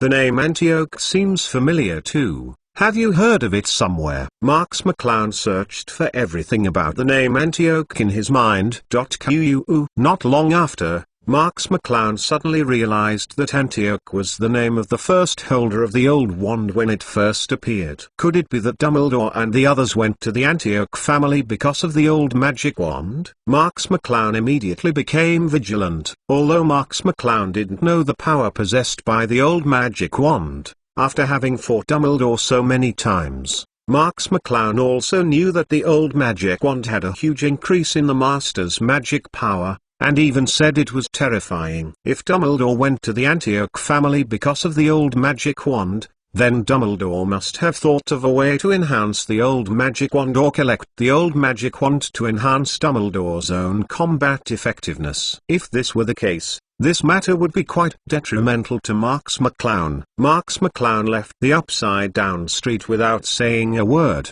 and moved toward the place where the tall and thin man said Antioch was. According to the tall and thin man, the Antioch family is in the middle of England, but because the Antioch family has always lived in seclusion, Marks needs to find the exact location by herself. The distance Marks McClown now uses phantom shift to move is very amazing. This is because Marks McClown has the ability to carry a small world, which makes Marks McClown's perception of space power more profound, so Marks McClown's phantom shift is also beyond the distance as ordinary people imagine. He soon moved from Winchester to Central England. Although the area of England is not very large for the world, it is still too large for Marks McClown personally. In addition, Marks McClown did not use spiritual power to explore in order not to startle the grass. Marks is searching for areas, trying to find the location of the Peveria family. Finally, after Marks' meticulous search, a weak wave of magic power was found in a wilderness. It was a magic barrier outside the Peveria family, used to shield moles, but in this case, Marks' was more take note of the situation over there. Marks McClown quickly approached the manor where the Peveria family was located, and minimized her aura. Since Marks McClown learned Solomon's Key, he has mastered his own magic power and the magic of heaven and earth. After reducing the fluctuation of his own magic power to an imperceptible level, Marks McClown came to a small place outside Peveria Manor. Hillside. The magical barrier shrouded outside Peveria Manor could not stop Marks' prying eyes. Marks could clearly see the situation inside, but Marks was only spying with his naked eyes and did not release his spiritual power. The most important thing is I'm still afraid that someone with a sharp mind will notice Marks' existence, and it won't be good if they are discovered. Seeking flowers. What's more, Marks' strength is still much inferior to that of the Hogwarts Big Four and Dumbledore. During this time, Marks McClown does not intend to head in with the Big Four and Dumbledore. Peveria Manor is now peaceful, only a few people walking in the manor. It should be the patrol of Peveria Manor. Everything seems calm, there is no abnormality, and Marks' target is Hogwarts Big Four and Dumbledore has never appeared. Are they no longer in Peveria Manor? Marks McClown was puzzled, but think about it, he heard this information for several days, and it took time for the information to come out. In the meantime, the Big Four Hogwarts and Dumbledore left pay. The Freer family seems to be able to talk about the past. Marks McClown snooped for a long time, and finally closed his gaze back. Without the use of spiritual exploration, Marks couldn't explore the actual situation in the manor, and he couldn't see anything with his naked eyes. Marks McClown didn't know whether the Big Four of Hogwarts and Dumbledore had left Peveria Manor. In the final analysis, Marks McClown had too little intelligence in his hands. Marks McClown was in a situation where his eyes were blackened, but Marks McClown was unable to change this situation. After all, Marks McClown is not a person of this era, and there is no force behind him to support Marks McClown's actions. Marks McClown can only rely on himself for everything. During this period of time, Marks McClown also wanted to understand. He couldn't stay in this era and always wanted to go back. The key to going back was the time device in Dumbledore's hands, which meant that Marks McClown wanted to go back to his own time. Dumbledore and the Big Four of Hogwarts are the mountains he had to cross. Chapter 987, The Background of the Super Old Family. This is a very headache. No matter who Marks McClown's current strength is to deal with, Marks McClown will not be afraid. But it happens that the Hogwarts Big Four and the Dumbledore Five have joined forces. No matter how powerful the hero is, it is hard to beat the four-hand. Wanting to cross this mountain is exactly what Marks wants to think about. Therefore, Marx McClown focused on the information he had heard before, that is, the Scandinavian Sangyeong information. The two dragons are very similar to the Sangyeong from the wand of Marx-I. Maybe there is something in Sangyeong that improves the wand of Marx-I. This is also the reason why Marx-I wants to go to Scandinavia. Just when Marx McClown was about to leave, Peveria Manor was agitated. Many people walked out of the manor. Marx McClown immediately stopped his 383 wanting to leave, and lurked on the hillside again, breathing. The magical fluctuations were all weakened to a minimum, as if it were an inconspicuous grass on the hillside. At this time, many figures of Peveria Manor emerged from the building. Among them were the Hogwarts Big Four and Dumbledore. They have been in Peveria Manor for several days, and it is almost time to leave today. The most important thing is that Gryffindor received the news that a person who looked like Marx-I appeared on Upside Down Street. Plus cool, tiger. So they immediately asked Peveria to leave. Peveria knew that he could not keep them, so he had to agree to their request. Today is the day they left. Gryffindor looked at Peveria with a smile, and said, "I thank the Peveria family for their hospitality during this time." Peveria's face was bitter. After all, he couldn't keep the family's soul wand. During this time, Dumbledore was able to keep his face already, and they had no reason to keep Dumbledore and others. Peveria hesitated and said, "Albus, I hope you can treat our family's death rod well in the future." During this time, Peveria also confirmed that Dumbledore was the one who came from the future, and he got acquainted a little with Dumbledore. Dumbledore immediately nodded and said, "Senior Peveria, don't worry, as long as we solve Marx-I, I will go back to my own time. I can take this old magic wand." Peveria said in his heart, "Whether you can take it or not does not mean that the old foxes in Gryffindor will let you return it."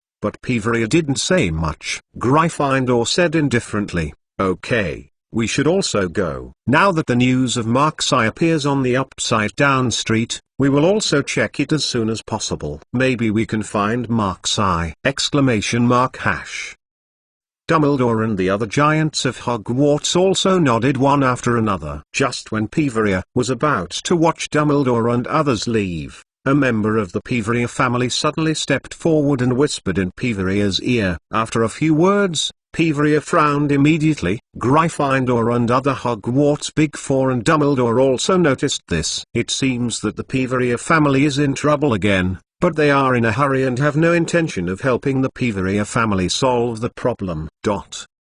Gryffindor turned his head and said lightly, "Let's go." The meaning is already obvious. No matter what problems the Peveria family encounters, Gryffindor does not intend to intervene. Peveria watched Gryffindor and the others slowly go away, then turned his head and said angrily, "Why is there someone lurking near our manor? You don't want to drive away. Go and drive this person away." Gryffindor waited for the Hogwarts Big Four to hear Peveria's words at the same time. Dumbledore also stopped and looked back puzzled. Although the Peveria family is well known in the wizarding world today, the Peveria family has been living in seclusion here for a long time. The so-called prestige is nothing more than a mirror image of the past. Few people should have noticed that the Peveria family will hide in here. Over the years, Gryffindor and Dumbledore came here once, and they basically didn't have much contact with the outside world. How could someone spy on the Peveria family suddenly? The Peveria family is worthy of being a veteran wizarding family. Now even if it is weak, it is still a big family. In the past, it has a profound background and can detect someone near the manor spying on the Peveria family. Gryffindor, the Hogwarts Big Four, and Dumbledore also looked around, but their investigations yielded nothing, and there was no one hiding near Peveria Manor. Gryffindor asked suspiciously, "Is anyone hiding near the manor?" The rest of the Hogwarts giants shook their heads. Dumbledore also looked puzzled and puzzled. They were also considered top wizard powerhouses. They did not find anyone hiding around, or it indicated that there was a problem with the exploration of the Peveria family, or it is this person who is beyond their imagination. Peveria also heard Gryffindor's question, and immediately explained, "Although our family is now declining, but how to say it is also a big family in the wizarding world. We have deployed magic detection devices near our manor. Wizards can still detect when we spy on our family. Gryffindor and the other giants and Dumbledore looked at each other, and they all saw the doubts in everyone's hearts. According to Piveria's words, are there really people hiding near here and they didn't detect 1.3? Then this person must have extraordinary strength, and it may even be the Mark's Eye they are looking for. The Hogwarts Big Four and Dumbledore stood still at the same time, staring at the surroundings, and did not rush to leave. The current strange situation makes them alert, and at the same time, their sixth sense is people who feel that they are hiding nearby. Most likely Mark's Eye. Okay. Mark's Eye hidden on one side of the hillside also noticed the strange atmosphere.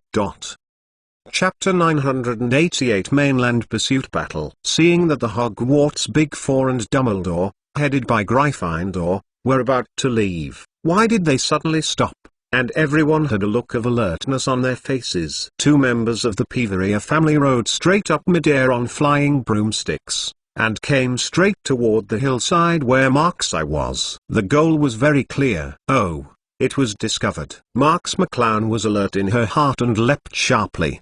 He shot two spells with the magic wand in his hand, sweeping down the two clansmen of the Piveria family.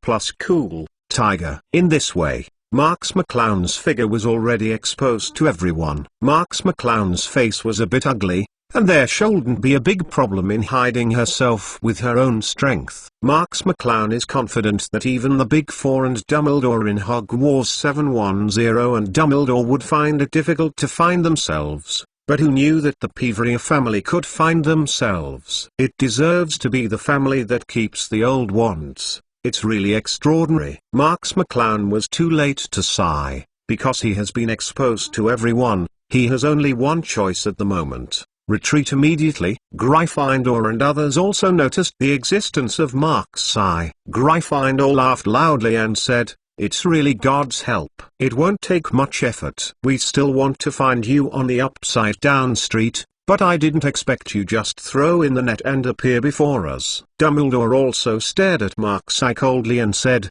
"Don't think about running away this time." Gryffindor made a decisive move, and their wand appeared in Gryffindor's head almost instantly. The terrifying magic power was like a cannonball towards the hillside where Mark's Eye was, and it was about to hit Mark's Eye while also affecting the surrounding space. Stable. Marks McClown smiled indifferently. Although he was found to be out of Marks McClown's expectations, Marks McClown did not panic. After experiencing so many dangers and difficulties, Marks McClown had long developed the habit of not being afraid of danger. Moreover, there is a lot of distance between the hillside where Mark's Eye is and Piveria Manor itself. Gryffindor's curse attack wants to come near Mark's Eye, and it will take some time to affect the stability of the space around Mark's Eye.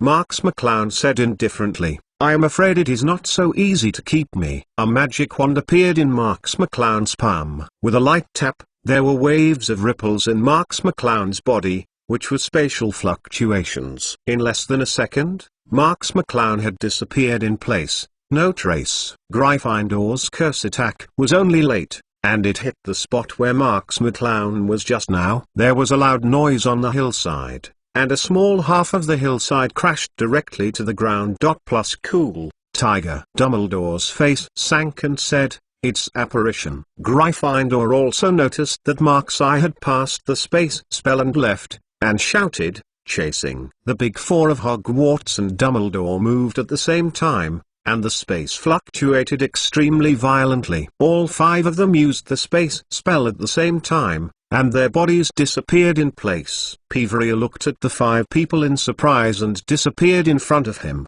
without even thinking that they were chasing Mark's Eye away. Who is this Mark's Eye who was hunted down by the Big Four of Hogwarts and Dumbledore? Through this period of time, Piveria got along with the Big Four of Hogwarts and Dumbledore, and he also understood that these five people are not only superior in strength, but also extremely arrogant. This Marks McClown can be chased and killed by these five people at the same time. On the other hand, It also illustrates the horror of Marks McClown's strength. On the one hand, a member of the Peeverier family stepped forward and asked, "Patriarch, shall we not chase it?" Peevelton gave a moment, and said, "Even the Hogwarts Big Four and Albus both find it tricky. What qualifications do we have to confront?" With that said, Peeverier looked at the place where Markseye disappeared, but he inexplicably hoped that Markseye would make Dumbledore and Hogwarts Big Four lose out. Peeverier still remembered Dumbledore's capture of the old wand of the Peeverier family.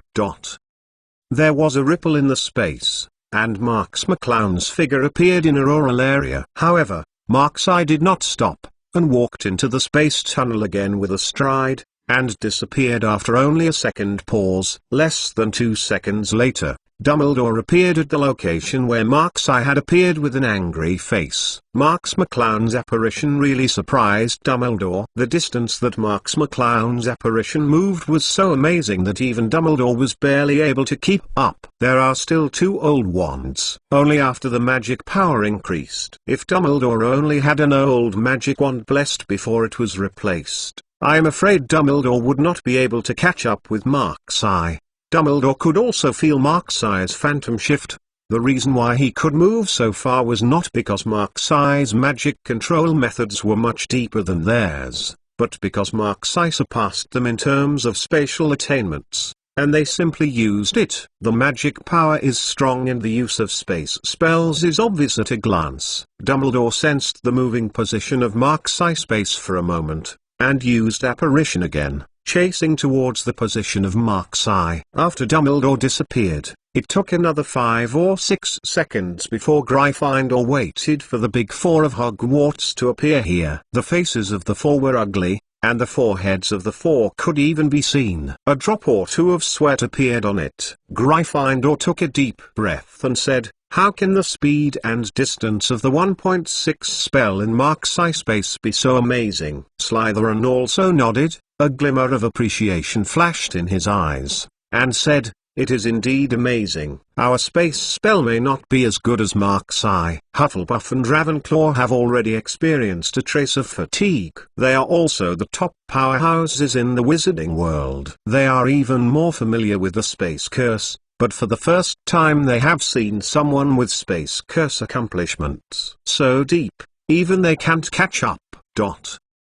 Chapter 989, Life and Death in Minutes. In addition, using the space spell for a long time is also a great burden on the human body. The Hogwarts Big Four also consumes a lot of chasing Markseye during this time, and the body is already a little tired. Plus cool, Tiger, Gryffindor said fiercely, "Stop talking, keep chasing. Albus is chasing Markseye. If we get out of touch, Albus would be very dangerous." The other giants of Hogwarts also nodded one after another. They knew the strength of Marks McClown, which was terrifying. If they are out of touch with Dumbledore, I am afraid that Dumbledore will be caught by Markseye's black hand. So the Big Four of Hogwarts once again use the space spell, chasing in the direction of Markseye and Dumbledore. Ever since, on the mainland of England, 6 figures chased each other, and slowly the gaps among them became prominent. Marks McClown was always in the first place. Only Dumbledore could barely chase Marks McClown's figure, but it was also slowly opened up. And the Big Four of Hogwarts, only Gryffindor and Slytherin can closely follow Dumbledore, but the gap between the 2 is also getting bigger and bigger. As for Hufflepuff and Ravenclaw, they are already far behind. And even Dumbledore is far away. Markseye constantly uses phantoms to shift his shape, and his feet constantly pass over the various landscapes of the English mainland, forests, mountains, and wilderness, passing by like pictures. Plus cool, Tiger. Marks McClown's current location is very close to Scotland, and their pursuit has almost spanned half of England. Marks McClown's speed at this time also slowly slowed down, and he could detect that the Hogwarts Big Four and Dumbledore were out of touch. Just as Gryffindor thought, Markseye really wanted to take advantage of this disconnect and take the lead on Dumbledore. If he could attack Dumbledore, then Markseye's pressure would be much reduced. Dumbledore flashed and appeared in a dense forest. Here is still a virgin forest, undeveloped and sparsely populated. Dumbledore frowned and looked around suspiciously. Mark's eye had indeed apparated to this forest just now, but Dumbledore did not notice any spatial anomalies next. That is to say, after Mark's eye came here, he did not continue to apparate, but hid in a certain corner of the forest, watching him silently. Two old wands instantly appeared in Dumbledore's hands. Dumbledore stared around vigilantly and said loudly, "Mark's eye, don't hide it. I know you are near here." Dumbledore's voice spread out from afar, oscillating back and forth in the forest, and slowly spreading to the distance, but the forest was still silent, and no figure appeared at all, as if no one existed here. Dumbledore was not confused by the illusion in front of him, but slowly landed on the ground. Mark's eye must be hidden round him, but he did not show up. Dumbledore probed for a bit. Although Gryffindor and Slytherin are a little away from him, they are not far away. It takes about a few minutes to arrive. Ravenclaw and Hufflepuff seem to be the same as him.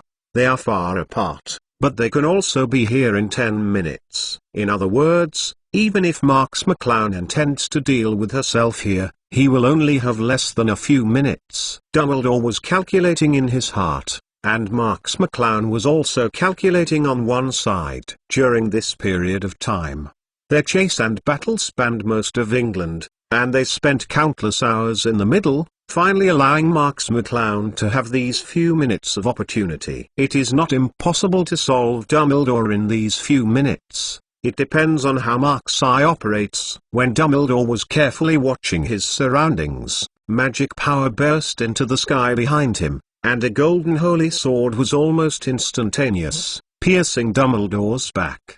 Dumbledore didn't even turn back. With a wave of the old magic wand in his left hand, a dazzling wall of fire appeared behind Dumbledore. The hot flames instantly ignited the surrounding leaves and branches, forming a huge flame barrier. The sword of the golden holy sword stabbed on the wall of fire, and the two squeaked and squeaked. The flames swayed wildly, and the golden holy sword continued to bloom with dazzling light, but the golden holy sword did not break through the wall of fire. The barrier finally burst open with a bang. The holy sword and the wall of fire disappeared at the same time, and countless fire and golden lights flickered in the air. Dumbledore said coldly, "Don't use this little trick, Mark's eye, come out." Marks McClown walked out slowly from behind a tree, his face full of caution. From the previous round of fighting, Marks McClown found that Dumbledore's strength was undoubtedly strengthened a lot. Although the previous golden holy sword would not have a fatal effect on Dumbledore, it was not Dumbledore's easy attack. But Dumbledore resisted it by downplaying,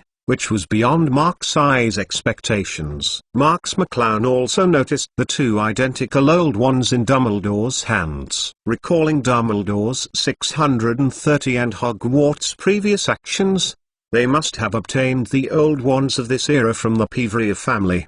The last beneficiary of the old wand is Dumbledore. Dumbledore was able to block Mark's eye's attack lightly, and it is estimated that two of the old wands contributed a lot. Marks McClown said indifferently, "With two old magic wands, it's no wonder that your combat effectiveness has become so amazing, Professor Dumbledore." Dumbledore sneered coldly. During this time, he was not wasting time in the Peevray family. He had mastered the battle mode of two-handed wands. With the increase of the magic power of the two old wands, his fighting power was naturally improved. "It's amazing," Dumbledore said, "so don't think about leaving today. Just keep it for me." Marks McClown opened his hands and said, "Then it depends on whether you have the skills." Dumbledore and Marks McClown knew very well that they only had a few minutes. Chapter 990 The Power of an Extremely Terrifying Holy Weapon. If Dumbledore can hold on for a few minutes and wait until the Big Four of Hogwarts arrives, Mark's eye will certainly not be able to escape under their guard, and if Mark's eye can solve Dumbledore in a few minutes, it will be greatly relieved. Face the pressure of the Big Four at Hogwarts. This just a few minutes is enough to affect many things. Marks McClown's eyes narrowed. His hands and two magic wands were shaking at the same time. Two magic wands, one black and one white, looked like two tiny dragons flying in Marks McClown's hands. The sharp sword aura burst out from Marks McClown's body, and the mere escape of the sword aura cut the large woods behind Marks McClown into sky-filled sawdust. Dumbledore knew that Marks McClown would no longer keep his hands, and he was also waiting in full battle. The two old wands in his hands were pressed together, and the magical power of terror rose to the sky. The earth trembled slightly under the magic of Dumbledore's terror, and a large leaf of leaves fell from the woods in an alarming manner. Marks and Dumbledore seemed to be tacitly aware. They both shot at the same time. A dazzling golden light broke out from the top of Marks' double wands. A golden holy sword appeared in front of Marks'. It was different from the previous golden holy sword. The holy sword is very delicate, with ancient patterns carved on it, just like the golden sword of 213 from the ancient times. Plus cool, tiger. Dumbledore's two old magic wands spewed out surging firepower. These hot flames were transformed by Dumbledore's magic power, but they were not inferior to any kind of flame in the world. The air instantly evaporated under this flame. The space was also roasted so that there were waves of ripples. The flame and the golden holy sword carried an obvious trace, banging together, and the ground was overturned. The forest behind the two of them was swept by a terrifying shockwave for a moment. A large swath of towering old trees crossed and shattered, and the two people as the core fell to the surroundings. The situation was shocking. Marks' felt Dumbledore's surging magical power, and her heart shuddered. With the blessing of two old magic wands, Dumbledore's magical power was actually comparable to her own. Dumbledore with this level of strength was not a target Marks' could easily kill. Dumbledore used two old wands to fight for the first time. The increase of the two old wands was so powerful that even Dumbledore was impressed by this power. Worthy of being an old magic wand, or two. This increase in combat power is simply too bad. Under the surging magic blessing of the two, the golden holy sword and the flame have actually formed a stalemate, and no one can overwhelm the other, but this situation has an absolute advantage for Dumbledore. Dumbledore is going to delay the time. The aid of the Big Four of Hogwarts. Marks McClown took a deep breath. He couldn't fight Dumbledore under the circumstances. Marks McClown's decisive wand twisted, and the golden holy sword emitted a dazzling light, and then erupted into terrifying waves. Boom! A huge sound erupted from it, and the shockwave of the explosion detonated even Dumbledore's flames. The terrifying magic of the two escaped instantly, and the entire forest was wiped out in an instant. The escaping magic power, the flying flames, the sword aura, and the terrifying shockwave are the source of this disaster. A huge pit appeared between Marks' and Dumbledore, and a terrifying shock storm swept them. However, the two of them are like cast iron statues. Their figures did not move at all, but their robes were squeaked by the wind. With the blessing of two old magic wands, Dumbledore's strength is no less inferior to Marks McClown. It is basically impossible for Marks McClown to defeat Dumbledore in just a few minutes. Marks McClown's mind was running fast, thinking about BBDJ, what a good way to deal with Dumbledore, and Dumbledore also stared at Marks McClown closely, always reluctant to relax. There is no way that Marks McClown will be allowed to go again. The meaning of running away. Marks McClown took a deep breath, and wanted to defeat Dumbledore in a short time. There was only one way at present, and that was to suppress it with Marks McClown's extraordinary mental power. The last time Marks McClown's mental power attack was Marks McClown's main method to confront the Hogwarts Big Four and Dumbledore. It was also because the mental power attack limited one or two giants. Marks McClown could not lose in a short time. Finally escaped. This time Marks McClown also had the same idea, and wanted to use mental attacks to contain Dumbledore. Even if it only affected Dumbledore for a second, it was enough for Marks McClown to take action to kill Dumbledore on the spot. Marks McClown's eyes condensed, and the surging mental power converged into a small point, piercing Dumbledore's brain. Marks McClown's mental power was exceptionally strong, but there was no warning of mental attack. Even Dumbledore couldn't detect it. Marks McClown's mental power pierced Dumbledore's brain fiercely. At the same time, Marks McClown's figure moved, and his body shot at Dumbledore like a cannonball. The wand in his hand condensed terrifying magic power, to be hit by Marks's curse. Just at the moment, Dumbledore's mouth crooked, sneered and waved his wand. A wall of flames instantly blocked Dumbledore's face. Marks's horror magic bombarded Dumbledore's flame wall, but it rippled with countless ripples, but did not break through, and naturally did not cause any harm to Dumbledore. Marks McClown's pupils shrank, and Dumbledore actually had the ability to act. Could it be that his mental attack didn't work? Before Marks could think about it, Dumbledore waved his magic wand, and the huge wall of flame enveloped the place where Marks was. The hot flame made a sizzling sound even as the air evaporated. Marks McClown could only stop her advancing figure, quickly retreat, and at the same time congealed a magical barrier in front of her, and barely blocked Dumbledore's offensive. Marks McClown stopped and looked at Dumbledore. You can see the surging inside Marks McClown. Chapter 991. A destroying battle.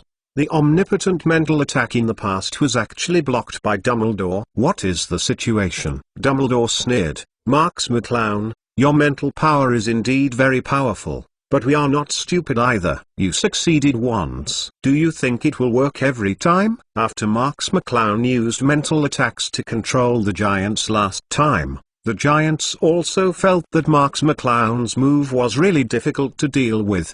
The giants are so powerful now, and their mental power is naturally not weak, but the key is that they don't know how to use mental power. This is why every time Marks McClown uses mental power attacks, it works. The wizarding world is a world respected by magic power. There is not much specialization in spiritual power at all, let alone how to fight Marks McClown's spiritual attack. Just when the Big Four are in distress, Dumbledore suddenly thought that there is a curse to resist the infiltration of external spirits. It is occlumency. It's just that occlumency was developed to deal with occultation, so when it comes to occlumency, you only think of it as the nemesis of Occidental, and I didn't think that occulturo is also a spell to deal with mental power. So Dumbledore came up with this idea. The Big Four felt that occupation is very useful, and it might be a miraculous effect against Marks's mental attacks. After gaining the approval of the Big Four, Dumbledore also started to use occlumency to seal the brains of the Big Four, and Dumbledore himself was naturally the target. So Marks McClown's mental attack just now didn't work, but it was only taken by Dumbledore. Occlumency is blocked. Marks McClown took a deep breath. But he didn't expect that his mental attack would also meet Nemesis, which was a bit embarrassing. After all, Marks's strength is not as good as that of the Hogwarts Big Four and Dumbledore. As one of the trump cards, the mental attack was so targeted, which means that Marks has one less method to deal with them. Dumbledore saw that Marks McClown's face was not particularly good looking, and he was secretly delighted. Fortunately, he thought that occlumency could counter Marks McClown's mental attack. Otherwise, he would suffer this time. If he was affected by Marks McClown's mental attack, without the ability to move, I am afraid that 100 lives are not enough to die by oneself. Dumbledore said coldly, give up Marks. You can't escape. Seeing time getting less and less, Marks McClown's breathing is also a little quick. If he really waits for the arrival of the Big Four at Hogwarts, he will definitely not be able to escape. But now Dumbledore's strength cannot be underestimated. Escape from Lido's hands is also a problem. Dumbledore stopped talking nonsense and waved two old magic wands again. In an instant, strong magical power emerged from Dumbledore's body, and flames appeared behind Dumbledore, and every flame contained a powerful wave of magical power that could not be ignored. Even Marks can't underestimate these flames. Hundreds of these flames were suspended in the air, and it seemed that Dumbledore would have to delay the Hogwarts Big Four at any cost. Dumbledore shouted angrily, "Stay, Marks!" As he said, the magic wand in his hand was slammed down, and countless groups of flames smashed into the Cloud Knight violently, like a meteorite rain, with an unusually great momentum. Multiple armor protection. Marks McClown didn't dare to neglect, and layers of magical barriers were formed in front of him, smashing the strict flame meteorite guarded by Mark's eye, knocking on these magical barriers. The first layer of magic barrier just persisted for less than 2 seconds before it shattered, and the sky full of flamed meteorites surpassed the first layer of protection and hit Mark's eye's second layer of magic barrier. Boom. Boom. Boom. Flame meteorites not only possess powerful magical power fluctuations, but are also mixed with powerful impact. Marks McClown's location was covered by countless explosions. Except for the magical barrier guarding Marks McClown's location, the rest of the place instantly turned into a piece of scorched earth. Numerous potholes, flames and smoke filled the sky, and the earth was ruthlessly tortured. The second layer of Marks McClown's magical barrier also did not last long, and it shattered again. And then the third and fourth layer. The power of the flamed meteorite was too terrifying. Even Mark's eye's magical barrier could not bear it. Middle dot, find flowers. Middle dot. Fortunately, the number of magical barriers Mark's eye condensed was also quite large. Although the flame meteorite shattered a lot of Mark's eye's magical barriers, it also blocked many offensives. Many flame meteorites shattered upon the magic barrier, forming dazzling sparks in midair. Dumbledore was determined to leave Mark's eye, so he did not hesitate to spend a huge amount of magic power to continuously condense into flame meteorites, just to delay time, and Mark's eye did not face confrontation, but used a magic barrier to defend because of Mark's eye. McClown is conserving magic power to avoid excessive consumption of magic power. But going on like this will not do any good for Mark's eye. Mark's eye can even feel the two powerful auras of Gryffindor and Slytherin constantly approaching this area. They will be able to get here as long as 1 more minute is given. Mark's eye, there is nothing I can do. The situation must be opened immediately. Marks McClown did his best to explode the most powerful magic power, and mobilized the magic power between heaven and earth. In an instant, the wind and cloud changed, and the earth constantly trembled. The flame meteorites that bombarded Mark's eye's magic barrier were automatically broken. Dumbledore, the flame meteorite has no threat to Mark's eye. Dumbledore's pupils shrank. He understood that Marks McClown was making the final counterattack. This would be the most powerful force that Marks McClown had burst out. Even now Dumbledore could not guarantee that he would be able to withstand Marks McClown. After all, Marks McClown's strength is also quite terrifying. Dumbledore's old ones worked together, and countless flame meteorites in the sky did not fall down again, because Dumbledore knew that no amount of flame meteorites would affect Mark's eye. He had to use his strongest power to stop it a little. Cloud Knight. Harry Potter, the Most Powerful Mage, Chapter 992. The Shocking Dumbledore and the Big Four. Marks McClown looked solemn, his body suspended in midair, and his hands spread out and held 2 magic wands, one black and one white. After Mark's eye, the gusty wind blows, the dark clouds cover the top, and the earth trembles fiercely. Mark's eye is suspended in the air like a divine residence, and the whole body emits palpitating magic waves. Dumbledore showed no signs of weakness, and the flame meteorite gathered behind Dumbledore, slowly condensing into a giant fire dragon. This fire dragon is different from the fire dragon that Dumbledore condensed in the past. The fire dragon that Dumbledore condensed in the past can only be said to be powerful and terrifying.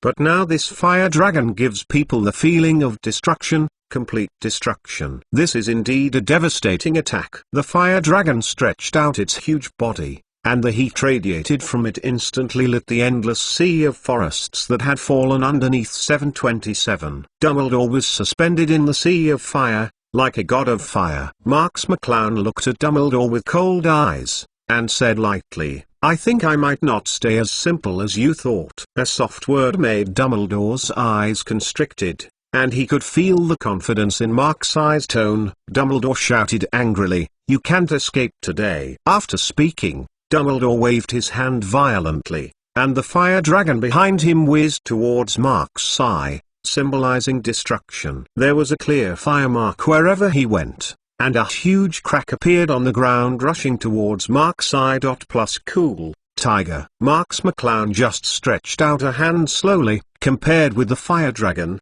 this hand is undoubtedly not comparable. In terms of visual impact and size, Marks McClown's hand is far inferior to Dumbledore's fire dragon. But it happened that such a pair of hands that did not seem to have any threatening power made Dumbledore chill all over his body. Dumbledore perceives an extreme and deadly threat from these hands. The power of Mark's eye's hand can destroy himself. This is Dumbledore's most true thoughts. Dumbledore's pupils shrank sharply, and he recognized that it was the trick. The curse Marks McClown used in Azkaban almost destroyed Azkaban in one hand. It was also this curse that allowed Marks McClown to really face the Big Four of Hogwarts last time. Break the world. Marks McClown muttered silently in her heart. A pair of invisible giant hands seemed to have grasped this piece of heaven and earth, and then slowly squeezed. Dumbledore's fire dragon, symbolizing destruction, also let out an overwhelming wailing under this mighty force. Dumbledore took a deep breath and looked in the direction of Mark's eye. At this time,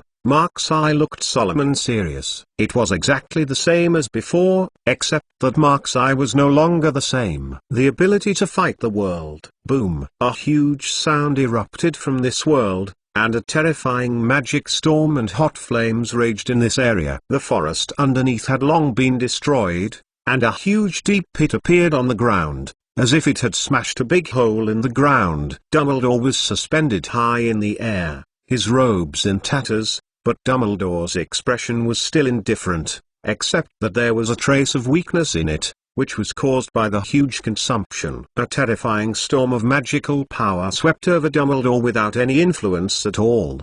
But it blew Dumbledore's sleeves more violently. On the other side, Mark's eye also looked indifferent. He glanced at Dumbledore as if mocking Dumbledore, then slowly turned and transformed into a huge five-clawed golden dragon, slowly disappearing into the sky. Dumbledore remained motionless from start to finish, and did not stop Mark's eye. In fact, it was not that Dumbledore did not want to stop Mark's eye, but that Dumbledore had no power to stop Mark's eye. In less than 3 seconds, two figures pierced the sky and blasted the surrounding air to Dumbledore's side. It was Gryffindor and Slytherin. Because Mark's eye and Dumbledore fought too fiercely in this area, the stability of the space had already been destroyed, and it was impossible to approach. They could only fly over, a few seconds later than expected. When the two saw Dumbledore quickly looking around, Gryffindor frowned tightly and said, "Where is Mark's eye?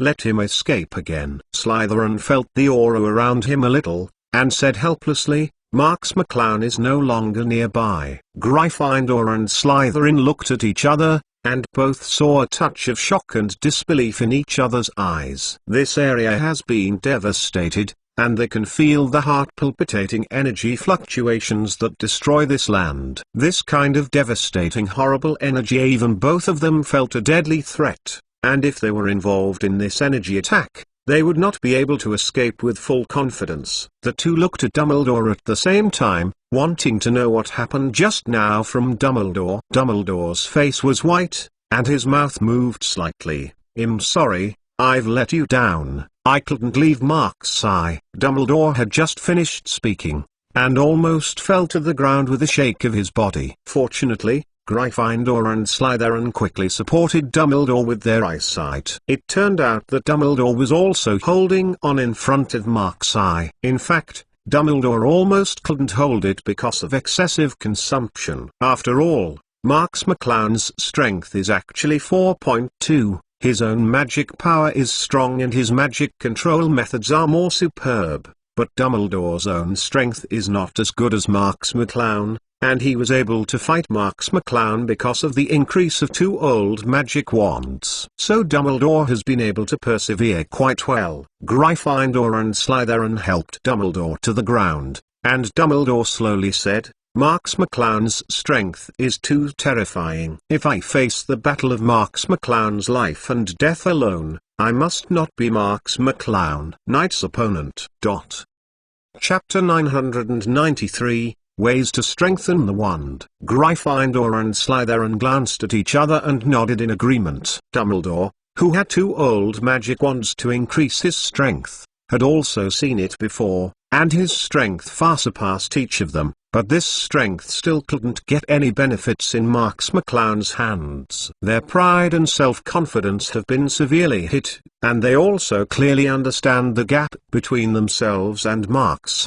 If they didn't join forces to deal with Marks McClown, I'm afraid they would really be beheaded by Marks McClown within a few hundred rounds. This is the fundamental gap in strength, and it is also a problem they have to face squarely. Gryffindor pondered, this Marks is really terrifying. No wonder no one in your time can fight him, but don't worry, we will definitely help you solve this Hogwarts tumor. A strange look flashed across Slytherin's face, but he didn't say much. At this time, Ravenclaw and Hufflepuff also arrived at the same time, seeing this destroyed forest secretly, and at 11 o'clock also understood that they would return without success this time. Ravenclaw opened his mouth, shook his head helplessly, and said, this kind of destructive energy really makes people feel terrible. It's just like the kind of power that opens up the world, making people helpless. Cool Tiger. Hufflepuff also nodded. Even the remaining energy made them feel palpitations, which shows how terrifying this battle is. Dumbledore is worthy of being a top wizard. He has recovered some strength in just a while, and sighed, blame me, obviously there are 2 old wands that can't leave Marks' eye, otherwise we can work together to solve him. Gryffindor shook his head and said, Marks McClown's strength is too strong. You have tried your best. Don't take this matter to heart. Since they have come to our age, he can't escape. You can rest assured of this. He is just a matter of time. Dumbledore sighed and said, but today's battle is not meaningless. At least I found out that Occlumency is indeed effective against Marks' mental attacks, which is good news. Gryffindor nodded and said, that's good. Then next time we won't be controlled by Marks' by 1 or 2 people, we can unite and deal with Marks' wholeheartedly. On the other side, after flying for hundreds of kilometers in the form of a 5-clawed golden dragon, Marks McClown slowly landed on the ground, becoming the appearance of Marks McClown itself. Marks McClown took a deep breath. It was not a small consumption for Marks McClown to use the opening up just now. In addition, Marks McClown turned into a 5-clawed golden dragon and flew for so long. If ordinary wizards have exhausted their magic power and died, even if they were a top wizard like Dumbledore could not consume magic power so terribly. Fortunately, Marks' has already learned Solomon's Key, can respond to the magic between heaven and earth, and continuously absorb the magic of heaven and earth to maintain such a terrifying consumption of magic power. However, Marks' chose to land on the ground, and restore the magic power he consumed. Firstly, Marks' is too unfamiliar with this world. In case of any danger, Marks' does not want to respond in an imperfect state. Secondly, Marks' has determined that the Big Four of Hogwarts and Dumbledore have not caught up. Then he landed on the ground with confidence. In less than half a day, the magic power in Marks McClown's body returned to a full state again. But Marks McClown did not leave in a hurry, but pondered the details of the fight with Dumbledore just now. A powerful person of Marks' level can naturally discover a lot of things. Marks' knew that Dumbledore was already far from himself based on his personal strength, and the gap was getting bigger and bigger. But the biggest reason why Dumbledore was able to delay himself for such a long time and consumed such a huge amount of time just now was because Dumbledore had 2 old wands in his hand. The old wand itself is known as the most powerful wand in the world. Whoever owns the old wand is invincible. Although this argument is a bit extreme, it also proves that the old magic wand is very useful. But Dumbledore had 2 old magic wands in his hands. This was not just as simple as 1 + 1 = 2, but a geometric multiple of strength growth. This was also Dumbledore's greatest strength to fight the Cloud and Night. Marks McClown wouldn't have had if Dumbledore didn't have 2 old magic wands. It would definitely not be the boring thoughts of his opponents, that would only be thoughts by the weak. What Marks McClown thinks now is how she should deal with Dumbledore, who holds 2 old magic wands, and how to deal with the Hogwarts Big Four who have joined forces. This is what Marks McClown must consider now. It is true that Dumbledore is no less powerful than Marks-I because of the increase in the 2 old magic wands. With such a Dumbledore who is comparable to Marks-I's strength, plus the Big Four at Hogwarts, Marks-I said nothing could be equal to such a luxurious lineup. It is conceivable that Marks McClown has only one way to overcome this 617 hand, and return to her own time, to enhance her strength. Dumbledore's 2 old magic wands obviously gave Marks McClown a very good idea. The influence of the magic wand on a wizard's combat power was obviously huge. It is undoubtedly difficult for Marks McClown to improve her own strength, but it is indeed possible to improve her magic wand level, at least much easier than Marks McClown's promotion of herself. Of course, this is not to say that Marks-I wants to replace the black and white double wands. These 2 wands have followed Marks-I for so many years. Marks-I deeply understands the power of these 2 wands. Although they are not as powerful as the old wands, they are stronger than ordinary wands. A lot. The most important thing is that Marks-I learned about the Scandinavian Shuang-Long, and these 2 peerless fierce dragons are likely to be the objects that can strengthen Marks-I's wand. Marks McClown took a deep breath, and now he has no choice but to go to Scandinavia to try his luck.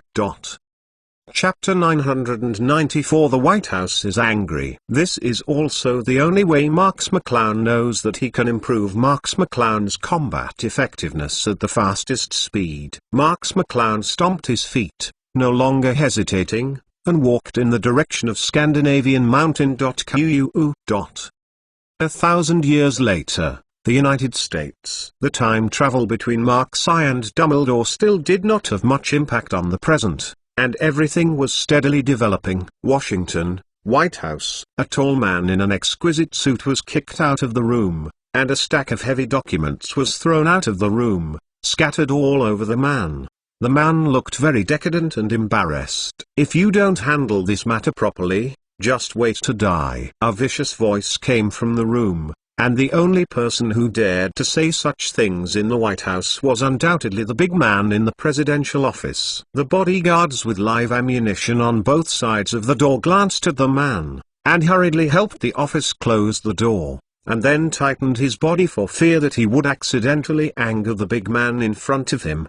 The man in front of him seemed embarrassed, but he was the director of the U.S. Department of Homeland Security. This man is in control of all the power of life and death in the United States. If he accidentally offends this man, I am afraid that he will not know how he died. Cool Tiger, a bodyguard hesitated. "Mr. William, do you need help?" The man known as Mr. William slowly glanced at the documents scattered on the ground and said, "Pack these things and don't let Mr. President see them again." The 2 bodyguards nodded and leaned down to pick up the documents on the ground. They immediately saw the information on the city of New Haven last night. There were endless photos of corpses on it, and there were lots of magic, witchcraft and so on. Understand the sentence. An elderly man walked up to William and asked, "Is Mr. President angry?" William said with an ugly face, "What do you think? A city of 120,000 people has been slaughtered. Is the president even more happy?" Hearing William's gritted teeth, the old man couldn't help showing a timid look, and said, "Then Mr. William, what are your plans?" William took a deep breath and said, "Prepare a plane for me now. I'm going to New York." And the old man nodded repeatedly and looked at William seriously, for fear of missing a word. William turned aside his head and said, "Replace those 2 bodyguards. They know what happened last night, so they are a little bit smart." The old man glanced at the 2 bodyguards. His eyes filled with sympathy.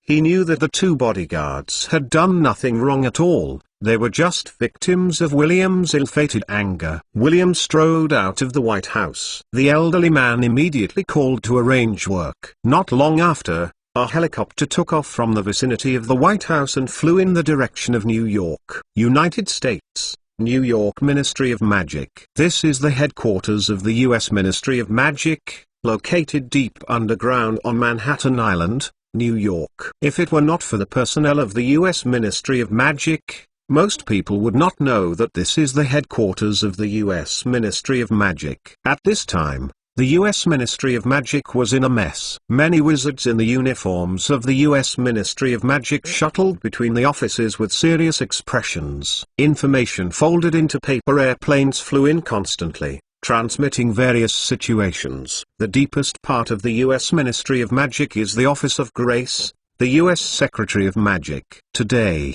Grace looked at the piles of documents on the desktop with a serious expression, constantly correcting them. His expression increasingly solemn. "Mr. Minister, the intelligence of New Haven City is coming back." A female secretary pushed open the door of the minister's office and quickly put the information in her hand on Grace's desk. The female secretary said quickly, "It was the Harder Squad sent to New Haven this morning. They determined that the New Haven massacre was done by wizards, and the methods used were very strange. Not our American magic methods. According to them, it is speculated that this is a kind of black magic active in Europe in the Middle Ages, drawing on the blood of others to enhance one's own strength." Grace frowned and said, "Have you found the whereabouts of that evil wizard?" The female secretary shook her head repeatedly and said, "Nothing was noticed." When they arrived in New Haven, the whole city was already a dead city and there were no survivors. Grace's face became more gloomy, and said, "It's really cruel." At this time, another female secretary walked in and said anxiously, "Mr. Minister, the government has sent a lot of inquiries. How should we respond?" "Mr. Minister, we really don't have enough manpower. Everyone knows about the New Haven massacre. Even if we want to stop the news from spreading, it won't work. It's not good, Mr. Minister. I heard that the American Magic Daily has published this incident. It seems that they have broken through our defenses and entered New Haven. Mr. Minister, many Magi reporters want to enter New Haven. The government and our manpower can't resist it. The Homeland Defense Forces should be dispatched." Countless news came at the same time. Grace is now one of the first two big people, and can't handle so many things. Grace slammed the table and yelled, "Get all out of me, think of a way." These secretaries and staff were frightened by Grace's anger, and left the minister's office in a panic. Grace took a deep breath. He was well rested last night. Suddenly someone broke into Grace's house and told him that a massacre had broken out in New Haven. He was so scared that he rushed back before he could wash himself. After the Ministry of Magic, I have been busy working till now.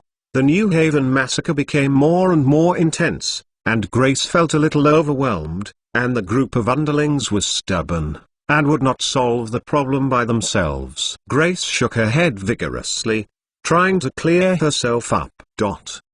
Harry Potter, The Most Powerful Mage, Chapter 995, United States Ministry of Magic. When he was thinking about how to stop the spread of the news, the female secretary just opened the door in a panic and shouted, "Mr. Minister, outside." Grace directly interrupted the female secretary and shouted angrily, "Get out of here. I need someone to think about the problem quietly." The female secretary seemed to be frightened by Grace, but the female secretary hesitated for a while and said, "But Mr. William of the government came over and said that he must see you." Grace was taken aback, and his head hurt again. He knew that the government would send someone over, but at this time, it was really annoying. "Go away," a blunt male voice sounded, and a tall man pushed the female secretary out the door. It was William, who had rushed over from Washington. William closed the door hard, and there was a loud noise. Even the office of Grace's minister buzzed, showing how strong William's anger was. William put his hands on Grace's desk and said in a condescending manner, "Mr. Grace, I think you should give our government a reasonable explanation." 353 inches. Grace snorted coldly, and said without showing weakness, "William, give me some respect. This is my Ministry of Magic." William punched Grace's desk hard and said, "Mr. President just gave me a slap, now you tell me to show respect. Answer my question, what happened in New Haven?" Grace gave William a fierce look and said, It was a wizard who did it. Our Ministry of Magic has no record of this wizard. We also want to know the identity of this wizard. William stared at Grace, took a deep breath and forced himself to calm down, and said, "This matter is overwhelming. The entire city of 120,000 people has been slaughtered. This kind of sensational news will soon be all over the country. Everyone knows.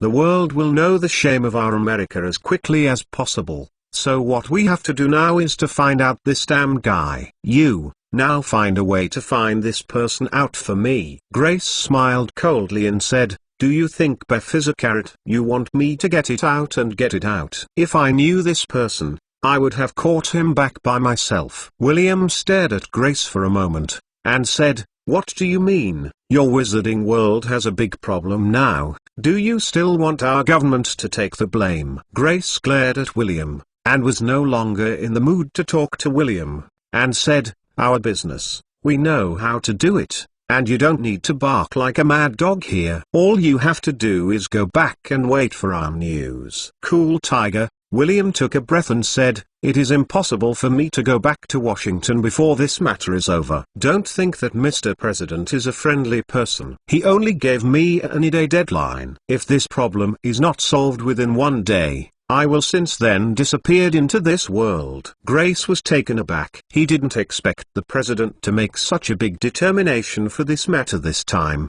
He knew that William was the director of the U.S. Department of Homeland Security. An official of this level was not a Chinese cabbage, and he could not move casually. William glanced at Grace and said slowly, "I have sent the Homeland Defense Forces to station in New Haven. A fly can't even enter the city anymore. I have also sent special agents to work in major newspapers. I will convince the outside world on the grounds that the neutron bomb experiment failed. Now the key is that the wizard must be found and eradicated. This kind of thing cannot happen again." Grace also somewhat understood William's situation at this time. William had been driven to a dead end, and it was only natural to have such a move. Grace said solemnly, "We have also investigated the fluctuation of this magical power in New Haven City. This wizard must be a top-level wizard, and it is not our United States. There are not many big countries with such top wizards. After we ruled out, I suspect that this wizard is from England." William paused and said in surprise, "How come the British wizards came to us in the United States? Could they possibly want to declare war on us?" Grace shook her head slowly, and said, "This is just my speculation, because the British wizarding world has now broken out of civil strife, and there is no time to pay attention to foreign countries. The reason I speculate is only because a British luxury cruise ship arrived in New Haven yesterday. The possibility in the UK is higher." William solemnly said, "Anyway, this wizard must be found and eradicated. If he can directly slaughter 120,000 people overnight, he can continue to slaughter. This kind of thing cannot happen again." Grace nodded and said, "Of course I know, but this wizard is too terrifying. I need to invite our top wizards in the United States to deal with it. It may be very difficult for us to be a Ministry of Magic." William looked at Grace in shock. He had dealt with the Ministry of Magic many times,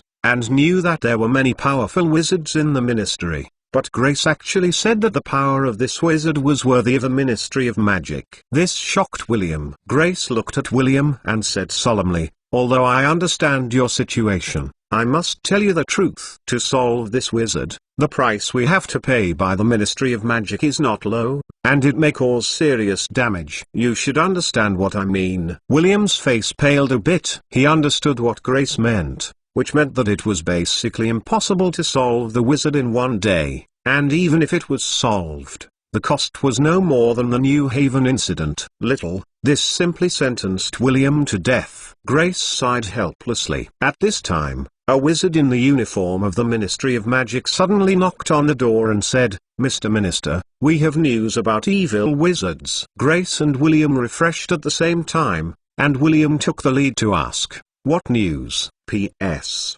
Ask for automatic subscription. Chapter 996 Terrifying Merlin. The wizard hesitated for a moment, wondering if he should tell this information in front of William. After Grace nodded and approved, The wizard said, "We found it at the police station in New Haven. It was used by the officer before he died. Photos taken by mobile phone. Plus cool, tiger." The wizard walked forward with a fax paper with a mobile phone printed on it. On the mobile phone was a wizard in a black robe, surrounded by countless corpses, and the wizard was laughing wildly. "This wizard is Merlin." Grace looked at Merlin on the fax sheet and said, "Very well. Immediately issue this person's arrest warrant, must be arrested and returned." The wizard nodded repeatedly, and arranged according to Grace's orders.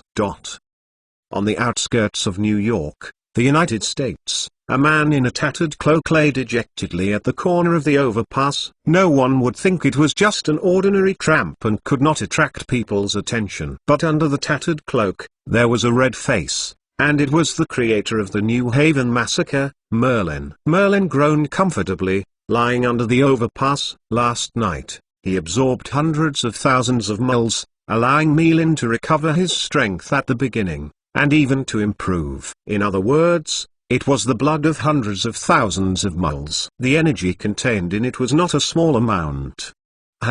However, Merlin was not satisfied. Although mole's blood is also a great tonic for himself, its effect is far less than that of wizards. Only hundreds of wizards were absorbed last night, but the energy provided to Merlin was equivalent to thousands of mole chi and blood. Merlin licked her lips greedily, recalling the sweet blood of the hundreds of wizards last night, which is simply endless. If she could absorb a little more energy and blood from the wizard, Merlin could even feel that her strength would be even higher. But where can there be so much wizard energy? This is a serious problem. Just as Merlin was thinking about this question, there was a sudden movement in the sky, and Merlin could feel that it was a wave of magic. Merlin narrowed his eyes and looked into the air. The sky was clear and empty, and there was no one at all.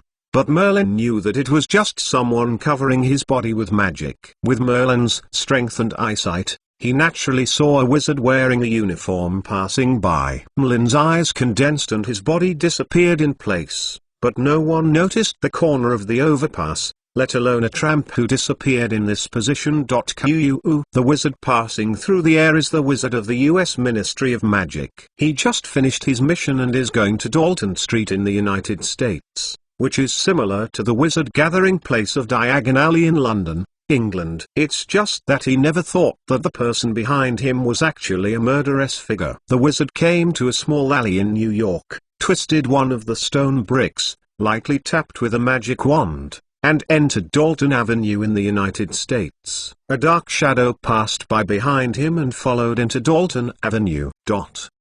Merlin dressed in a broken cloak seems a bit out of place here, but stranger dressing abounds. So even if someone feels strange about Merlin's identity, they don't pay much attention to Merlin's dynamics. Merlin wandered quietly on Dalton Street, which was not very different from Diagon Alley in London. It was surrounded by lively magic shops. Many wizards shouted their magical goods at the entrance of the store. Merlin felt the chi and blood of the wizards around him, a bloodthirsty impulse. Spontaneously, if he could absorb all the wizards here, it would definitely improve himself. Just when Merlin almost couldn't help but slaughter, a wanted warrant appeared in front of Merlin. This is a wanted order issued by the U.S. Ministry of Magic. It looks like Merlin on it. Many people are curiously watching the wanted order and chatting with people around. Who is this? Why is it wanted by the Ministry of Magic? The reason is not written on it. I don't know. This wanted order was issued very urgently. It should be a major wanted criminal. I heard from my friends at the Ministry of Magic that this wanted criminal was only issued this morning. Until now,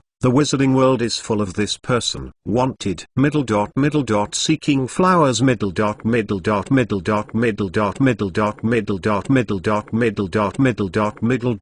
Is it so urgent? What did he commit? Don't you know? I heard that this person is most likely the mastermind of the New Haven incident.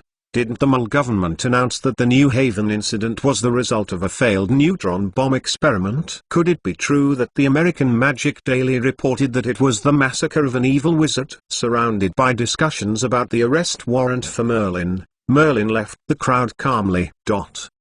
Fortunately, the wizards focused their attention on the wanted warrant, and did not notice that Merlin was among them. Merlin's eyes became extremely cold. He didn't expect that his hands and feet were so dirty last night and he was photographed.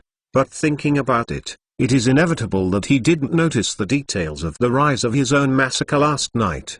But the US Ministry of Magic actually issued a wanted warrant against him. This is something Merlin could not expect. Could it be that they really think they can deal with him? Merlin hid in the corner with a sneer. Since they want to ask for their own ruin, Merlin doesn't mind pushing it up again. Anyway, Merlin was in need of a lot of wizarding energy, and the US Ministry of Magic just delivered it to the door. There was no need to refuse this delicious Merlin. The staff of the US Ministry of Magic who came to Dalton Street just now is buying some magic items. After the purchase, the staff is about to leave Dalton Street when a man in a tattered cloak appears in front of him. When the staff saw Merlin, they opened their mouths in surprise, but there was no sound. Chapter 997 Headhunting. The clerk's two eyes had long since become dull, looking at Merlin dully, like an idiot. Contemplation. Merlin was reading the information in the staff's mind, and soon knew a lot of things. Merlin turned and left, while the staff followed Merlin, who was already controlled by Merlin's imperious curse. Merlin read the information in the staff's mind carefully, and already had a plan to deal with the US Ministry of Magic. This plan requires some means, but as long as Merlin is successful, all wizards in the entire US Ministry of Magic's headquarters will become Merlin's gourmet food. The number and quality of wizards far exceeds the wizards of Dalton Avenue. Merlin and the staff of the Ministry of Magic disappeared on Dalton Avenue, and then they reappeared in a residence in a certain place in New York. Living here is the Deputy Director of the Law Enforcement Department of the U.S. Ministry of Magic, Film Hatton, which Merlin had just read in the staff's mind. At this time, Hatton was writing various orders in the room, preparing to issue them, so that the staff of the Ministry of Magic's Legal Enforcement Department would initiate actions to deal with the various disturbances in the wizarding world. Hatton was also caused by the New Haven massacre. Very upset, because all the proofs of the massacre in New Haven point to the actions of an evil wizard. The American wizarding world has become restless because of this incident, and many dark forces have taken the opportunity to cause chaos. So Hatton has also spent a lot of thought to quell these riots. When Hatton was busy at work, there was a knock on the door. Hatton froze for a moment, and exclaimed, "Delice, go see who it is." A house elf hurried to open the door, and the staff of the Ministry of Magic controlled by Merlin stood at the door blankly, looking very strange. The house elf named Delice flashed big eyes and said, "May I ask you who are you?" The clerk said stiffly, "I'm here to find Mr. Hatton. Don't you know if Mr. Hatton is there?" Delice glanced at the staff in a puzzled look, and shouted, "Master, I'm here to look for you." Hatton dissatisfied. "I'm working. Who is it?" With that, Hatton walked out dissatisfied. When he saw the staff, he suddenly said, "Libman, why are you looking for me if you don't perform the task?" The name of this Ministry of Magic staff member under Merlin's control was Libman. Liebman smiled faintly. "Someone wants to see you." Hatton was stunned, and saw a black figure behind Libman, a tattered cloak, and a wide hat covering the person's face. Hatton looked at the dark shadow and said, "You are?" Merlin slowly raised his head and watched Hatton smile faintly. But the seemingly harmless smile of humans and animals hides fierce murderous intent. Hatton looked at Merlin's appearance, and did not react for a while, but Dolly yelled in horror, and said, "Master, it is the wanted man." The wanted man in the New Haven massacre. Before Delice finished speaking, a green light instantly hit Delice's body. The poor house elf became stiff, and fell straight on the floor, no longer alive. "It's you." Hatton also reacted. But without waiting for Hatton to make any other reaction, Merlin's faint smile was already imprinted in Hatton's heart. Hatton's memory was instantly read by Merlin, and it was Merlin's dementia. Merlin licked his lips and said, "McClowns, not bad. It really is a high-level official of the Ministry of Magic." Merlin drew out his wand and pointed it at Hatton lightly. A spell directly hit Hatton, and Hatton trembled. The panic and fear in his eyes disappeared suddenly, replaced by a kind of unconscious godlessness, just like Liebman. Merlin used the Imperious Curse to control Hatton. This Hatton will be an important step in Merlin's plan. Merlin took Hatton and Liebman. Ghost figures constantly appeared in New York City, reappearing and disappearing, and more people followed Merlin. If anyone from the US Ministry of Magic saw it, they would be shocked to discover that the people Merlin followed were actually high-level officials of the US Ministry of Magic. The next day, the headquarters of the US Ministry of Magic. Grace stayed up all night, constantly dealing with emergencies in the minister's office, and constantly issuing various orders. It's just that in just one short night, Grace's hair went white several times, which shows how tired he was this night. William on one side looked the same as Grace, and even looked haggard. The president gave him only 1 day. It has been more than half now, and if Merlin is not found and solved in the next few hours, his life will be over. Grace flicked the quill in her hand furiously, and said angrily, "This group of idiots. I will let the law enforcement department handle the riots. Why has no one assigned the task? Are these people all eating?" Grace pressed the bell on the desktop and roared, "Let the person in charge of the legal enforcement department come over and see me." William looked at Grace in the rage and asked slowly, "Did that person find it?" Grace glanced at William. The anger in his eyes inevitably reduced a lot, and his situation was undoubtedly better compared to William. Grace shook his head helplessly and said, "No, we have received a lot of news, but none of them are really 4.7. William shook his head helplessly, sitting on a stool like a corpse. Grace comforted, "Why don't you go back and talk to Mr. President? Our Ministry of Magic hasn't called the top wizards yet. Even if we find them, we can't solve the evil wizard. I think Mr. President will be generous and give you more time." William shook his head dejectedly, and said, "No, you don't know our president too much." Chapter 998, a level that humans can't reach. On the surface, he is so amiable, but in fact, how can a simple person be able to sit in this position? The president's methods are not what you and I can imagine. Grace shook his head helplessly. He couldn't help with this. Now he is extremely annoyed, and naturally he can't relieve William. At this moment, the door of the minister's office was knocked suddenly, and the sound was very gentle, which was different from the rapid knock on the door when I was looking for Grace to report information. There was a strange flash in Grace's heart, but this kind of trivial matter was not taken to her heart by Grace, and said, "Come in." A man pushed open the door of the minister's office. It was Phil Hatton, the deputy director of the law enforcement department of the U.S. Ministry of Magic. Grace was stunned when he saw Hatton's appearance, and immediately got angry, and said angrily, "Didn't you ask the people in your department to quell the riots yesterday? What are you doing? You can't do such small things well.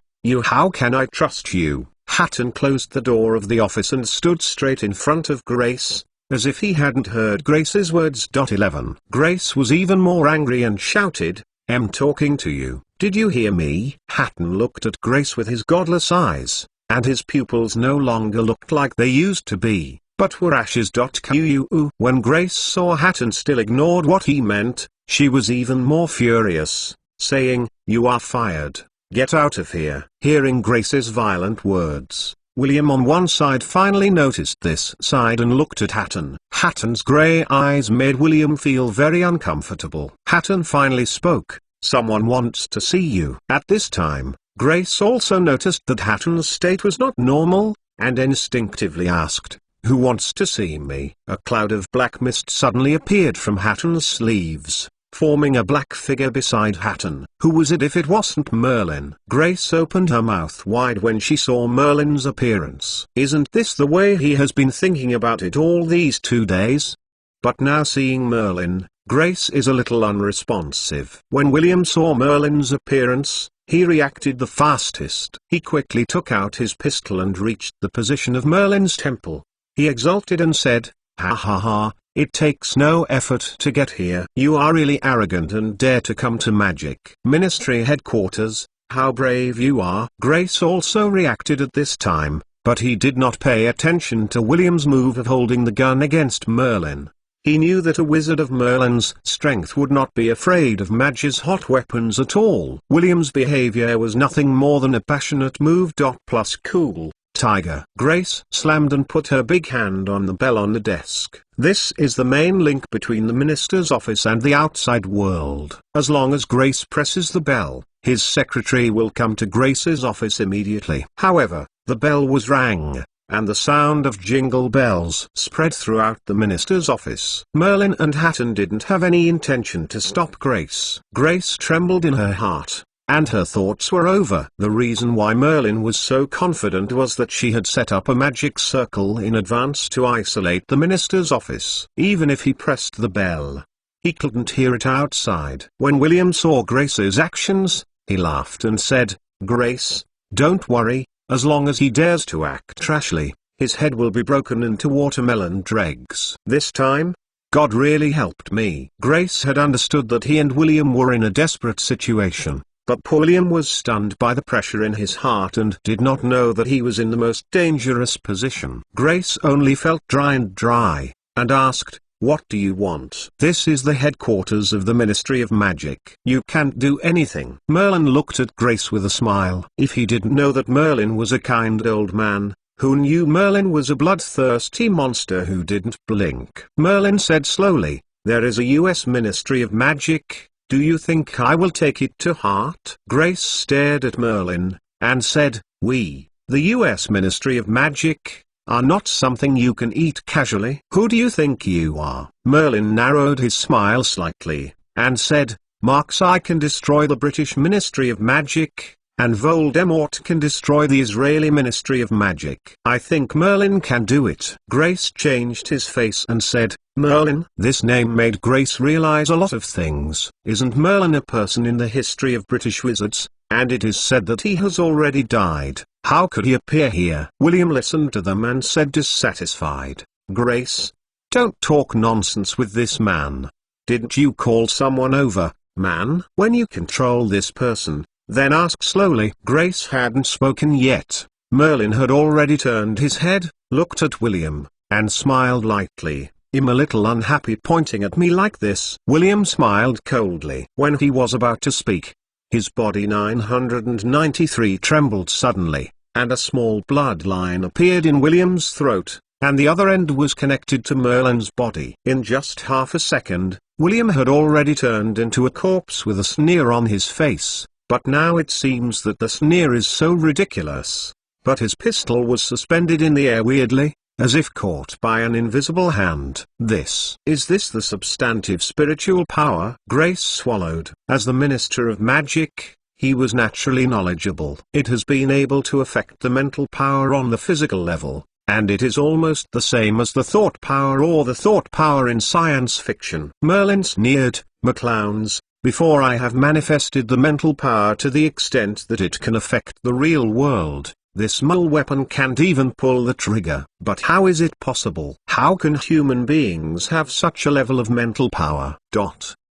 Chapter 999, America's Biggest Enemy. Grace was shocked in his heart. Even in the research in the United States, only a few magical animals or magical plants with this characteristic were found to make the spiritual power reach the level of materialization. Just like before, in the Forbidden Forest of the Horseman's Holy Land, Marx and others encountered magical plants after their spiritual power had materialized. However, Grace had anticipated William's fate a long time ago. This is a terrorist who slaughtered a city. How could it be possible that a pistol could be threatened? Merlin didn't plan to waste time with Grace, and said, "Well, I will accept your U.S. Ministry of Magic. You can rest in peace." Grace's pupils shrank and she drew out her wand abruptly, ready to fight Merlin to the death. But Grace has not tried to resist, and there are countless bloodlines all over his body. He has been slapped so many by Merlin unknowingly.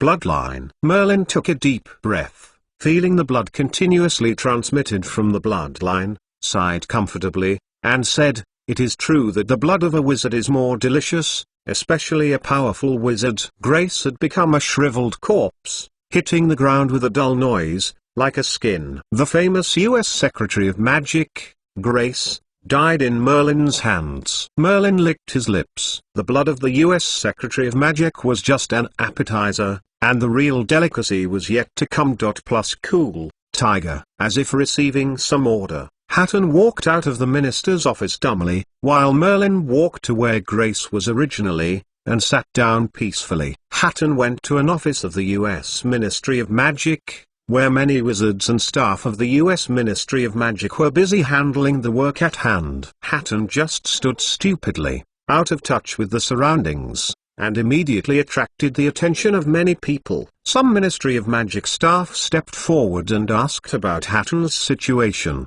But Hatton just stood silently without any response. The same situation also appeared in other parts of the Ministry of Magic. These were the staff of the U.S. Ministry of Magic controlled by Merlin's imperious curse. They were distributed in different places, standing woodenly, as if waiting for something. Merlin sat in the seat of Grace, closed his eyes slightly, as if feeling something. The United States Ministry of Magic suddenly slammed deep underground, and the huge Ministry of Magic also trembled. Be careful not to stand still and fell to the ground. Plus cool, Tiger. What's going on? What happened? The location of the explosion seems to be our Ministry of Magic's defense mechanism, as well as the messaging department. What? How could this happen? Various doubts sounded in the U.S. Ministry of Magic, but the U.S. Ministry of Magic did not believe that any offensive incident occurred. This is related to the international environment and domestic conditions of the United States. They did not think that anyone dared to attack the Ministry of Magic. At most, what happened? It's just an emergency. This was naturally prepared by Merlin. Merlin used the imperious curse to control many high-level officials of the U.S. Ministry of Magic. At the same time, Merlin also used the mind to read the situation of the U.S. Ministry of Magic one by one, and naturally knew the United States, where the defense mechanism of the Ministry of Magic is located, and where the Ministry of Magic is responsible for transmitting messages. Merlin decisively let the Ministry of Magic staff under his control destroy all the two places, and then there is time for Merlin to enjoy. Merlin slowly opened his eyes, and a horrible heart-palpitating mental power rippled from the minister's office, and instantly enveloped the entire Ministry of Magic. This Merlin's mental power is as vast as the sea, and it is simply unprecedentedly powerful. It scans the brains of everyone in the Ministry of Magic like a scan, and all the positions of everyone are exposed in Merlin's mind. Suddenly, the entire Ministry of Magic panic. What is this mental power scan? Why did they appear in the U.S. Ministry of Magic? However, at the same time, two powerful magic laws also broke out within the United States Ministry of Magic. These are the top wizards hidden in the United States Ministry of Magic. They also signaled that things are not normal in the United States Ministry of Magic. But Merlin didn't give them time, and there was a command in the pervasive mental power. Kill. The staff and wizards of the U.S. Ministry of Magic who were controlled by Merlin's imperious curse in various parts of the Ministry of Magic suddenly trembled, and countless blood bursts out of their bodies, shooting at the surrounding ministry personnel. These bloodlines seemed to have their own thoughts, quickly entwining the surrounding wizards, drawing blood from the wizards madly. The U.S. Ministry of Magic has become a human hell. Many wizards screamed and fell to the ground. Their bodies had become shriveled corpses, with hideous expressions on their faces. Merlin felt the abundant blood and chi that kept coming back, and was so comfortable that he wanted to shout out loudly, and the two magical power fluctuations erupted from the Ministry of Magic immediately found the location of Merlin, and rushed towards the sky with a soaring aura. Boom. The door of the minister's office was blasted open instantly, and two wizards in the uniforms of the U.S. Ministry of Magic stared at Merlin. It was the two top wizards hidden in the Ministry of Magic. Who are you, Mr. Minister? The two wizards stared at Merlin angrily. Okay. They had seen the staff of the Ministry of Magic who had suffered heavy injuries on their way here, and they hated Merlin to the extreme. A sharp-eyed wizard immediately saw the two corpses lying on the ground. Although they were shriveled, they could still vaguely distinguish the appearance of Grace and William. "This, Mr. Grace, Mr. William." Another wizard also saw the bodies of the two men and said angrily, "You actually killed us, Mr. Grace and Mr. William. You will become the greatest enemy of our U.S. Ministry of Magic." Chapter 1000, The Demise of the U.S. Ministry of Magic.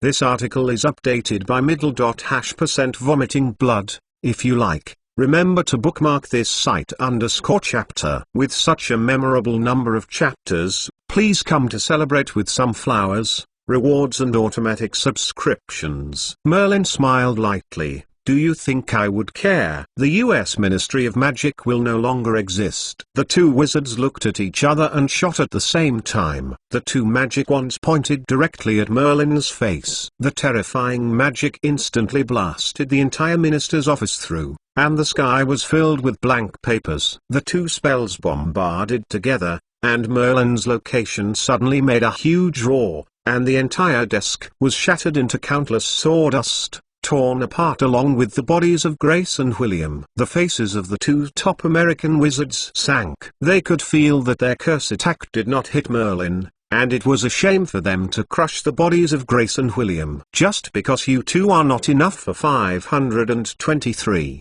I didn't expect the U.S. Ministry of Magic to be so weak, which is really disappointing, but no matter how small a mosquito is, it is meat. So I can add it." "Cool."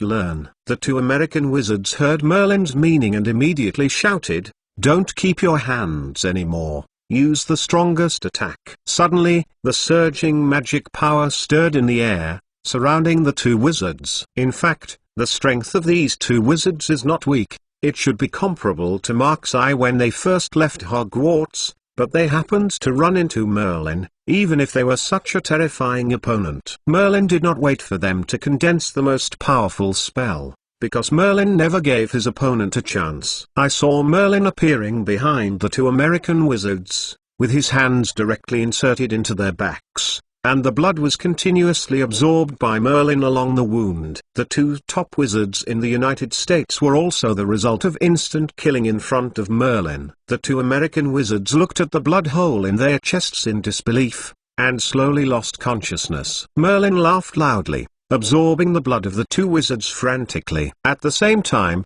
hundreds of thousands of wizards in the United States Ministry of Magic were under Merlin's bloodline, turning into shriveled corpses. Numerous rich blood returned to Merlin along the bloodline, and Merlin's magical power fluctuations became stronger and stronger. There is a faint feeling of overflow.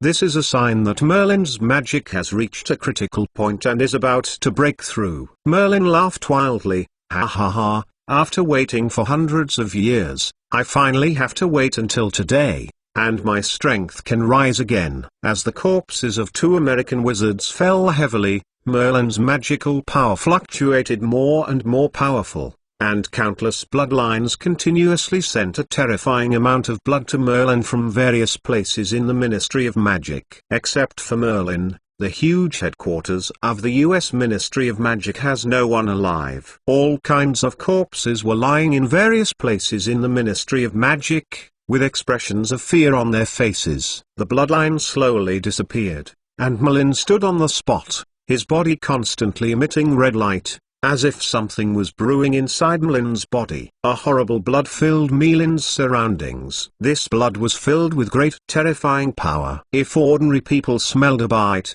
they would explode and die. The surrounding blood became more and more prosperous, and even stained the surrounding air red, and corroded everything around BBFG. The bodies of two top American wizards were instantly corroded into a pool of blood. Merlin's face was also flushed red, and the tattered cloak on her body had long been corroded by the overflowing blood. Merlin licked her body, and the blood in the air touched Merlin's body and instantly turned into crystal beads of blood. Quickly blended into Merlin's body. Merlin was like a huge volcano at this time, with a powerful molten lava brewing in his body, which might erupt at any time.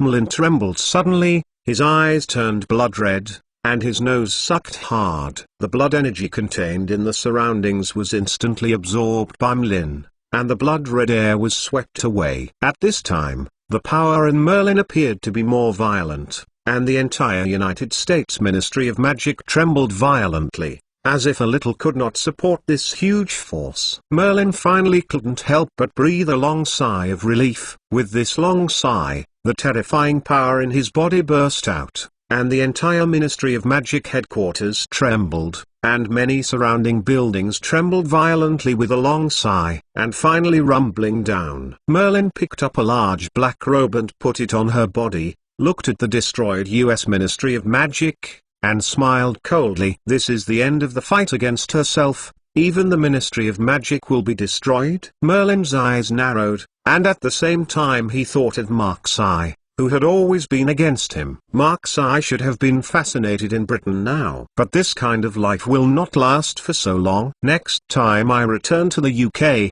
it will be when Feng Shui turns. However, Merlin did not intend to return to the UK so soon. Now that the US Ministry of Magic is destroyed, the American wizarding world will inevitably be in chaos, and Merlin is very interested in the legendary Area 51 in the United States. What I want is on Mark-Sai now, so there should be nothing to find in the UK. Merlin naturally had his own considerations, and meditated. Compared with the United Kingdom, the United States, as the world's largest country now, is also very likely to have such things. This is very valuable for exploration. If there is one, then most of it will be in the mysterious 51 area. Just drop by. Merlin shook his body, shaking off all the ashes from his robes, once again turning into a homeless man, striding out of the US Ministry of Magic that had become ruins.